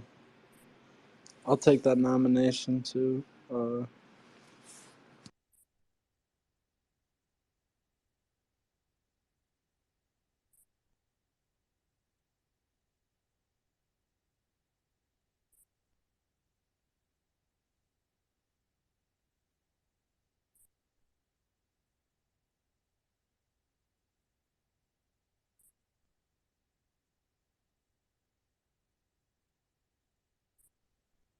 How would you rate your birthday out of 10, Rich?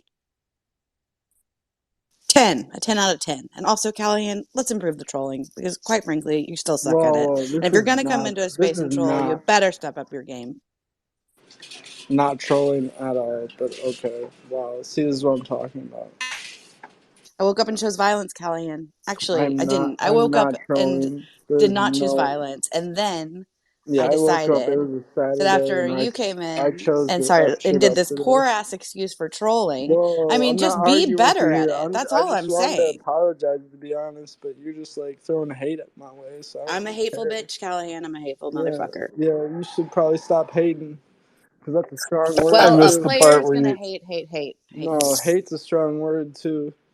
It So I is. I missed the strongly part where you dislike came you to right now. apologize. Yeah, I came here to apologize even too, but I mean, I see You how it came is in now. and said that I I was the see how it worst is. of all time, which I might be. Who knows? See? I don't even have to like speak upon what you're doing right now. You called me a troll. As a I tried to hater's gonna. apologize for that. No, I called you a bad troll. That's a difference. You're Not even a trolls. troll at all in any regards. I'm not even arguing with you I right feel now. I'm like we've on your talked about this side. I wanted before. to apologize too. Like, come on now. What's unfortunate is that when we talk over each other, it's gobbledygook for the audience. So I will do Facts, you but the honor just of not interrupting unfortunate for you. you. If you will do, or not the honor, but the like, if we don't interrupt each other, that would be nice.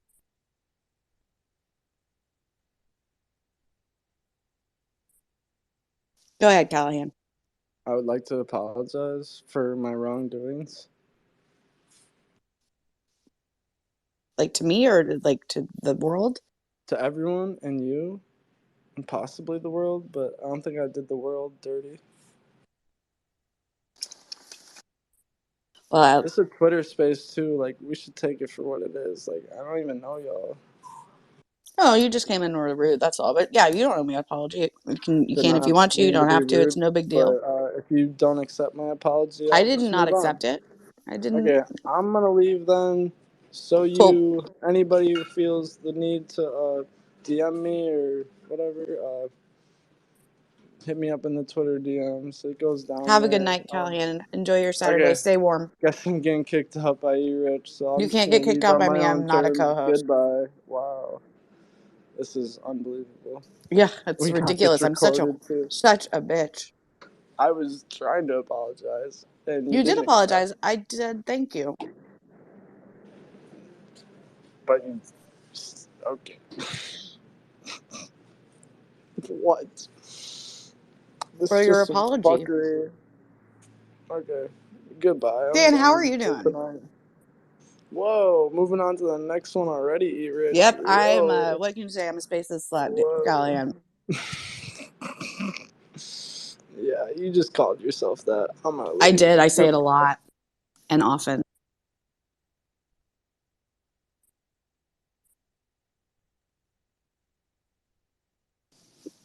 Whew. I'm good, thank you. Yeah. I don't know what that guy was up No, to. I've Did met you him know me, before. Yeah, we've Rich? met before a couple of times in spaces, and I actually don't have a problem with him in general. It's the talking over that gets me the absolute most. And he's bad at trolling. I just thought it was like bad. I don't know, what do you call it? Like worst of all time. Just not a. Yeah, I mean, like, not to troll someone on their birthday. Oh, You he didn't know, know. like, have Well, to some, be show fair, some he probably decency. didn't know You it was know. my birthday when he started doing it, and I don't really care. But he's bad at trolling. Like, and I've been like, I don't. He doesn't owe me anything. I don't owe him anything. I have enjoyed conversations with him before, but I just didn't have the bandwidth for it today. I think he's telling the truth though when he says he's not trolling. Because if you look at his Twitter No, I've feed, been I there. mean, it's ridiculous. He's not trolling. He's just that much of a dipshit.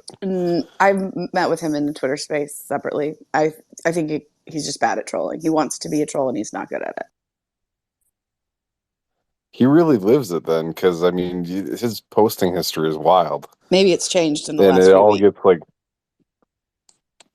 oh, that could be.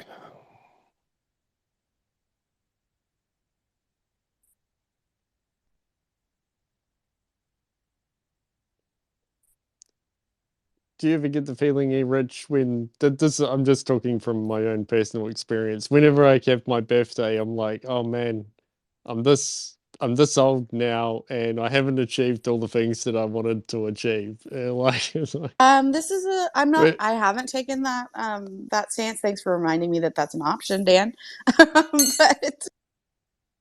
But no, it's been good. I've actually I kind of feel like I've engagement farmed all of Twitter Spaces for trolling for happy birthdays from random PFPs and PFPs I know well. But I'm okay with that. Doing family birthday stuff tomorrow. So cool. Yeah, it's quite good if you can stretch it out over a few or yeah, days. Like, you know. because I didn't get much sleep last night. It's almost been, what was it? Oh, I may hit like 22 hours of straight celebration.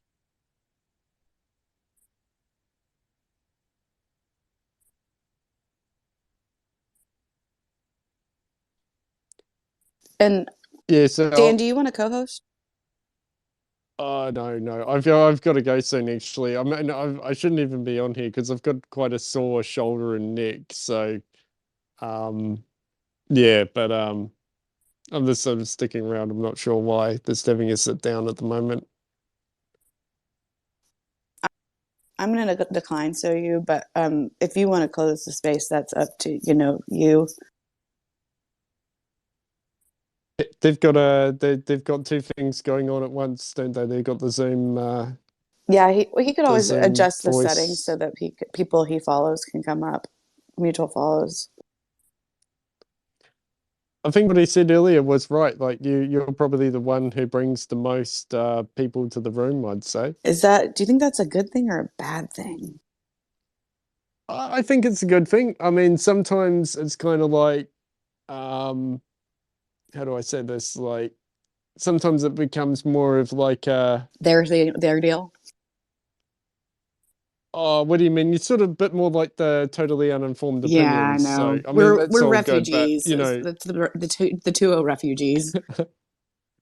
yeah. So that's definitely more NFT focused, whereas this often the syndicate is like, I don't know, 100%. current events or Those are something. really Yeah, good. yeah. Sorry, I'm eating chip. But it's good to have that mix of people coming in and not just all the same people. So And well, it's good. I would say that Lucas I wouldn't consider him an NFT person, and I actually don't know him from the 2.0 space. I know him through people from the 2.0 space though.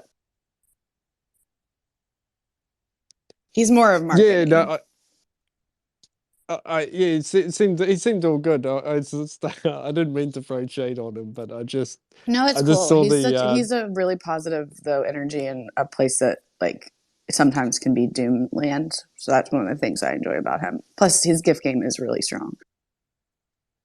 Cool.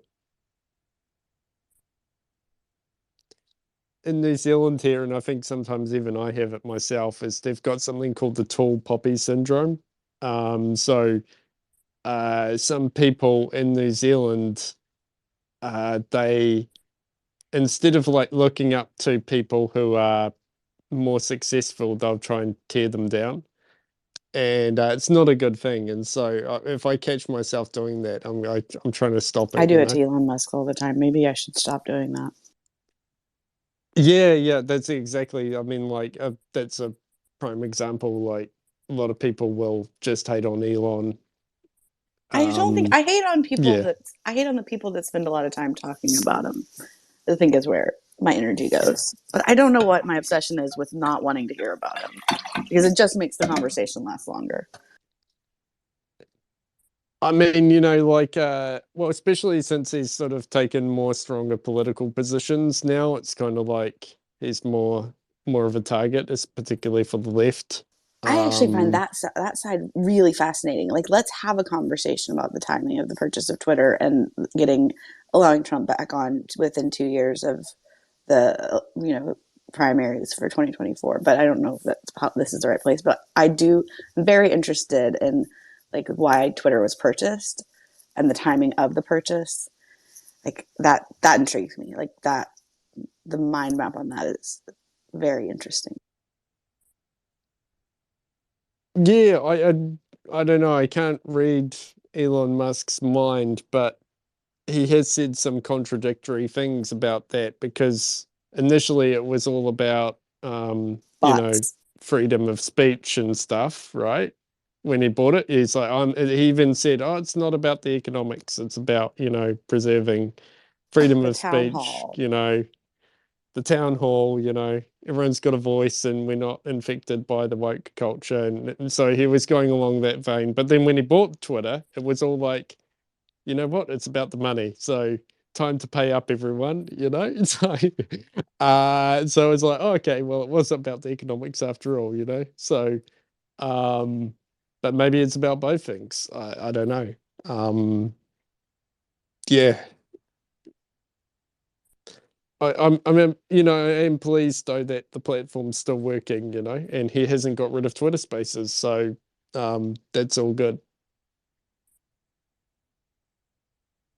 I can't tell if the space is but like rugging or not.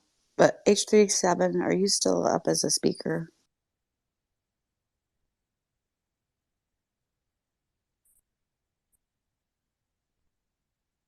I can see H37 is unmuted, but I can't hear him if he is talking. So Yeah, that's what I'm seeing too.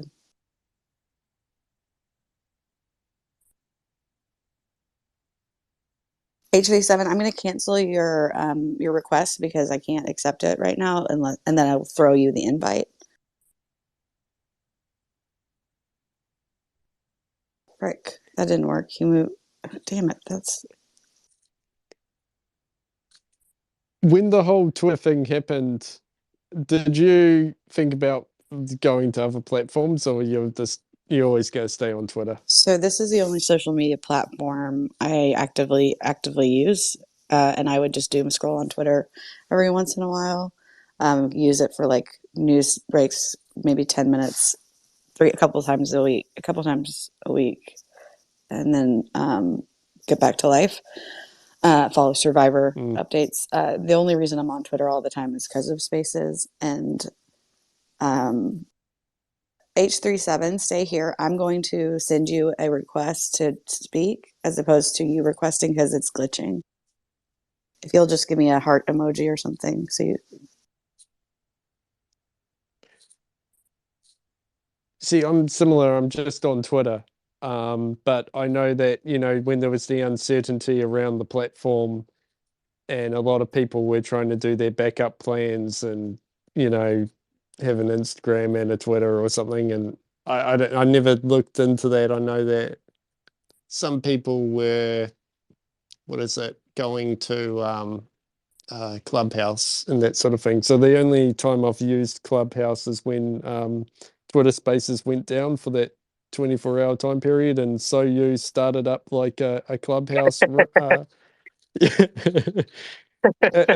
I think I think I joined it, and I couldn't figure out how to use it It properly. And feels then too millennial for me. yeah. You ever feel that way? Where it's like, you know what? I think it's I don't know. So what did you think of that experience? So would you go back there or not?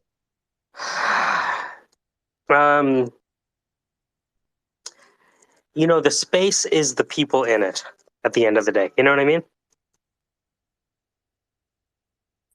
That's true. That's true. I can have fun anywhere. I mean, I'm running a Zoom call right now, pretending to be there. So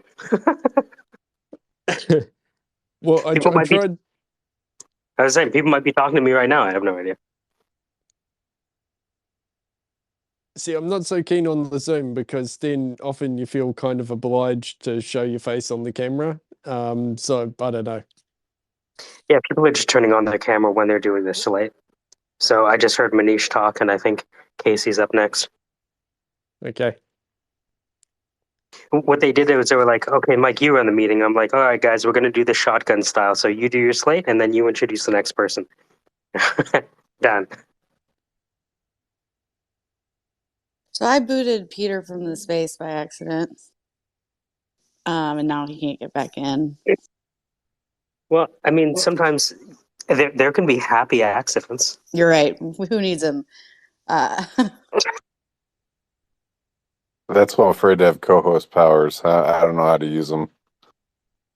Just throw up your own space, and then learn how to do those things. Or have a friend, a trusted friend, throw up your own space and be like, I'm just gonna fuck with shit. No, that's fair. I really should. I have no excuse.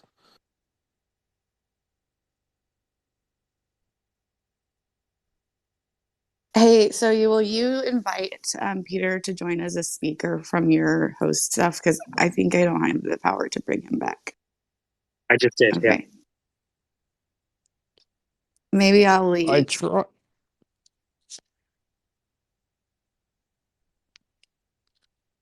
Don't leave us. You're the only one holding this thing together right now.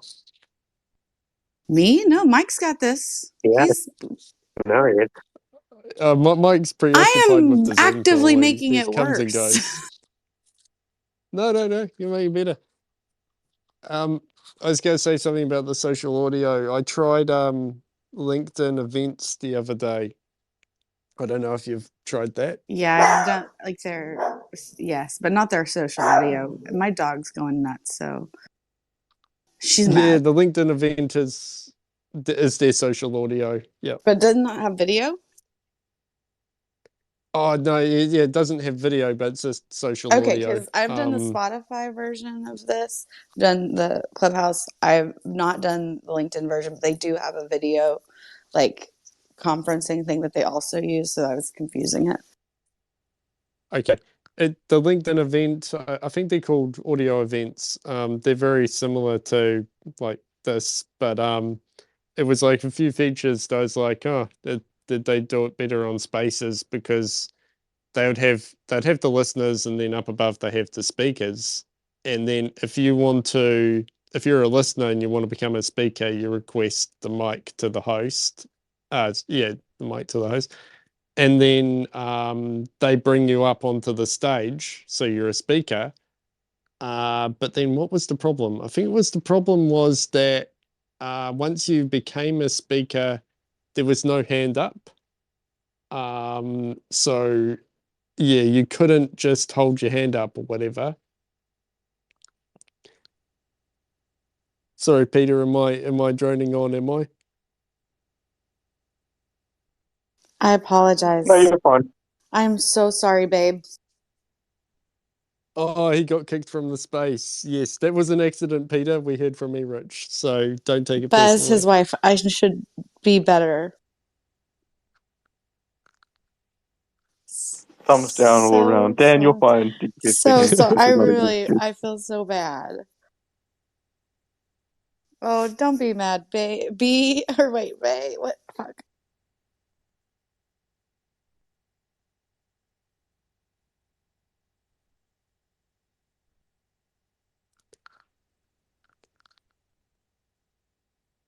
Yeah, so on LinkedIn events, there's no hands up, basically. That's all I wanted to say. So what happens is that if someone wants to speak, they like, I don't know, they have to do a clap or something, and then hope that the host sees it. So, and there's no co-host ability. Apparently they time out after a few hours. Sorry, that was I thought you meant clap as in they'd have to make a clap sound. But you meant clap as in clap hand emoji. Okay. Yeah, the And I clap was hand trying to say, well, what emoji. if they had like a buzzer and then I found the buzzer and pushed the button at the wrong time? So Yeah. I think my time was up then with the buzzer was quite good to remind me of that.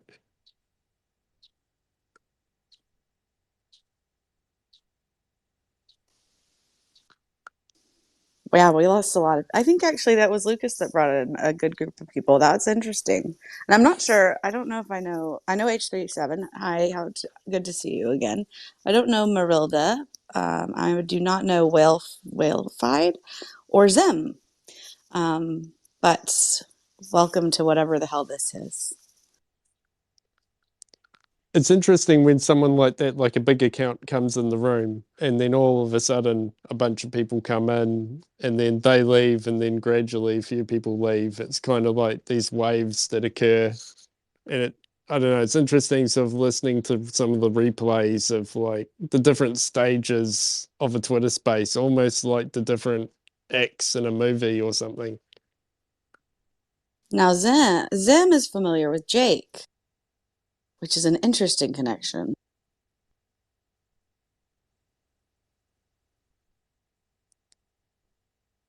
Is that Jake from Radio Shack? Zim is familiar with Ren from who we know, and then yeah, Jake from Radio Shack, and also Jake could give a feck. So his personal account looks like, and I don't know, Jake's got lots of accounts, but I miss that kid. What's he doing these days?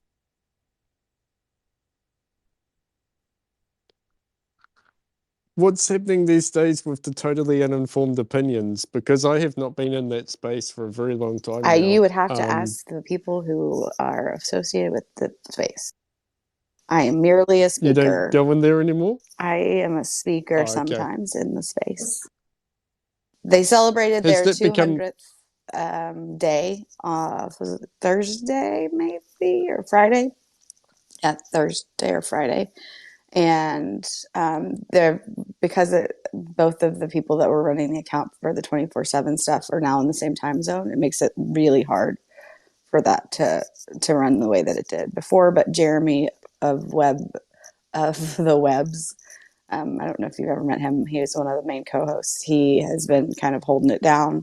It's now run under a different account, not under Evil Plans, but under the @20 Space account, which allows people that the 20 Space account follows, like mutual follows, to automatically join as speaker, so they're not relying so much on having to have a co-host. However, again, because of the time zone situation and the requirement to have at least two iPhones working the making it that magic work, which I actually don't know how it really works, like on the back end, but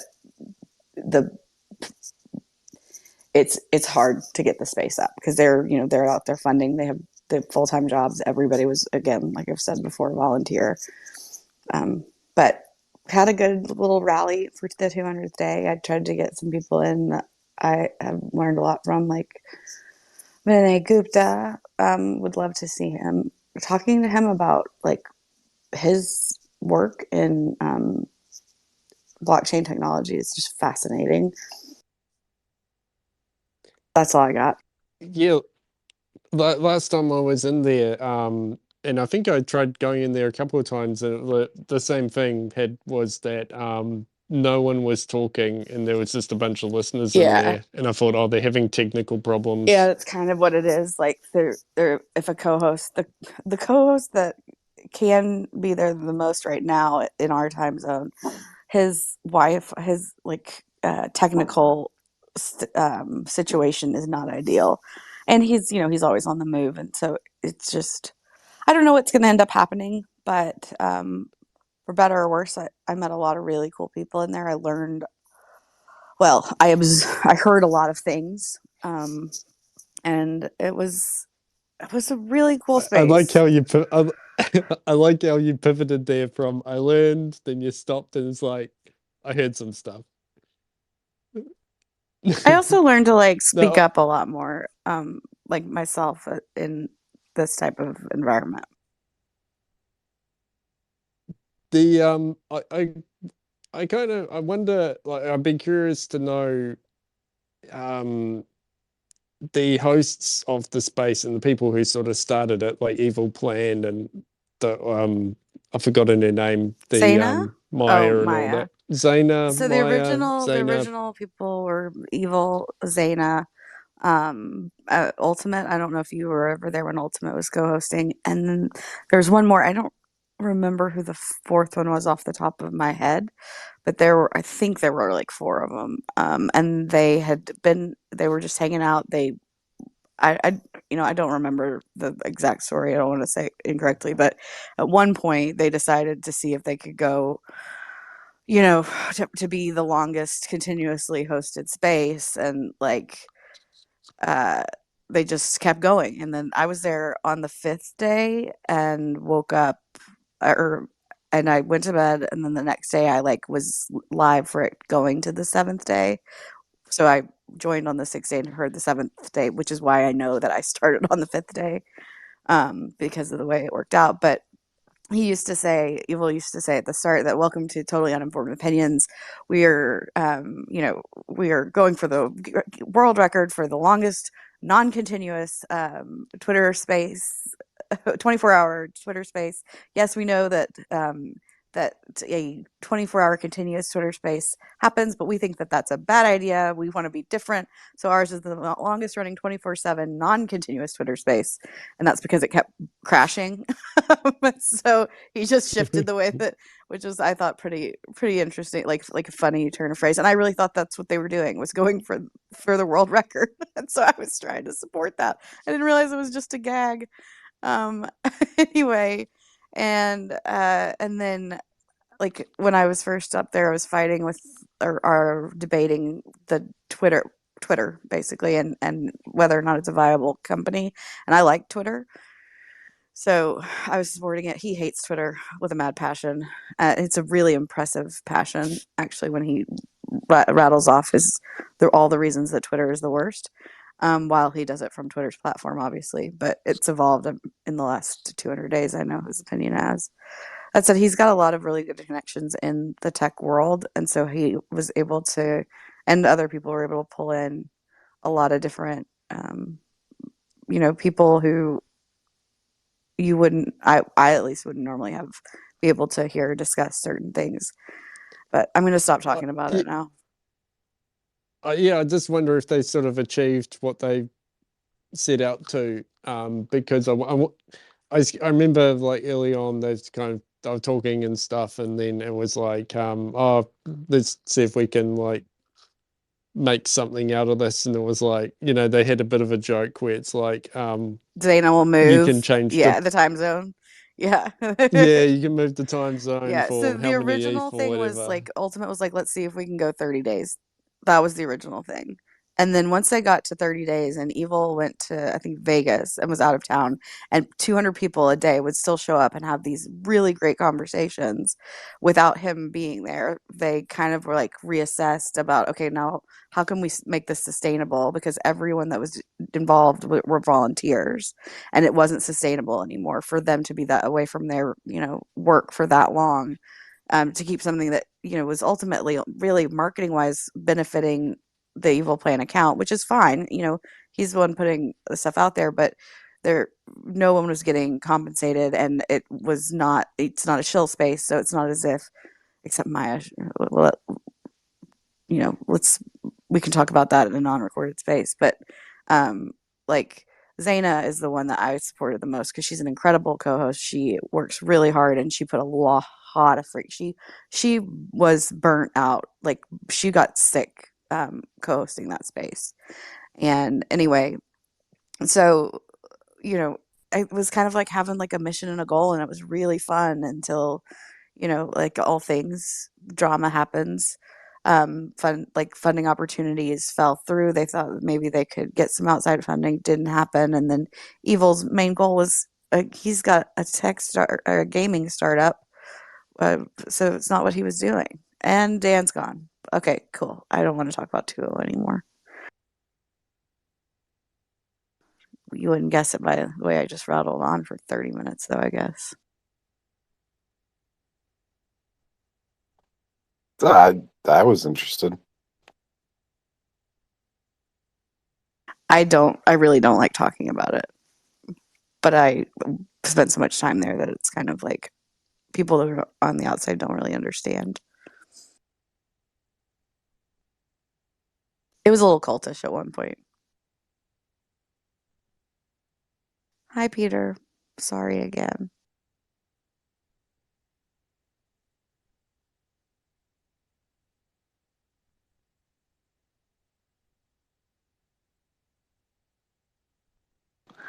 I like Jeff's just PFP. doing Twitter shit posting right now, and yes, Jeff's PFP is iconic as fuck. What is it?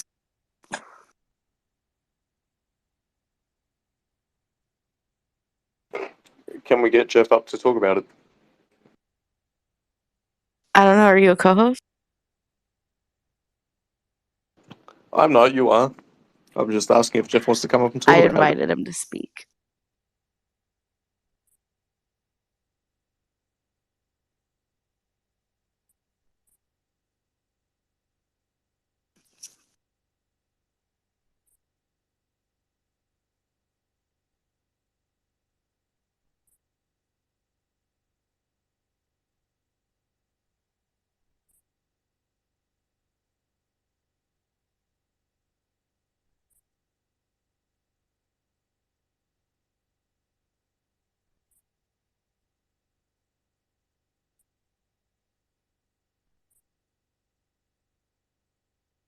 I guess that's a pass.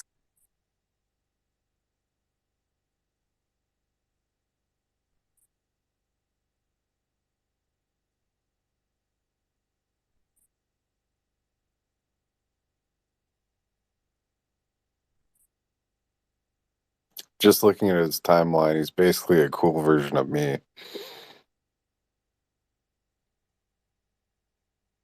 I'm a little jealous. Jeff, you're awesome. It's probably why he doesn't come up to speak. He's too cool for us, you know what I mean? I don't blame him. I'm up here.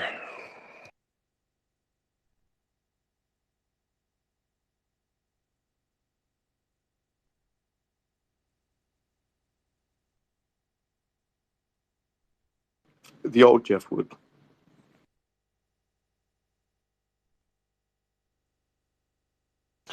He just sits down there in judgment.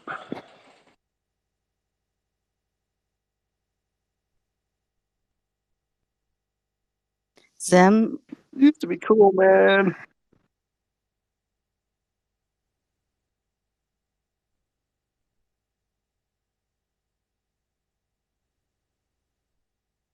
He's on his desktop, he says. I think you have the wrong Jeff. BTW is the other thing he said. So he can't join us. Zim, are you also on your desktop? We'd love to have you come up.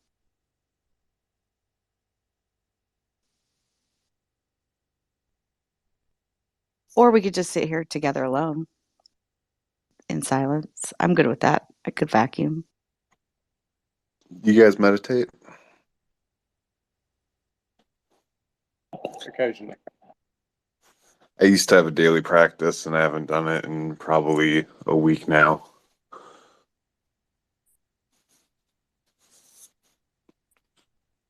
Yeah, I used to do it somewhat regularly. I used to also go out and like find a nice spot to just sit and chill, and then meditate there. You know, it's like it seems a bit counterintuitive to go and find somewhere to meditate, but at the same time, it was like, you know, like you make a little thing of it, and then it's nice to have that just that moment.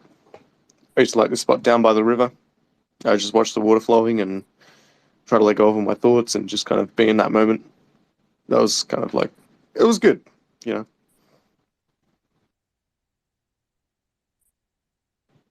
These days I'm a bit more lax on it.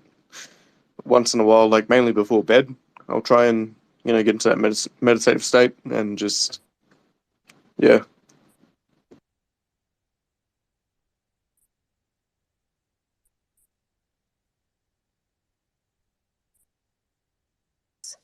Said as he didn't hear what the question was. Oh, meditation. Do you meditate, Jeff?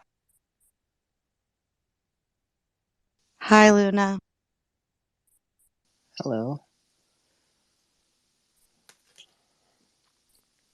How are I'm you? good. I called you Luna. I meant DJ. How are you doing tonight?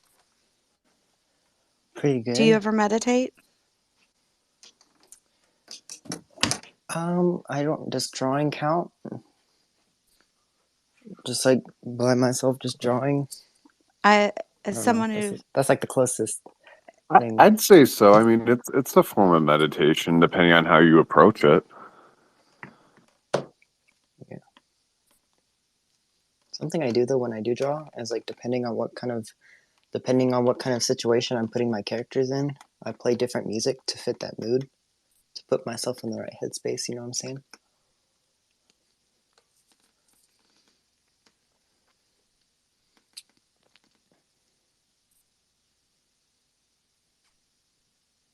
No? Okay. sorry, No, I was just gonna say I'm just over on your media trying to find what you've been up to drawing. Oh yeah, I'll put some up in a second. Jeff says he doesn't do any actual mediation, just a lot of nature sitting, which I think is meditation is mediation. Sorry, man, law.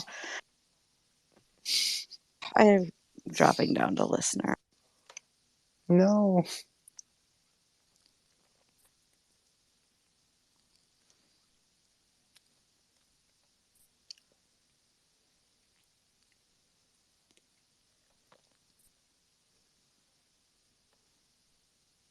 Okay, I'm gonna bring us to a new topic.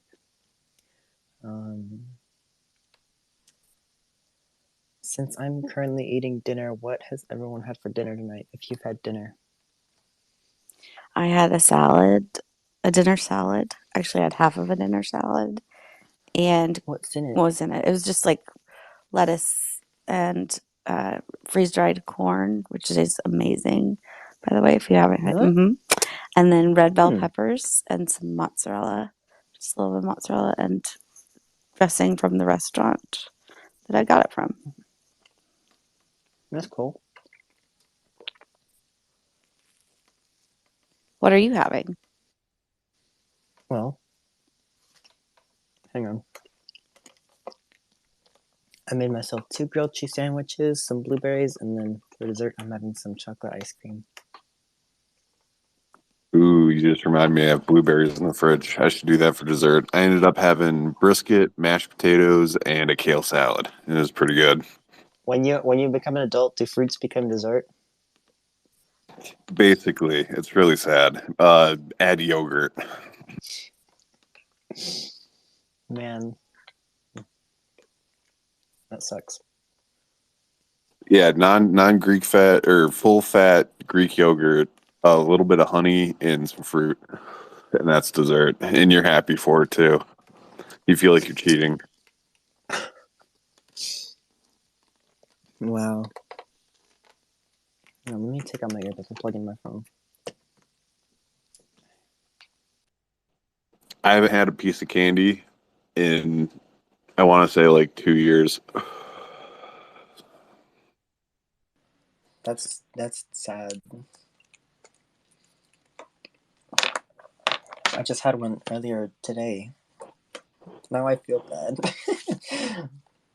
I do high cocoa chocolate like every couple months. That's about it. Wow. It's I like high cocoa chocolate. I think it tastes really good. I love it, and I can't have it in the house because it goes quick. I'll buy a bar and I'll think like I can make this last a week, and it's gone in 2 days. Yeah, I'm the same way. But it's mainly like when I get introduced to something, you know. But if I get used to having it, then I can manage how much I have so it can last. That's true. I do have one dessert item in my cabinet that I haven't touched in a couple weeks, but they're just these import um coconut flavored cracker deals. They're pretty good. Mm.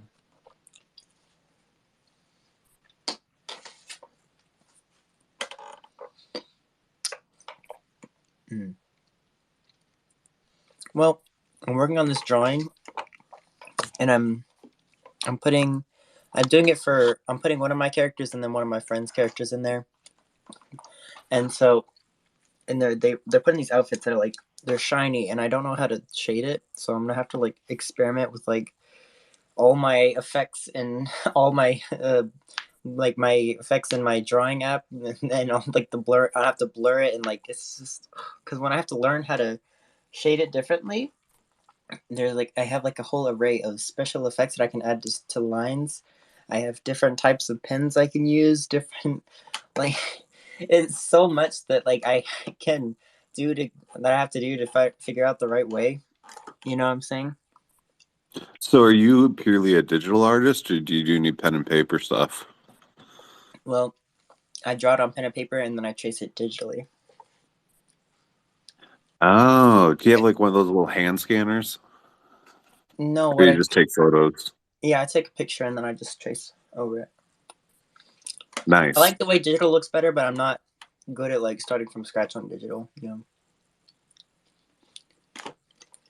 See, and I just love the raw pen and paper, and like I enjoy it when it's a sketch and it's incomplete still, and you can kind of add traces of minute details. That's my favorite.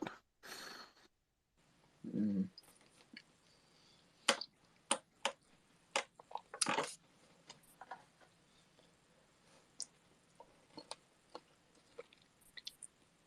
I I don't have a know, problem with. maybe Oh, sorry. AI's ruined it for me, I think, because it just everyone can do flashy nowadays, and all it takes is a prompt. Hmm. You know, I have a problem with blueberries. I'll eat like the whole box when I get it from the store, and then like later in the day I have to like it doesn't sit well with my stomach. You know? Are you watching your blueberries? No. I mean washing. Oh, well, I thought you said watching like how much I eat. Yeah, I do wash them. Yeah, because it's the stuff that's on them. Like I've done that where I've just grabbed a handful straight out the box before I rinsed them off, and I feel kind of sick afterwards. And I don't know if that's No, in I my head or always not. wash it. I just eat too many at once. Swear to God, I'm gonna wake up at like 2 in the morning to take a shit because I ate too many to right now.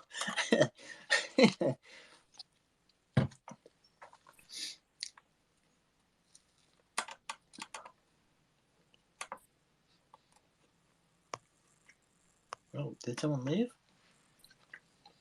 Yeah, we scared him off. He seemed cool.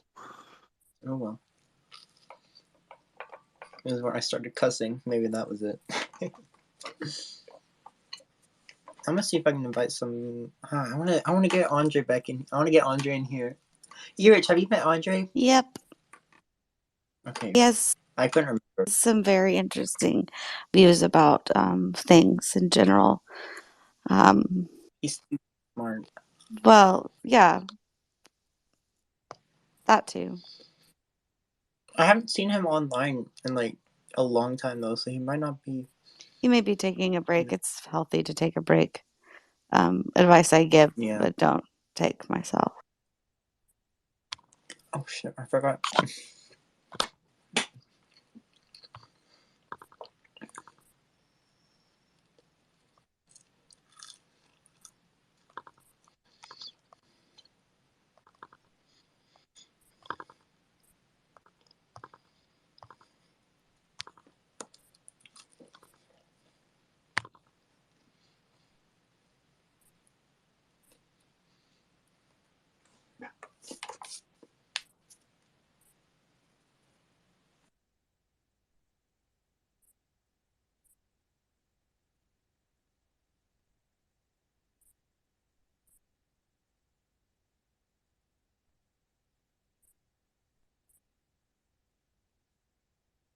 So what kind of Zoom stuff is our illustrious host up to?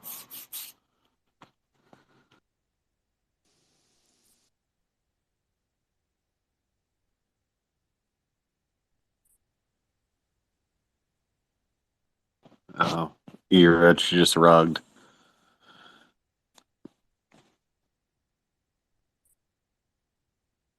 We got Peter up though.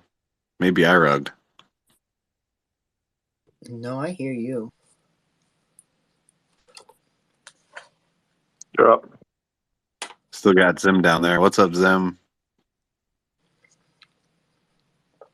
I like Zim's PFP. It's really cool. It's that cartoon series. It was popular when I was like in middle school.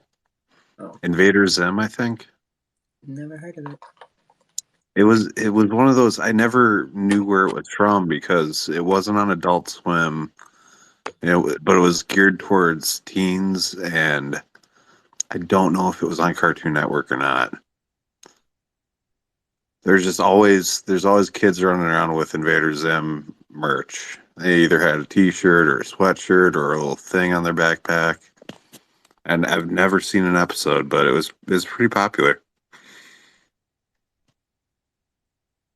This is like 15 plus years ago, though. It was probably 20 years ago now.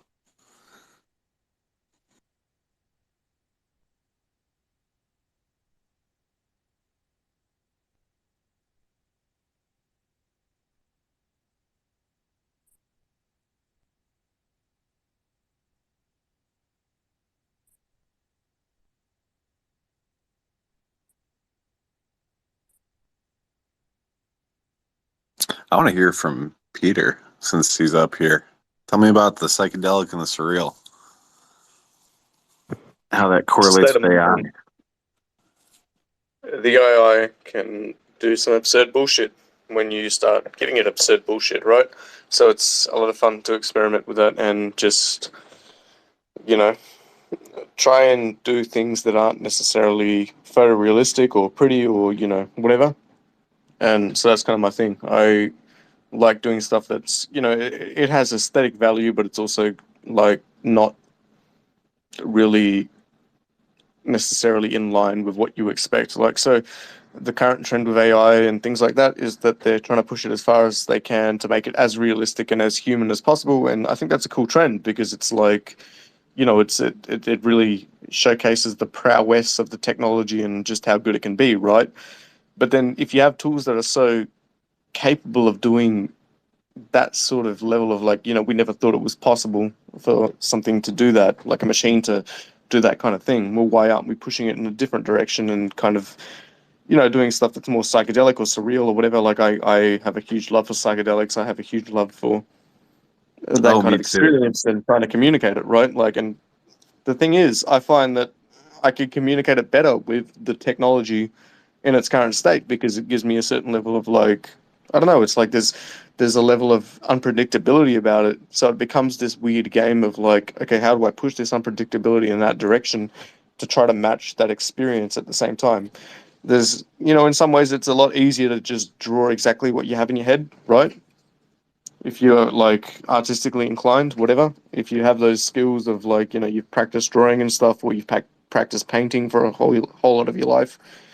But for me, it's I don't like having so much control over what I put out that it's like that intentional because then it feels like it misses the point, especially when it comes to like surrealism or psychedelia, because it's or psychedelia, sorry, because it's like with the psychedelic experience, right? It's so unpredictable. You never really get what you're expecting when you go in, right?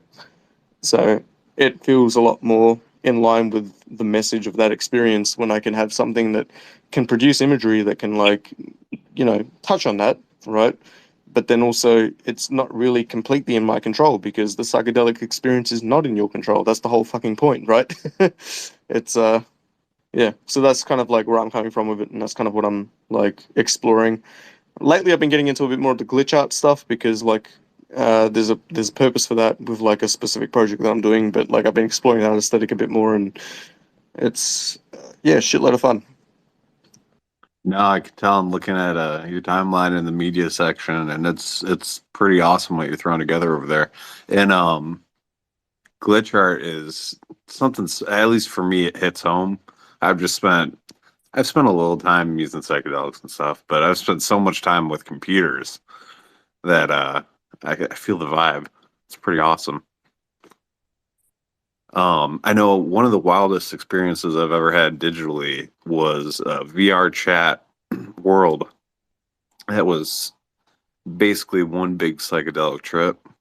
Um, Huge space, pyramids, towers, a little bit of plant life and stuff like that. But you'd run around and you'd find these objects, and when you picked them up, you could have like an acid trip, you could have a DMT trip, and it would improvise all these effects on screen and paste them over the world and over the objects, and it was pretty wild. And all I could think about was like, can I feed this to an AI somehow?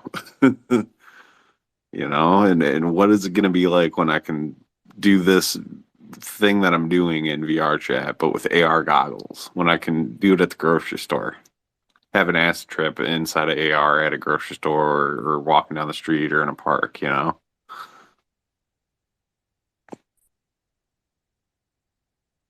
dude, Garchat's sick. I played like a whole damn game with a mate in it, and it was like one of these like escape room type things.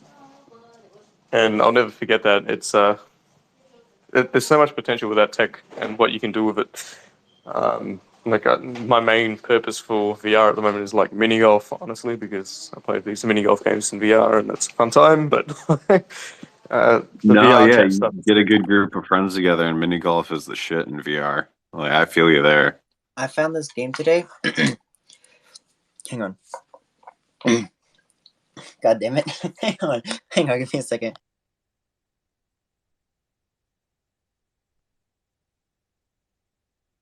Okay, I found this game in VR on my Oculus today, and basically it's a PvP shooter, and you get to pick which weapon you have. A ton of different modes and stuff, but like there's a twist. Like you don't actually like take out the mag to reload, since you can like dual wield some of your weapons. Put them at the holster to reload them, and also like their main thing is that they use jetpacks to fly around, so you can do some cool maneuvering skills, and also you can like climb walls and stuff. And I tried it; it was really fun. And there is one mode where you can only use katanas. I felt like, oh my god, I felt so awesome. Do you remember Titanfall? That was like the game that came before Apex Legends, yeah. Okay, Apex Legends. There you go. That's the one I'm trying to remember. I never played it. But yeah, Oh, it got worse. It's not jetpacks as and good as it was. boosters and wall running and all that in VR. Well, you can. There's climbing. I've never done wall running, but it's certainly possible. Okay, what game was this? I don't remember what it was called. It wasn't Boneworks by chance. No. Okay. Okay, if you want the game that I'm telling you, go to the Oculus store. I have a Valve Index, unfortunately. Oh, never mind. Yeah, I was gonna say just go there and go to like all the free games, and it's one of those. Yeah. But I'll check tomorrow and tell you if I appreciate it. Yeah, if you remember, not a big deal. Yeah. Oof.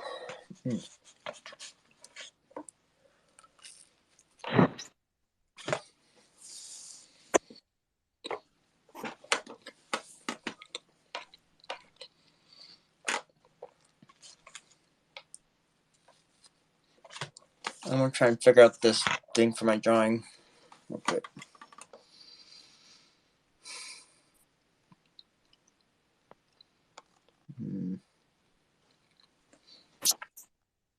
There we go. I'm going to share this via tweet and see if we get any polls.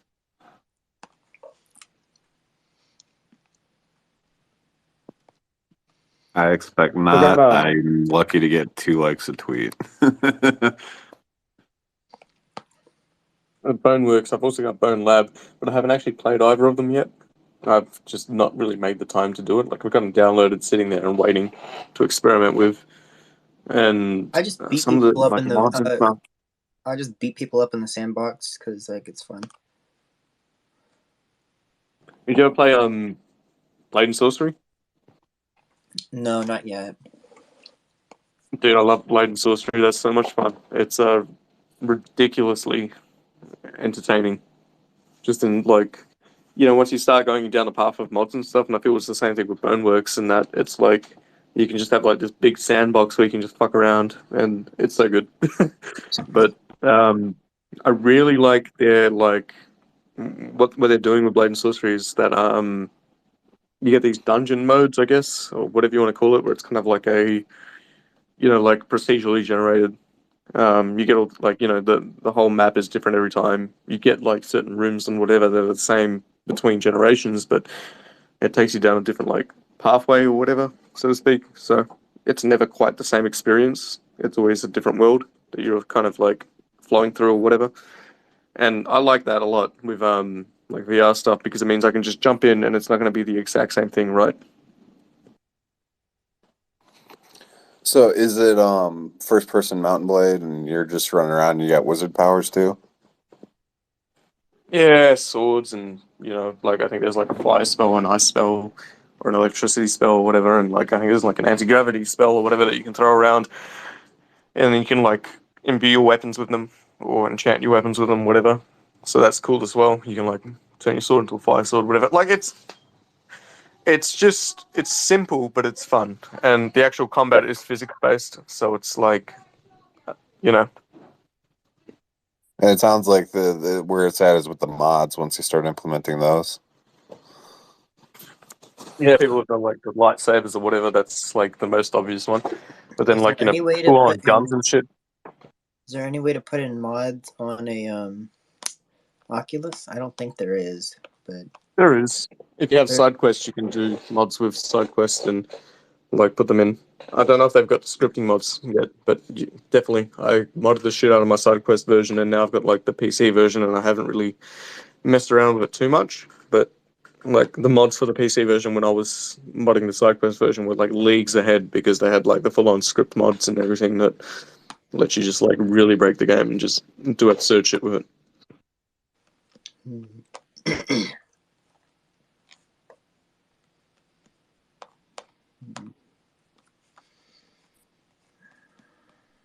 Is Josh still asleep? Hang on. Oh, there y'all.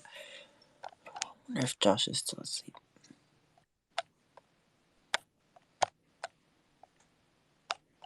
Was he doing spaces today?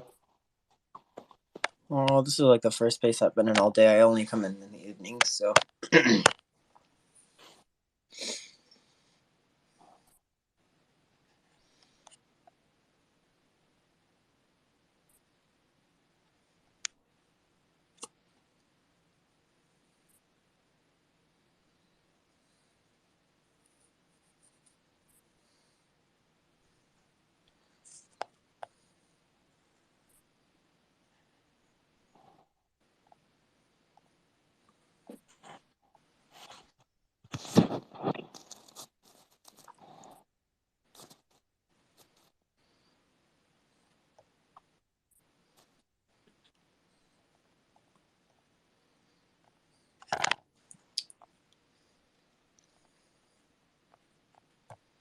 I don't know what I'm still doing here. I feel an onus to keep things going, even though I basically cleared the room.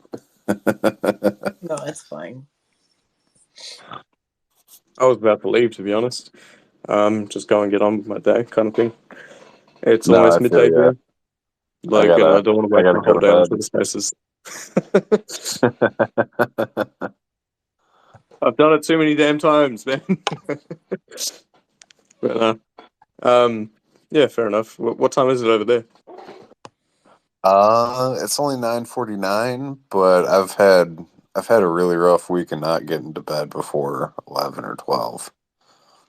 And that's completely on me, and it's basically because of spaces. Welcome to hell. Yeah, it gets like that. I am a serial culprit for just wasting my whole day away sitting around on Twitter Spaces, and then like the last couple of weeks, I returned to work after like a month long break, pretty much.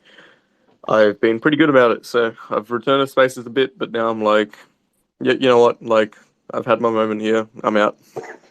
Like, I'm really not. I don't feel bad about leaving a space or whatever these days.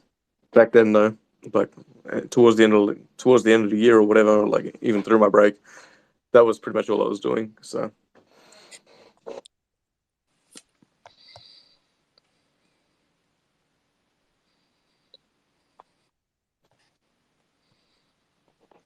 So Get some your rest, man. NFT PFP, is that something you created yourself?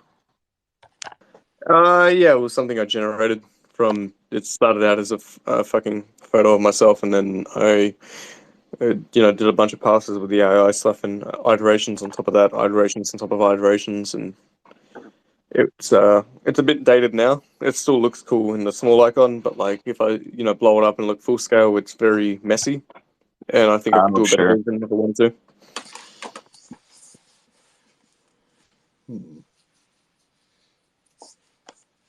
But yeah, And then you I just don't know. mint it on ETH, and they allow you to set it as a PFP. Yeah, pretty much. I put it on OpenSea and then I transferred it to one of my other accounts because I think OpenSea can do the lazy minting thing at the moment. Well, I'm not sure if they've changed that now or what, but like at the time anyway, I couldn't like actually just pay to have it minted properly, like full on minted. So instead, what I had to do was transfer it to another account, and by sending it to another account, like another wallet, whatever, it mints it, and then I could finally put it onto Twitter as a NFT. Oh, okay, okay. I've only done Solana stuff. Um, I've held ETH, but I've never minted or bought an NFT in ETH. And so when Twitter started talking about NFTs as profile pictures, I got all excited, and then it never came to Solana, and it's like, oh yeah, okay. Yeah, they should definitely expand it, I think, because it's not just Ethereum, is it? Like, there's a whole bunch of blockchains that do the NFT stuff now. And I mean, Solana is one of them. There's also like there's stuff on like Polygon, there's stuff on Tezos or whatever. Uh, Yeah, it feels like there's a whole market, man. Tezos really grew a community overnight, from what I could tell, and I was like half tempted because Solana was down pretty. It still is, but it was down bad, and I was half tempted to kind of not jump chain, but at least transition a little bit and go multi-chain in that regard, and it just never happened. Life got too busy. It's one of my regrets, though. I wish I could mint something and just say, "Oh, I'm going to sell it on this chain today and sell it on that one tomorrow." And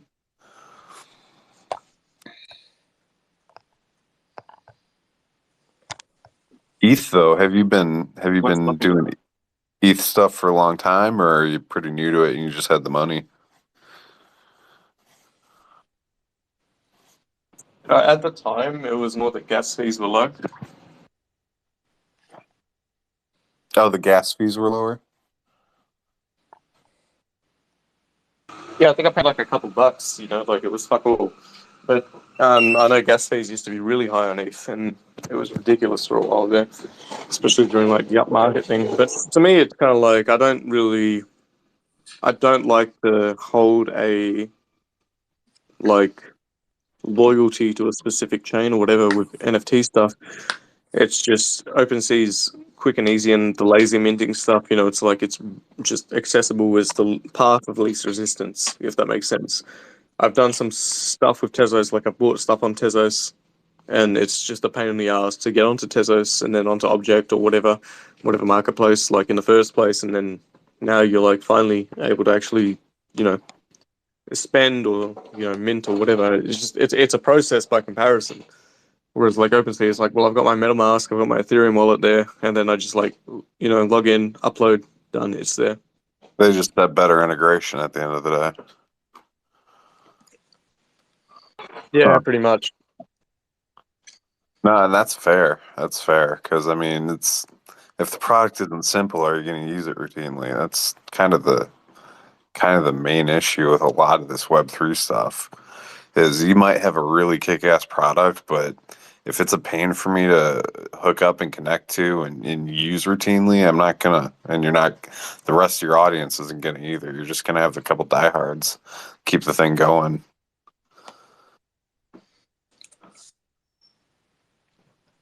Yeah, that's why I don't really venture too much from ETH, but I wouldn't call myself like, I wouldn't say that I'm an ETH maxi or anything like that, like even a loyalist or whatever. It's just the most convenient for whatever it is that I'm doing at the moment, you know? And I think Yeah. that's the thing, it's the convenience aspect. It's like, I'd jump onto any of these other ones like Solana or Avalanche or, like even like, I actually like the idea of Cardano a lot because I like what Cardano is about and I like its technology. Just Oh like I yeah. used to be big into it. Cardano in concept is incredible. I mean, I feel really bad. I've had a lot of people talk it up to me, and they held a lot of money and they lost a lot of money with Cardano. And I mean, in concept, it is a beautiful thing. It just the execution. I don't know what fell apart there. I actually made a good bit of money on Cardano. That was where I was pretty much holding most of my like portfolio, I guess, for a while there when I was into like the whole like trading and whatever, blah, blah, blah. And I had to pull it out because I had to fix my car up, which was a bit of a shame because, yeah. But then after I pulled it out, it actually went down pretty hard, but I kind of didn't regret it. It Yeah. went down from like $4 or whatever it was to like, $1.80 or something. I don't even know how low it went at the end of the day, but it was just something ridiculous. But I pulled out at the right time. I got my car fixed and, it was like that was pretty much the end of my crypto holdings and tradings for a while there, and then I've just sort of been watching through this bear market, and like I still utilize it. So like the NFT stuff, like I'll use Ethereum to buy NFTs or whatever, and like whatever platform like Tezos, Ethereum. But then beyond that, I don't really like hold anything anywhere. I just kind of like, yeah, you know.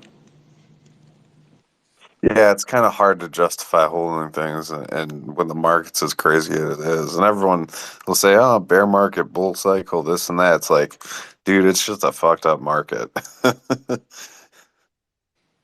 At the end of the day, you can slap a label on it if it makes you feel better, but you can't pretend to know where it's going to land tomorrow. Well, I think KC, who's listening now, is big on shorting BNB. Oh, and that's fair. I mean, there's definitely people who specialize in very specific portions and sectors of the market. And let me see here. Yeah, let's get them up here to talk. What's up, Casey?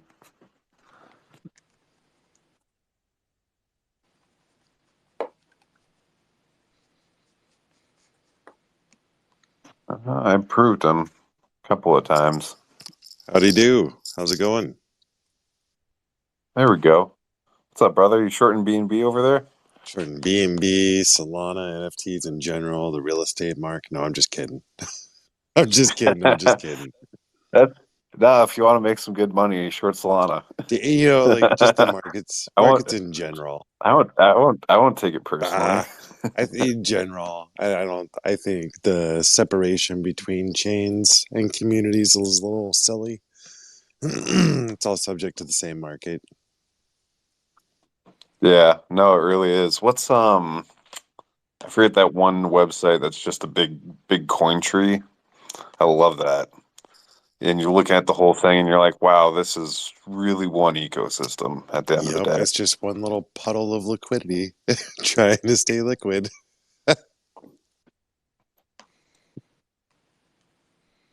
I'm not I'm an artist. I'm not an investor. I've made money and I've lost my ass all within the same year on crypto. The only coin I am maxi of at the end of the day is Bitcoin, and that's probably because I don't know enough about it. I know just enough to like it. That was awesome. That was the most honest, sincere, like on point, great description of where you're coming from I think I've ever heard. The kudos, tip of the hat. That was great. Appreciate it, man. So how do you feel about Bitcoin? Interesting. It's an interesting experiment. Will it survive the market manipulation and bear actual fruit? I don't know. I don't know. Interesting though.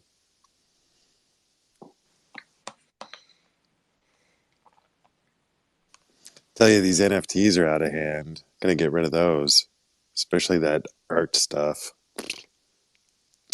I think I just scared somebody away. No, I live for it, man. I truly I do. love that. I didn't really consider myself an artist before NFTs. I always did art stuff. But then the second I minted something, I'm like, okay, this is publishing. This is technically me publishing work, and I'm technically an artist now. Dude, the ownership and date stamping on it, priceless. Sorry, Pete. What'd you say, bud? Whoops, I left my mic unmuted. You and me both. Like, it was the same for me. I have been doing art stuff for as long as I can remember, just in one way, shape, or form. And then I finally sold a piece as an NFT, and that was that moment where I was like, "Holy shit!" Like maybe I can do this stuff more seriously.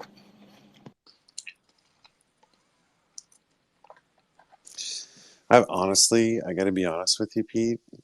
I started looking at even just lazy minting as a way to more securely hold a database of work I liked. See, that's the kind of thing that interests me. Is I know how I'm using blockchain and the associated tech. How are other people doing it? Because other people get up to far more fascinating things than I do. Dude, what's possible and what we're doing are two different things. So yeah, I'm with you on that.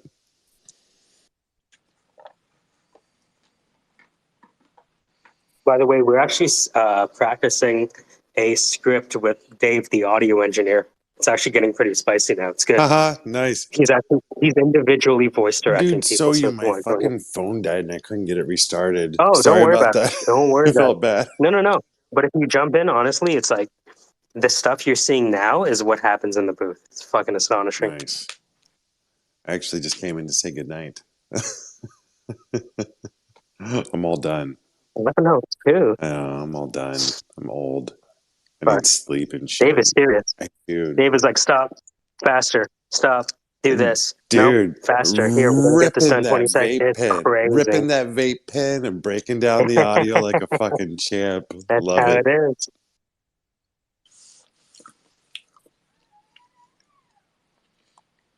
It's so funny.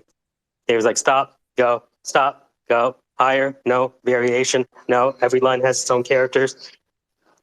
No, stop again. So for the uninitiated, being me, what's the project that you guys are working on? Hey guys, I'm gonna head out. Well, I just saw one of my friends in a space, so I'll see you later. All right. Talk to you soon. Have a good one, DJ. Bye. Yeah, so I can give you some background. So a bunch of us met on Twitter Spaces, and we have a program called Your Voice is Money. And the idea is that we know that people are on Twitter Spaces, so they like to communicate. And so the question is, well, how can you turn your voice into a money-making machine? And so we're all getting guidance from people in the voice acting industry who do cartoons and TV shows and learning how to apply kind of the Juilliard of voice acting for individual businesses. So they're That's practicing beautiful. a commercial. Yeah. That's awesome. So you guys are just in a recording stage, and then you're gonna. Yeah. Okay, good deal.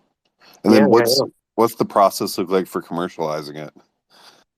So right now, I mean, the regular process is because the guy who's running the course is called Christian Potenza. He was the voice for Chris McLean in Total Drama and Jude in 16, and he even has a voice on the mini Transformers bots. And so the traditional way is to get a voice agent, get a demo, and start doing video games, TV, cartoons, narration. But a lot of folks here have their own intentions and their own businesses that they want to pitch better or be more persuasive about.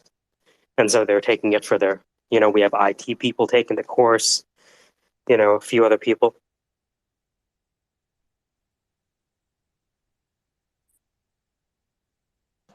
Nice. So is I'm just trying to think of the different applications that are non-standard, because standard is the industry stuff, like you're saying, video games, advertising, all that kind of stuff. But non-standard tutorials, YouTube tutorials, essentially. Okay, Web3 onboarding would be really Yeah. cool.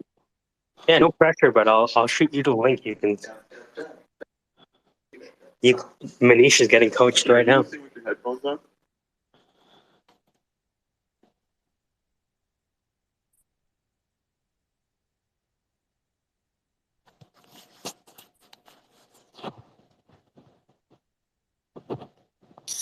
So Twitter is rugging in a lot of ways, or MySpace's stuff is. I've been Are listening you from. on Apple or Android? I'm on Twitter. I'm on Apple. Okay, I always wondered about the Twitter Apple experience, because on Android it's dog shit. I feel like I've heard that several times this evening, actually. Okay, I was gonna say I think I was yelling at you about it the other day, but I'm sorry? I think I was telling you that the other day, but if other people are yeah, confirming. no, Peter said that like a couple hours ago. Like But literally. Android is elite. I'm sorry, it's the elite device. I don't care what Twitter thinks. Oh, sorry. Yes, I knew there was something related. I don't know. Software wise, Android, yeah, is definitely, it's the Apple closed ecosystem, and I get why they have it, because they have the tight device controls. It's only their devices. But man, it sucks. They're so limited, and then they'll give you guys a new feature, and everyone's excited about it. And it's like Android's had that for 5 years.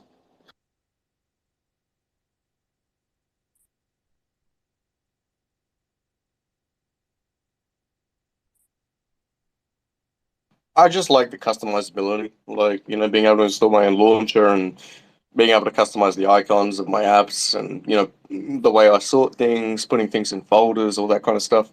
It's just whatever Android device you have, you can tailor your experience, and I think that's for me the big selling point.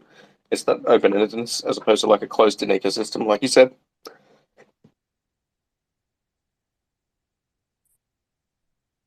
No, for sure. And I mean, with those launchers, it's incredible what you can accomplish on a phone, what you're able to run, and just .apk files. As long as you're safe running them, it's pretty amazing what people do on phones nowadays.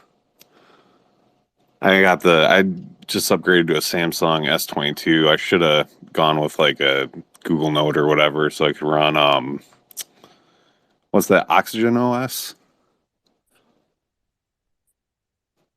So the thing But about the premium Samsungs is they're great device-wise, and they're a nice premium experience, but their screens will absolutely shatter on you, even if you have a case. Sooner or later, you'll drop it off your bed or something, and it will just crack. And I think it is not a design fault, but intentional design with something so premium. Like I've got the S22 now, like just like S22 Plus, maybe, I don't know. But always used to go like like the most premium one with my plan and whatever, and then like those curved edges are fucking beautiful. They're nice to use. They feel great in the hand. But I tell you what, the amount of phones that are broken, and I've had this thing without a case for a while now, like a good solid few months. I even dropped it on concrete the other day, and the screen still hasn't cracked. no, I feel yeah. I just switched to this for the Dex experience because I wanted to plug my phone in as a desktop, and it's all right, I guess. I was expecting a little better, to be honest. Yeah, Dex is a bit underwhelming.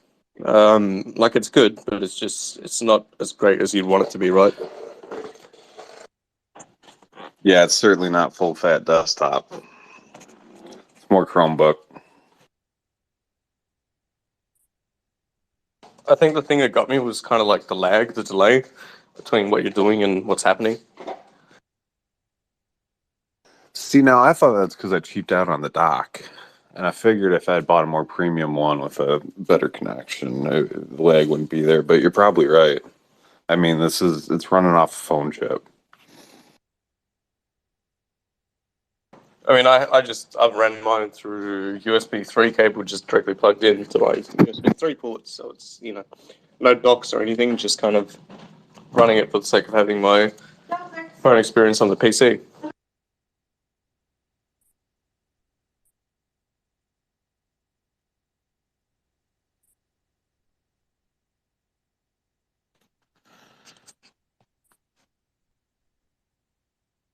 Well, I'm going to call it a night. Happy birthday, Elizabeth. Hope you have a wonderful night. Thanks, H37. See you around, Peter. And thank you, host.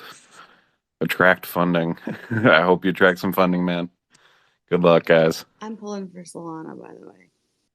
Hell yeah, me too. I think at the end of the day, once they figure out the network stuff, I want the there's a Solana chance. phone. I wonder what this Twitter is like on the Solana phone. Yes, I did. I saw a little preview of that, and it looks pretty interesting. That's for sure. Buy Have a good Doge. one.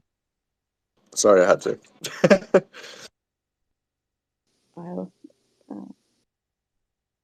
Is the course still going on?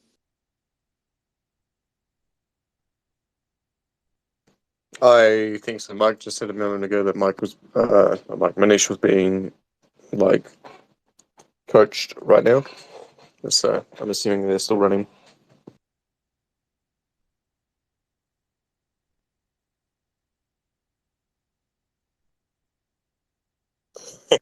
Right now, I just want to eat and sleep. I'm not gonna lie. I just want to eat a whole bunch of food and go to sleep.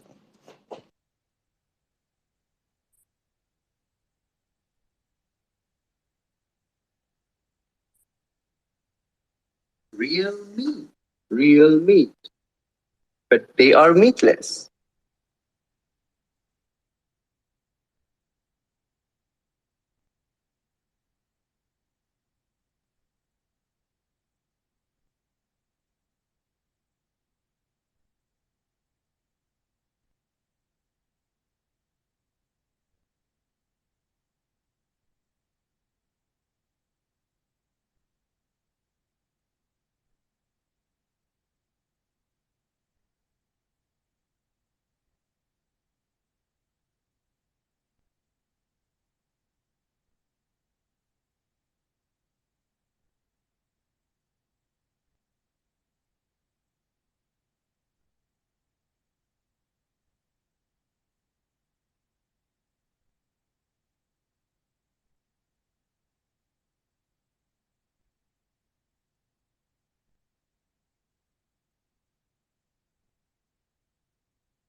All right, I'm jumping off.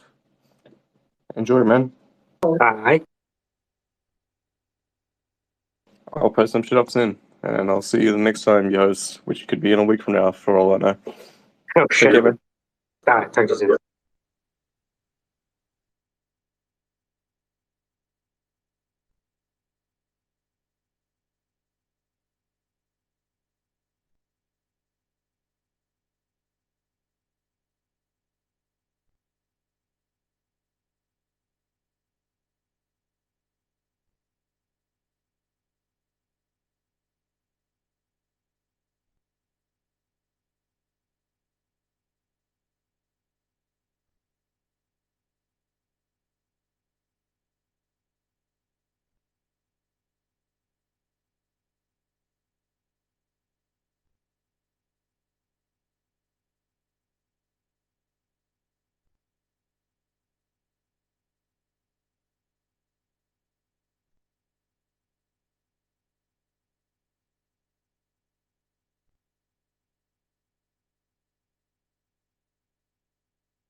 You've been listening to the Syndicate.